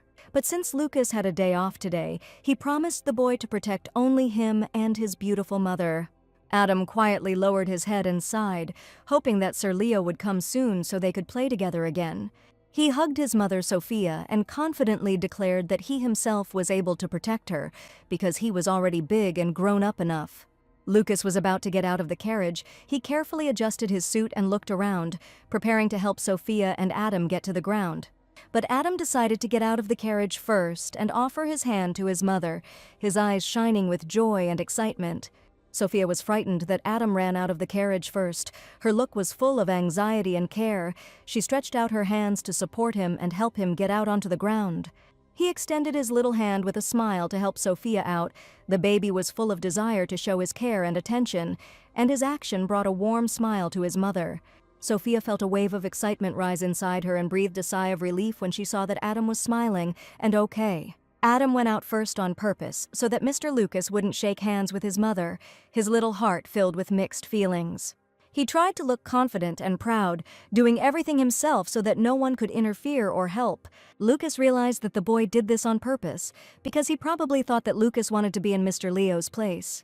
And at that moment, the young man realized that this child had a well-developed intuition because he understood perfectly well that Lucas liked Mrs. Sophia. The first thing they did was go to a toy store, and the boy was attracted by a toy train, at the sight of which he immediately shouted that he had found the perfect gift.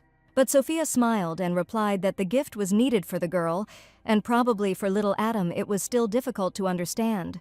Sophia said that she was going to visit the Forster's house soon, so she wanted to buy some wonderful gifts. The head of the Forster family and his wife died of illness several years ago, and their eldest son, Franz, became the new head of the family, managing his parents' estates. Sophia knew the history of this family well, and the deceased Viscountess was a friend of her mother. And now her eldest daughter, Mrs. Kate, works for them as a maid and copes with her duties perfectly. Sophia remembered that it was the same Kate who was involved in the story with the letter substitution, and perhaps she was the one who replaced the invitation to the ball. But Sophia had to solve this riddle herself and personally expose the man, proving his lie. Lucas recommended special gifts for Forster's daughters, as he knew them very well. Besides Mrs. Kate, Franz had another younger sister, and he chose a book that would be just right for Mrs. Lena. She was ill and therefore could not leave the estate, and so Lucas offered to give her a book, because he had heard that she liked adventure novels. The young man's information was very useful, because she knew absolutely nothing about Mrs. Lena, and now Lucas helped her out incredibly. Lucas knew nothing else, and also stated that he did not know that the Meaden house was visited by maids. Sophia asked. The information that the young man possessed was certainly valuable knowledge, so why did the young man share it with the lady so easily and casually? Lucas whispered in Sophia's ear that she should not worry under any circumstances, and he considers this his duty. Sophia promised that if those people liked the gift, she would definitely thank Lucas for his help. But the young man suddenly declared that he would like these to be the case. She thanked him in advance and offered to take him with her when she went to the Forster family. Despite the strange conditions, Sophia did not understand what benefit Mr. Lucas would find in this. The young man smiled and admitted that his only benefit was to spend as much time together as possible with Madame Sophia. After all, in order to achieve a true goal, you need to perform actions at the same time. At that moment, Adam grabbed his mother's hand and shouted that he was also going to go with her. In that case, Lucas suggested that they all go together, since he just happened to have a crew ready that could take everyone. Sophia gratefully agreed to the knight's terms, and he continued to talk to her in a gentle voice. Adam looked at them quietly, trying to hide his jealousy, but there was a little sadness in his eyes. His little heart was aching with unpleasant feelings, and he was noticeably upset to see how his mother was paying attention to Lucas. A few days later, Mrs. Medine, her son, and Lucas visited the Forster family home. The family's eldest daughter, Kate Forster, greeted the distinguished guests who had come to visit them. Smiling warmly at Mr. Lucas, she greeted the young man and was probably already familiar with him. Sophia thanked him for the welcome, asking if the head of the family, Sir Franz, had been absent for a long time. Now Kate was acting as his host and asked the guests to make themselves at home, thanking them for the nice gifts. While the ladies were talking among themselves, something caught Adam's attention, and he turned in the other direction to see what was going on.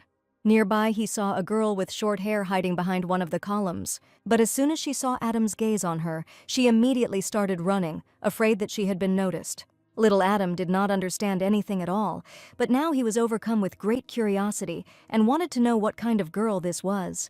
Sophia asked where Mrs. Reyna was, and she thought that since Adam had come with her, they could get acquainted. Kate said that unfortunately, her sister hardly leaves her room, so it is unlikely that she will be able to see her today. There were a lot of sweet treats on the table, and the boy was very excited at the reception, asking his mother to eat some sweets. Adam enjoyed the delicious cookies, but his thoughts were still on the strange girl who ran away so quickly. Lady Kate offered the boy other treats to try, and the boy was incredibly happy to try something new. Adam felt warm and happy because it was so delicious, and he was happy that he could try such a tasty treat. Kate saw Sophia carefully wiping your crumbs from her son's face, and she immediately remembered her sister. When she tried to clean the crumbs from Rena's face, she only screamed for no one to touch her. The girl always reacted furiously to any attention, and only angrily asked no one to ever touch her. Lucas noticed Lady Kate's distress and asked if something had happened. Kate asked if Sophia and Adam always acted like this, and she noted that the family was very close to each other. Sophia and her son looked like a happy family who live in perfect harmony and as if they never quarrel. Kate heard from one of her maids that Sophia had changed, but she only knew about Sophia from those times when everyone called her a villain, but in fact she turned out to be a different person.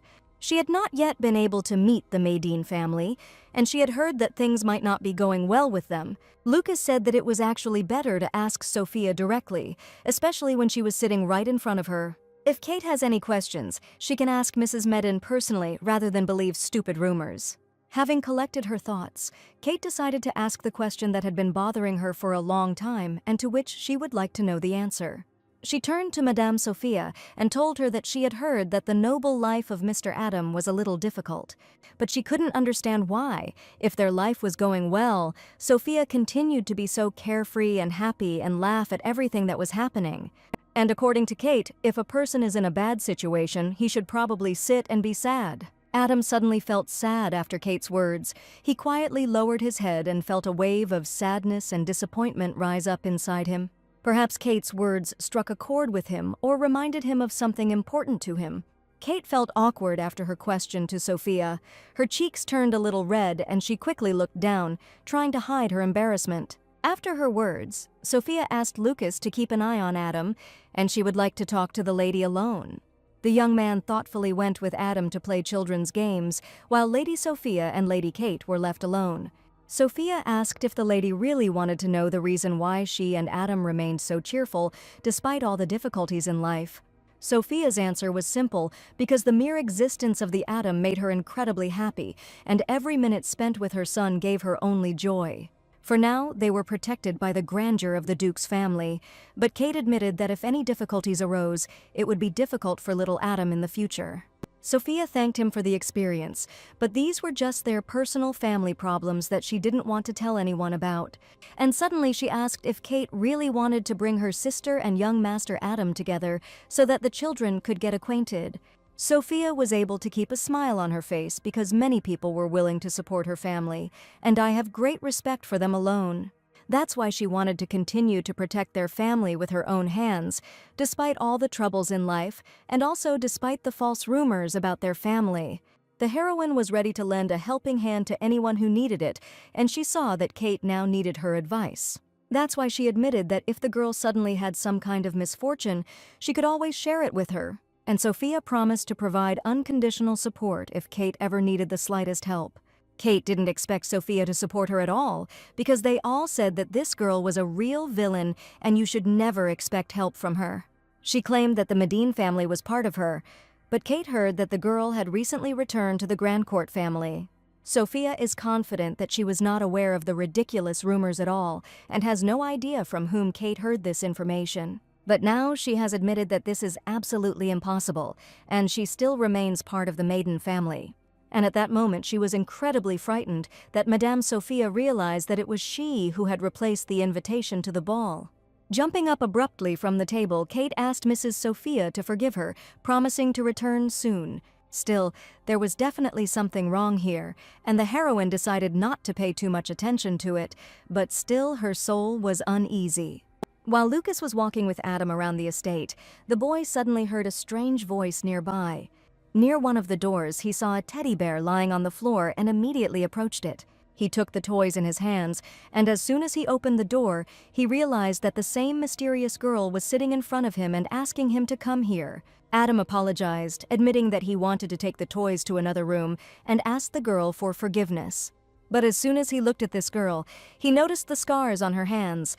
Her face looked very rough and angry, as if someone was constantly offending her. Adam stood in the doorway, frightened, and the girl screamed, asking if there was something he didn't like. The young lady was afraid that Adam would think she was dirty and would not want to approach her, but instead the boy went into her room and asked if she didn't want to read the rest of the book. The young lady was sure that the boy would not even want to talk to her, but on the contrary, he really wanted to meet her. She was even surprised that the boy didn't think she was nasty, since probably all the other kids bullied her. Lucas introduced the young gentleman and said that they were accompanying Madame Sophia, who had come to their house today for a visit. The young gentleman even brought her toys, but she only turned away and angrily declared that she no longer needed them. She felt dirty and scarred, and she couldn't understand why such a sweet boy would suddenly show interest in her for the first time. Looking at the toys, Adam admitted in surprise that the toys were wearing very beautiful clothes and that the girl probably took great care of them. But Rena admitted that these toys were not at all dear to her, and she no longer needed them. Adam didn't care at all why the girl continued to be angry, and he happily arranged the toys in her room. The boy found a great place for the teddy bears and sat them on chairs opposite each other. He was delighted and declared that this was the most ideal place for them, and that the girl should under no circumstances stop playing with them. The toys seemed to be telling the girl that they had finally made a house for themselves, and that they now had a full-fledged family.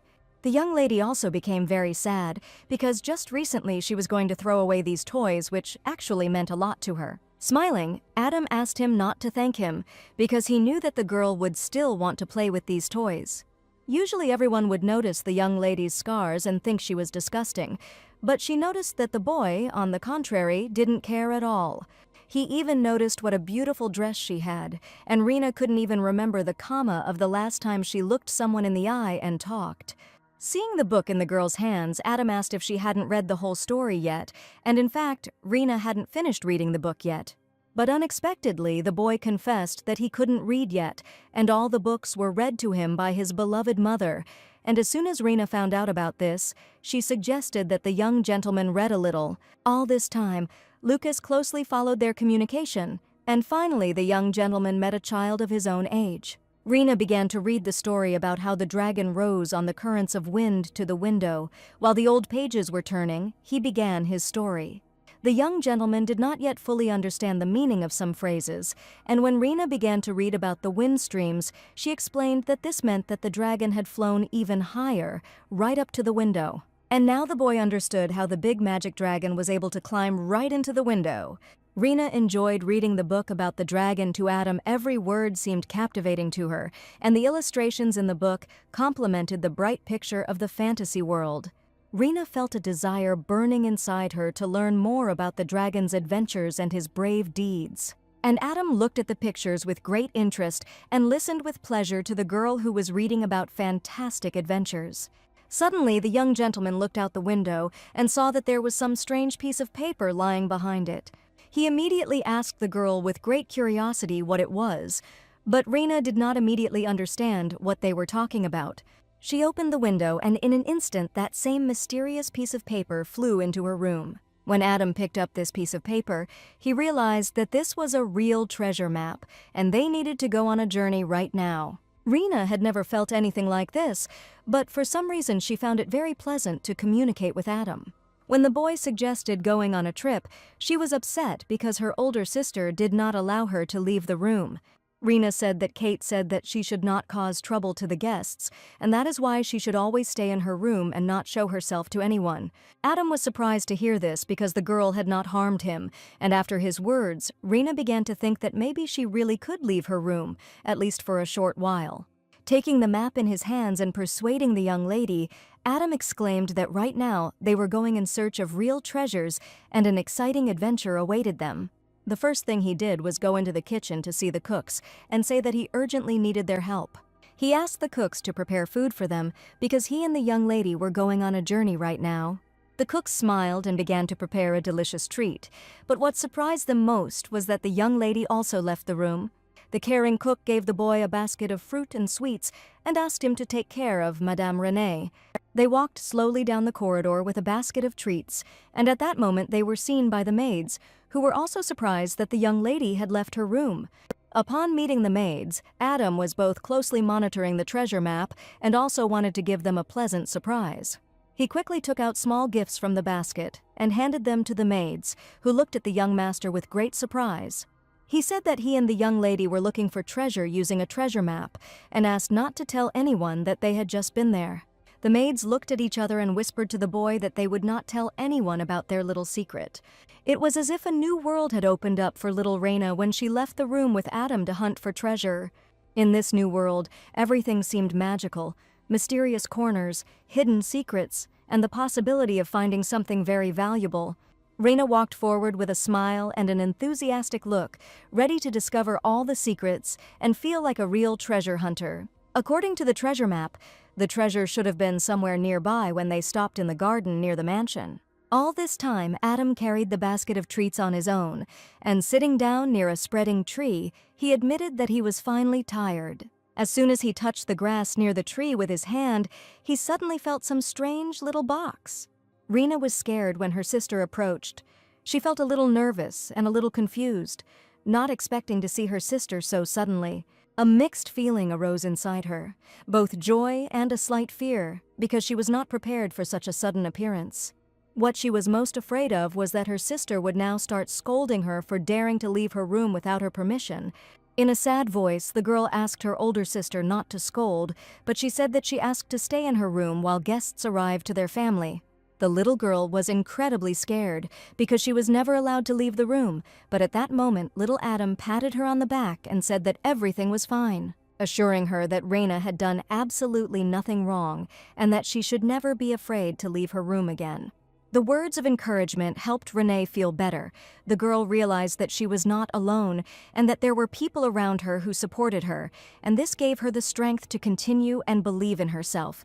So she was willing to go ahead and talk to her older sister because it really hadn't done anything wrong. Rena admitted that she understood everything. If she left the room, she would only get in the way, but Kate was sure that the baby did not understand anything, continuing to swear that this would only make things worse for her. But for the first time, Rena expressed her opinion and asked her sister not to decide such things for her. The girl admitted that she was tired of thinking about how she looked in the eyes of other people, and she could no longer behave like that. The older sister assured that Rena should understand her because she supposedly worries about her, and she, as a little girl, had already heard only these words very often. Previously, her older sister constantly shared secrets with her, but for some reason their relationship changed very dramatically. Kate stood there in bewilderment because she was used to behaving like this with her younger sister, and she didn't understand why she suddenly started being stubborn. But now the little girl decided to tell everything that had accumulated in her soul, and she wanted to find out from her older sister why Kate threw away the gift from her parents. The young lady was still a baby at the time, but she still remembered the situation very well. How her sister once got rid of a parental gift and said never to bring up the topic again. At that time, the little girl did not understand why the gifts had to be thrown away, and none of the servants could explain to her why this had to be done. She did not understand why she had to get rid of something so dear to her heart, and the young lady was so sad that the usually kind sister changed in an instant. Kate asked her little sister for forgiveness because she didn't know that she had been thinking about her like that all this time. At that moment, Adam took out the box and asked if this thing was somehow connected with what they were talking about now. Turning around, the sisters saw the box, and it was probably painfully familiar to them. When they opened the box, they saw a wedding photograph of their parents, as well as 2 wedding rings lying on a soft pillow. Rena saw a photograph of her parents and realized that these rings also belonged to them. And as soon as Kate looked at the contents of the box, she burst into tears when she saw the wedding rings with their names carved inside. Indeed, the rings had the names of their children on them, and Rena was very surprised when she read her name on one of the rings. At this point, Kate revealed that she had not thrown away her parents' gift at all, but had simply buried it in the garden, under a tree. She was in a sad state of mind then, and she buried him along with her weakness and cowardice, which she could not accept in herself. She had no intention of hurting her little sister, and with tears in her eyes she admitted that she was very sorry that the little girl had been worried for so long. At that moment, Kate felt like the worst, most terrible sister in the world that could ever be imagined. But as if from nowhere, Mrs. Sophia appeared, and seeing the girl's tears, she decided to approach her and calm the young lady down. She apologized for leaving her guest alone, but Sophia admitted that everything was fine, and she had heard the entire conversation between the 2 sisters. Their parents died when the girls were only 14 years old, and since then Kate has been taking care of her younger sister, while her older brother served in the army and was rarely at home. Therefore, Kate had to replace the girls' parents, also take responsibility for her upbringing, and Sophia admitted that it was high time for her to let her sister go and mentally prepare for this. Kate couldn't believe that it was really time to stop making decisions for her little sister as she entered adulthood. Sophia asked Kate to listen to her carefully because raising Rena was far from her job, and she did not need to put such responsibility on her young shoulders. The young lady could not understand how she could let her little sister go, because she only had an older sister left, who had to bear responsibility. From Sophia's side, it was completely different, and she was sure that Kate was still a child herself. All this time she tried to become an adult faster so as not to be a burden to the whole family, and decided to grow up too early, taking on the burden of responsibility. Having learned the story of this girl, Sophia admitted that now she has appeared and is ready to lend a helping hand. No one had ever said anything like that to Kate before, and she thought it was only natural that since she was the older sister, all the responsibility should fall on her. Hugging her son, Sophia said that they would now tell the girl completely different things so that she would no longer feel guilty. Rena stood nearby the whole time, holding the family box in her hands and looking excitedly at her older sister. Some felt that all this time her younger sister simply lacked her attention, and she thought that Kate had simply become serious in an instant. Kate began to worry that she had said too much today, both to Mrs. Sophia and to young Master Adam. Smiling sweetly, Sophia sincerely admitted that they had long forgotten about everything, and it didn't matter at all.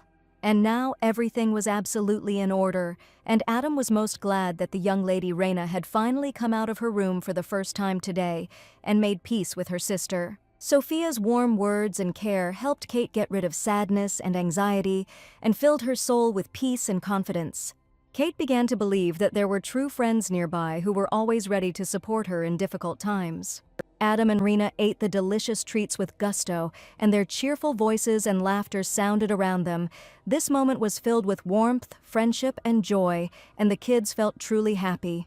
Kate wanted to talk to Mrs. Sophia and asked her to listen to what had accumulated in her soul, and it was for this reason that the heroine probably came to them today. Kate no longer wanted to hide the lie that weighed on her heart and decided to confess everything to Mrs. Medine. That it was she who, that day, replaced the invitation to the ball held at the royal palace with a fake letter. In fact, Sophia knew everything perfectly well for a long time, but she really wanted to hear the girl's sincere confession. And as it turned out, Kate recently made a deal with a certain person who asked her to replace the invitation with a fake one. She said that the very person with whom it made a deal was Mr. Tristan. At that time, their family needed medicine for Rena, so she could not refuse him and agreed to any of his conditions. And Sophia was surprised because the Maiden family provided them with financial support. But recently, the price of medicine has increased greatly. While Lucas was busy with the kids, the girls were talking, and Sophia now learned a terrible secret that Kate probably should have told. Kate was endlessly grateful to the Medine household for hiring them and keeping them alive, but she could never ask for more, and Tristan always targeted the weakest people. Kate felt guilty, and in order for everything to go as the master said, she was sure that she had to follow his instructions. But now Sophia seemed to have opened her eyes to the whole truth of what was happening, and the girl realized how many mistakes she had made. The words about everything going as Mr. Tristan said made Sophia think deeply, because she didn't even suspect what else this man could do. The chest they found really did contain treasure, but Kate said that on the map, the treasure was in a completely different place. And this meant that the exciting adventure was not over yet, and the joyful Adam again called Rena to go look for him. Adam and Rena continued to search for the treasure and enjoyed the adventure, their eyes shining with delight and anticipation, and their hearts beating in time with each new discovery. Kate was still worried about their conversation, and Sophia understood that any lie had to be punished. So she admitted that the lady would have to receive the appropriate punishment because she almost disgraced the honor of the family of the house that had given her the job. Kate was ready for any punishment because she understood perfectly well that she had done a very bad thing. She was afraid that she would most likely be fired or even put in jail, although she would not be surprised looking at her actions. Sadness and despair had already consumed the girl, but suddenly Sophia offered her to quit and get a job with her. Kate expected any punishment, but not such a surprising offer that the mistress told her about. It has become quite dangerous now, so the heroine decided to take the girl under her wing and asked her not to worry about medicine for her younger sister anymore, and in turn, she asked Kate to promise that she would not conspire with Tristan a second time. Kate couldn't believe her luck, because she was ready to go to a cold, damp dungeon and spend many years there for her misdeed. Instead of punishment, she felt only incredible care and support, despite the fact that she almost set up the Medine family. Adam and Rena continued to search for treasures. The wind quietly rustled the leaves, creating a magical atmosphere around them, and the kids were looking forward to new discoveries in this mysterious garden. According to the map, the treasure was located right in the flower garden, and the children could not figure out what kind of treasure was hidden here. It was a gardener's map, so Rena wondered if perhaps there was no treasure marked there originally, and they had only managed to find a healing herb. While the sisters were busy searching for the treasure, a male voice was heard behind them calling the girls by name. An older brother, whom they had not seen for a long time, appeared next to the sisters. His face immediately lit up with a smile, and his eyes sparkled with the joy of meeting. The sisters looked at their brother with surprise and happiness, feeling that their hearts were filled with warmth and love. The head of the family's elder brother, Franz, had not been in the house for a long time, and he immediately apologized for not visiting his sisters for so long. Kate understood perfectly well that the young man was busy at his job, but he was sure that he could have returned earlier. She asked what he had been doing all this time, but Franz asked her not to say that in front of the guests, because this time everything was fine. This time he delved into the study of medicinal plants, and his case dragged on for a long time, so he could not return to his family. He was the one who planted these plants in the garden bed and wanted to find herbs that would help cope with his little sister's illness, and as soon as he found such a plant, he immediately returned home. Rena couldn't believe that just one small plant could heal her, and no one believed her brother's words. All this time, due to Ren's illness, he and his sister did not get along for a long time, so all he could do was look for medicine on his own. And only now Kate found out that her older brother also noticed that their relationship had changed a lot from one moment. In fact, he just wanted the sisters to never fight again. Now he saw that Rena came out of her room. Her sister was standing next to her. Kate said that she and her sister had recently had a good talk and realized that her illness was not the cause at all. Feeling guilty, Kate wanted to tell the reason, but Sophia intervened and stated that the reason was warm feelings for her sister and concerns about her health. Franz was worried that he had been absent from the family all this time, but only thanks to his absence will they now be able to help little Renee. Having learned the news about the healing plant, Rena was delighted somewhere deep down inside and believed that she would really feel better soon. At that moment, the family finally understood what they needed to strive for, and they were all finally happy because they had made peace. And Sophia was only glad that from this moment on, everything would definitely be fine for the Forster family. And that treasure turned out to be the healing plant that would help the girl cope with her illness. Adam was incredibly happy that they had finally found the long-awaited treasure they had been looking for all day. Finally, little Irina believed that her life could change for the better, and all this was thanks to the appearance of her new friend. The brother and sister could not believe that the girl finally had a good friend with whom she laughed, and the Forster family was happy that everything was fine with them now.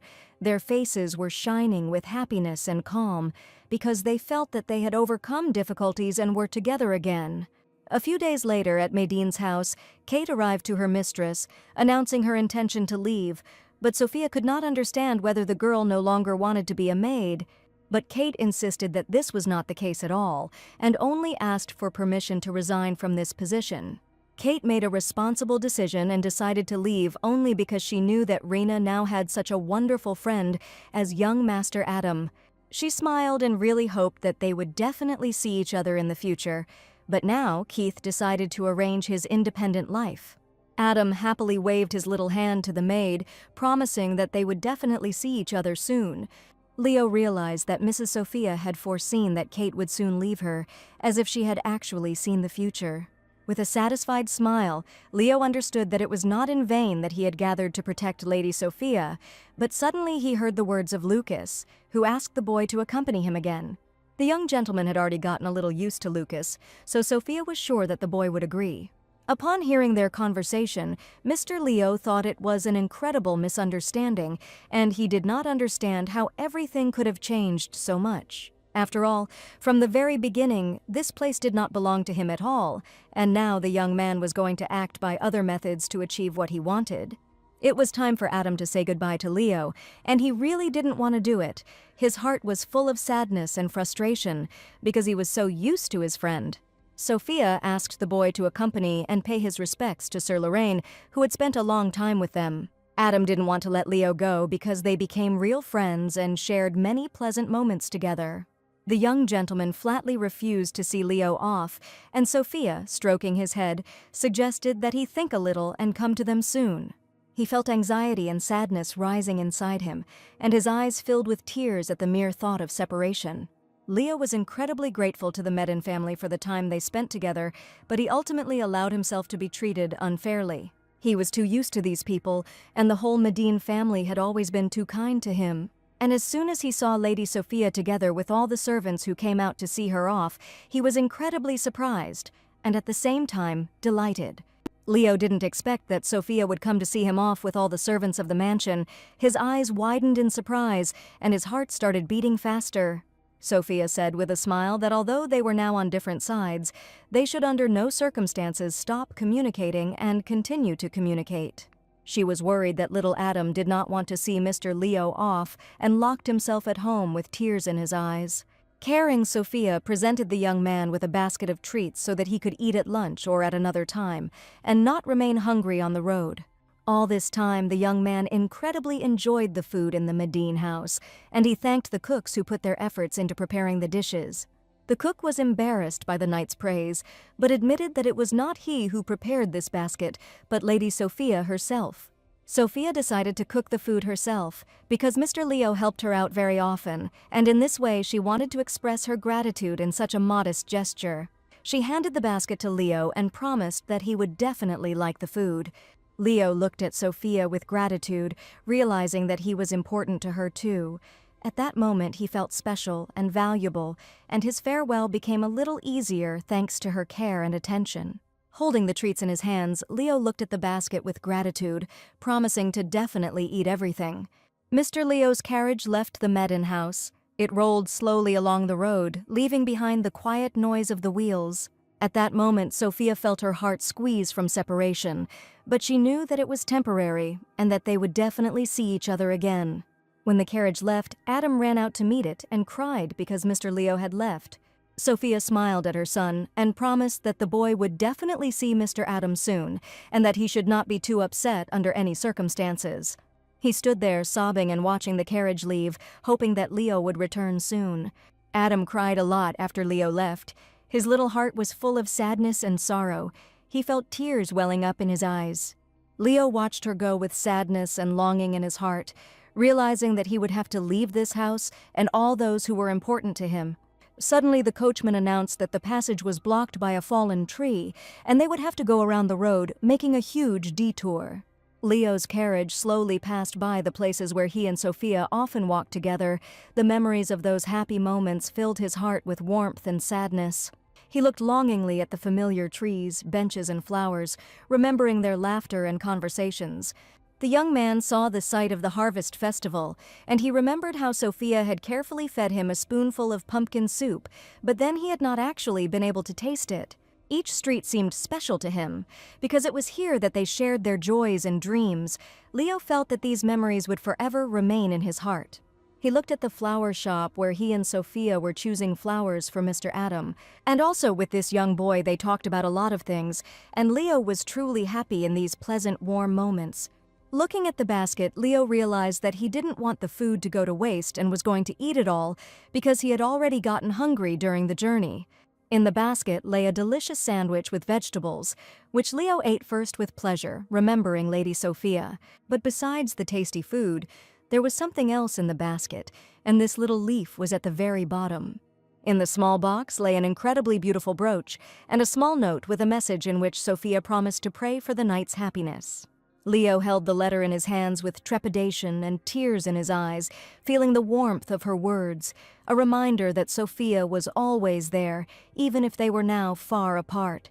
The coachman apologized that the gentleman's journey had taken a little longer, and he asked if the young man had caught his eye in any of the landscapes. But in the knight's soul, completely different feelings raged, and he only said that this landscape was too blinding.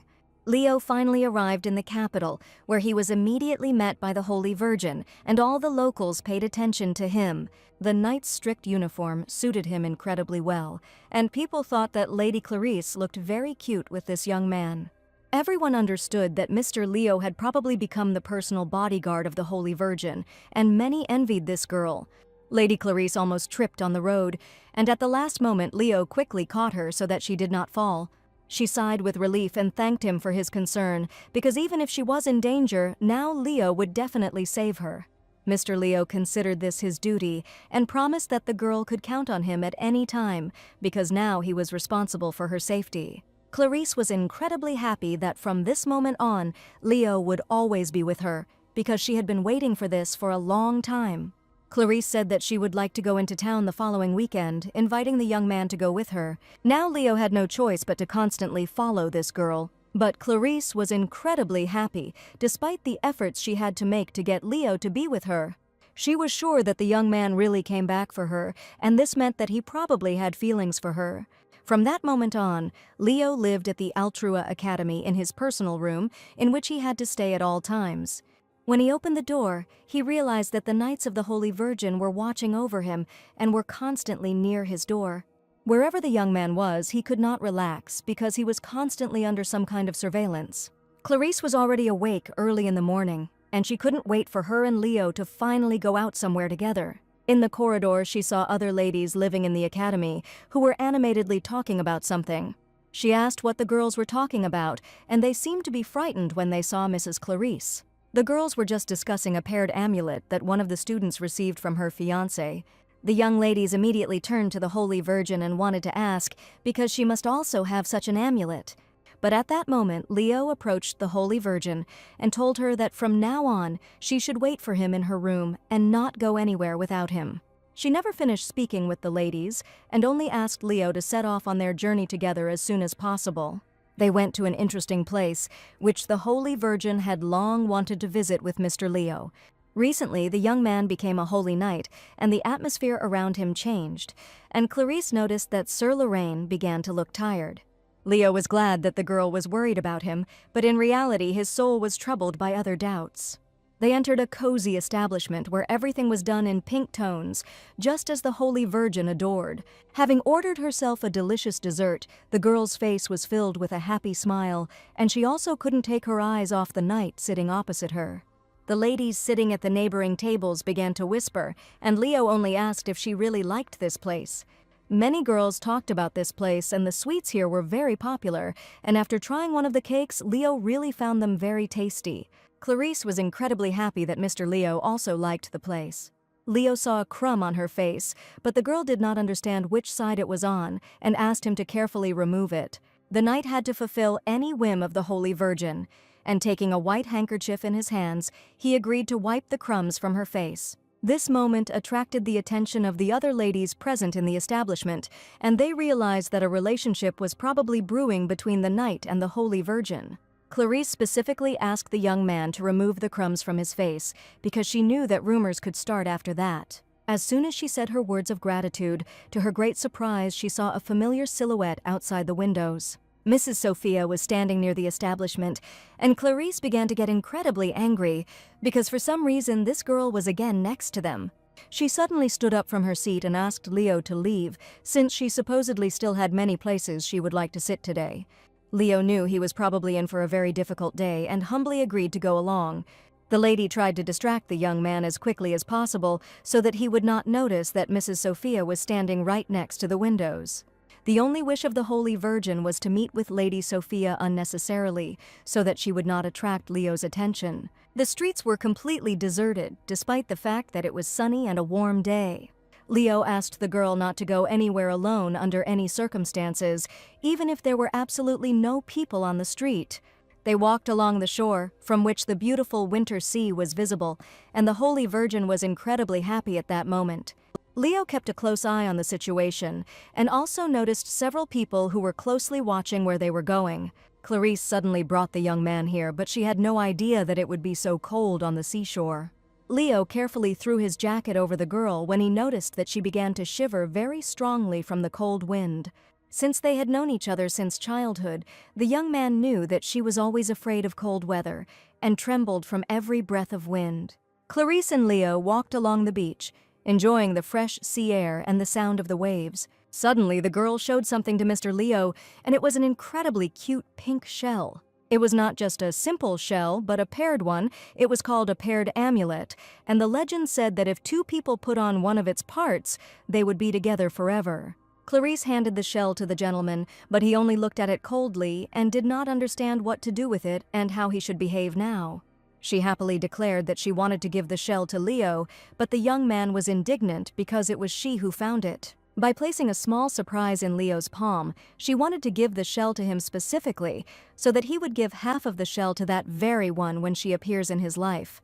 And for some reason, the Holy Virgin was sure that the one who was on the left was always her. She really wanted half of the shell to go to her. But suddenly, the young man heard someone's voice, which came straight from the beach, and he definitely wasn't imagining it. So the young man abruptly took the girl by the hand and declared that Clarice should follow him. Something flashed through Mr. Leo's mind, and he asked the girl to go with him to tell her something. Leo suddenly saw the boy, Adam, who was hiding on the beach behind a rock. He knew for sure that the boy should not have been here alone now under any circumstances. He looked at the boy with astonished eyes, and the Holy Virgin also could not understand why hell was on the beach without Mother Sophia. The boy admitted that he thought Mr. Leo was there, so he chased after him and wanted to say goodbye. But seeing the boy's scraped knees, Leo sternly declared that this was no place for children's games. Adam did not expect that he would be greeted so coldly, because for a long time they had been the best of friends and played different games. And now the young man turned away and only dryly asked him to return to the mansion so that nothing would happen to the master under any circumstances. The boy had bruises on his knees, and he suggested sitting on the sand, wondering why Mr. Leo had not stayed with him but had simply left. He heard the voice of his mother, Sophia, who had been looking for Adam all this time, who had suddenly and abruptly run away in an unknown direction. She saw Leo together with Madame Clarice, and this meeting was too unexpected for Sophia. Leo stated that he had just wanted to tell them both something, and it was good that this meeting had turned out to be so accidental. Sophia had no idea what Mr. Leo wanted to talk about, but she prepared to listen to him carefully. Suddenly the young man declared that he would not at all like the Medin family to have any connections with him in the future. Her heart sank with pain and surprise when he said these words. She looked at him with sadness and despair, not understanding why he decided so. Looking at Leo, she felt a sense of loss and hopelessness inside her, because she valued their friendship so much and hoped for a better future together.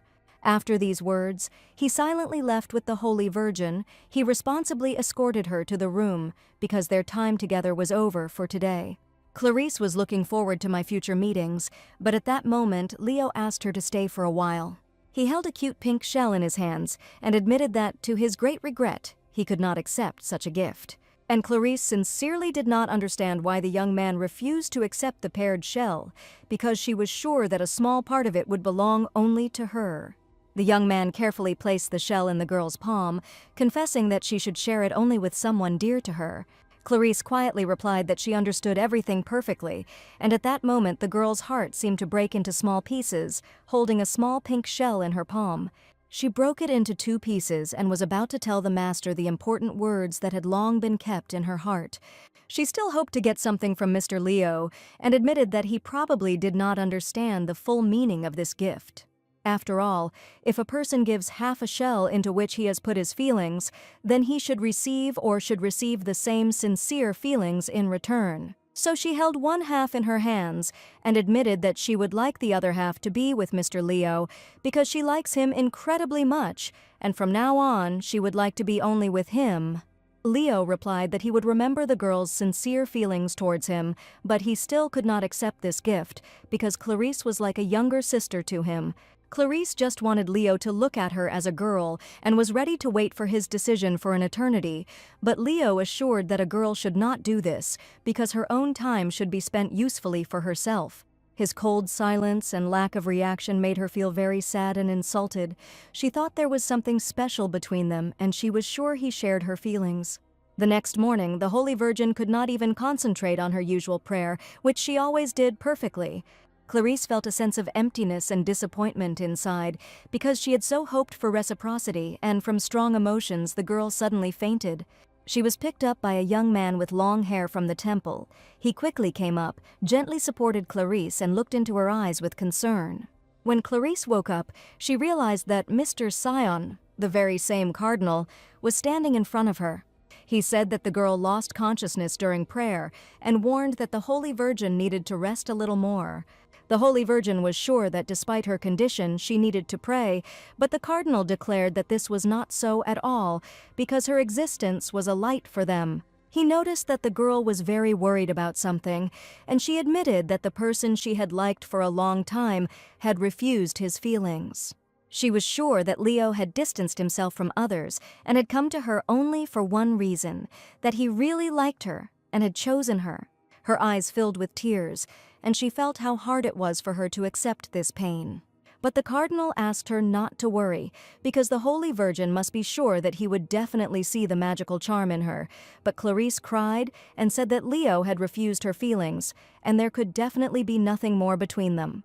The cardinal quietly stated that the object of her adoration valued her more than anyone else, and isn't that the very feeling of love? He stated that the girl was giving up too quickly, and there could be no man who would refuse feelings for the Holy Virgin. He extended his hand to her and offered to guide the girl on the right path, after which it would definitely become easier for her to accept this pain. In his heart burned the desire to guide her to light and truth so that she could find inner peace, while the Holy Virgin listened attentively to his words, feeling the imaginary care emanating from the cardinal.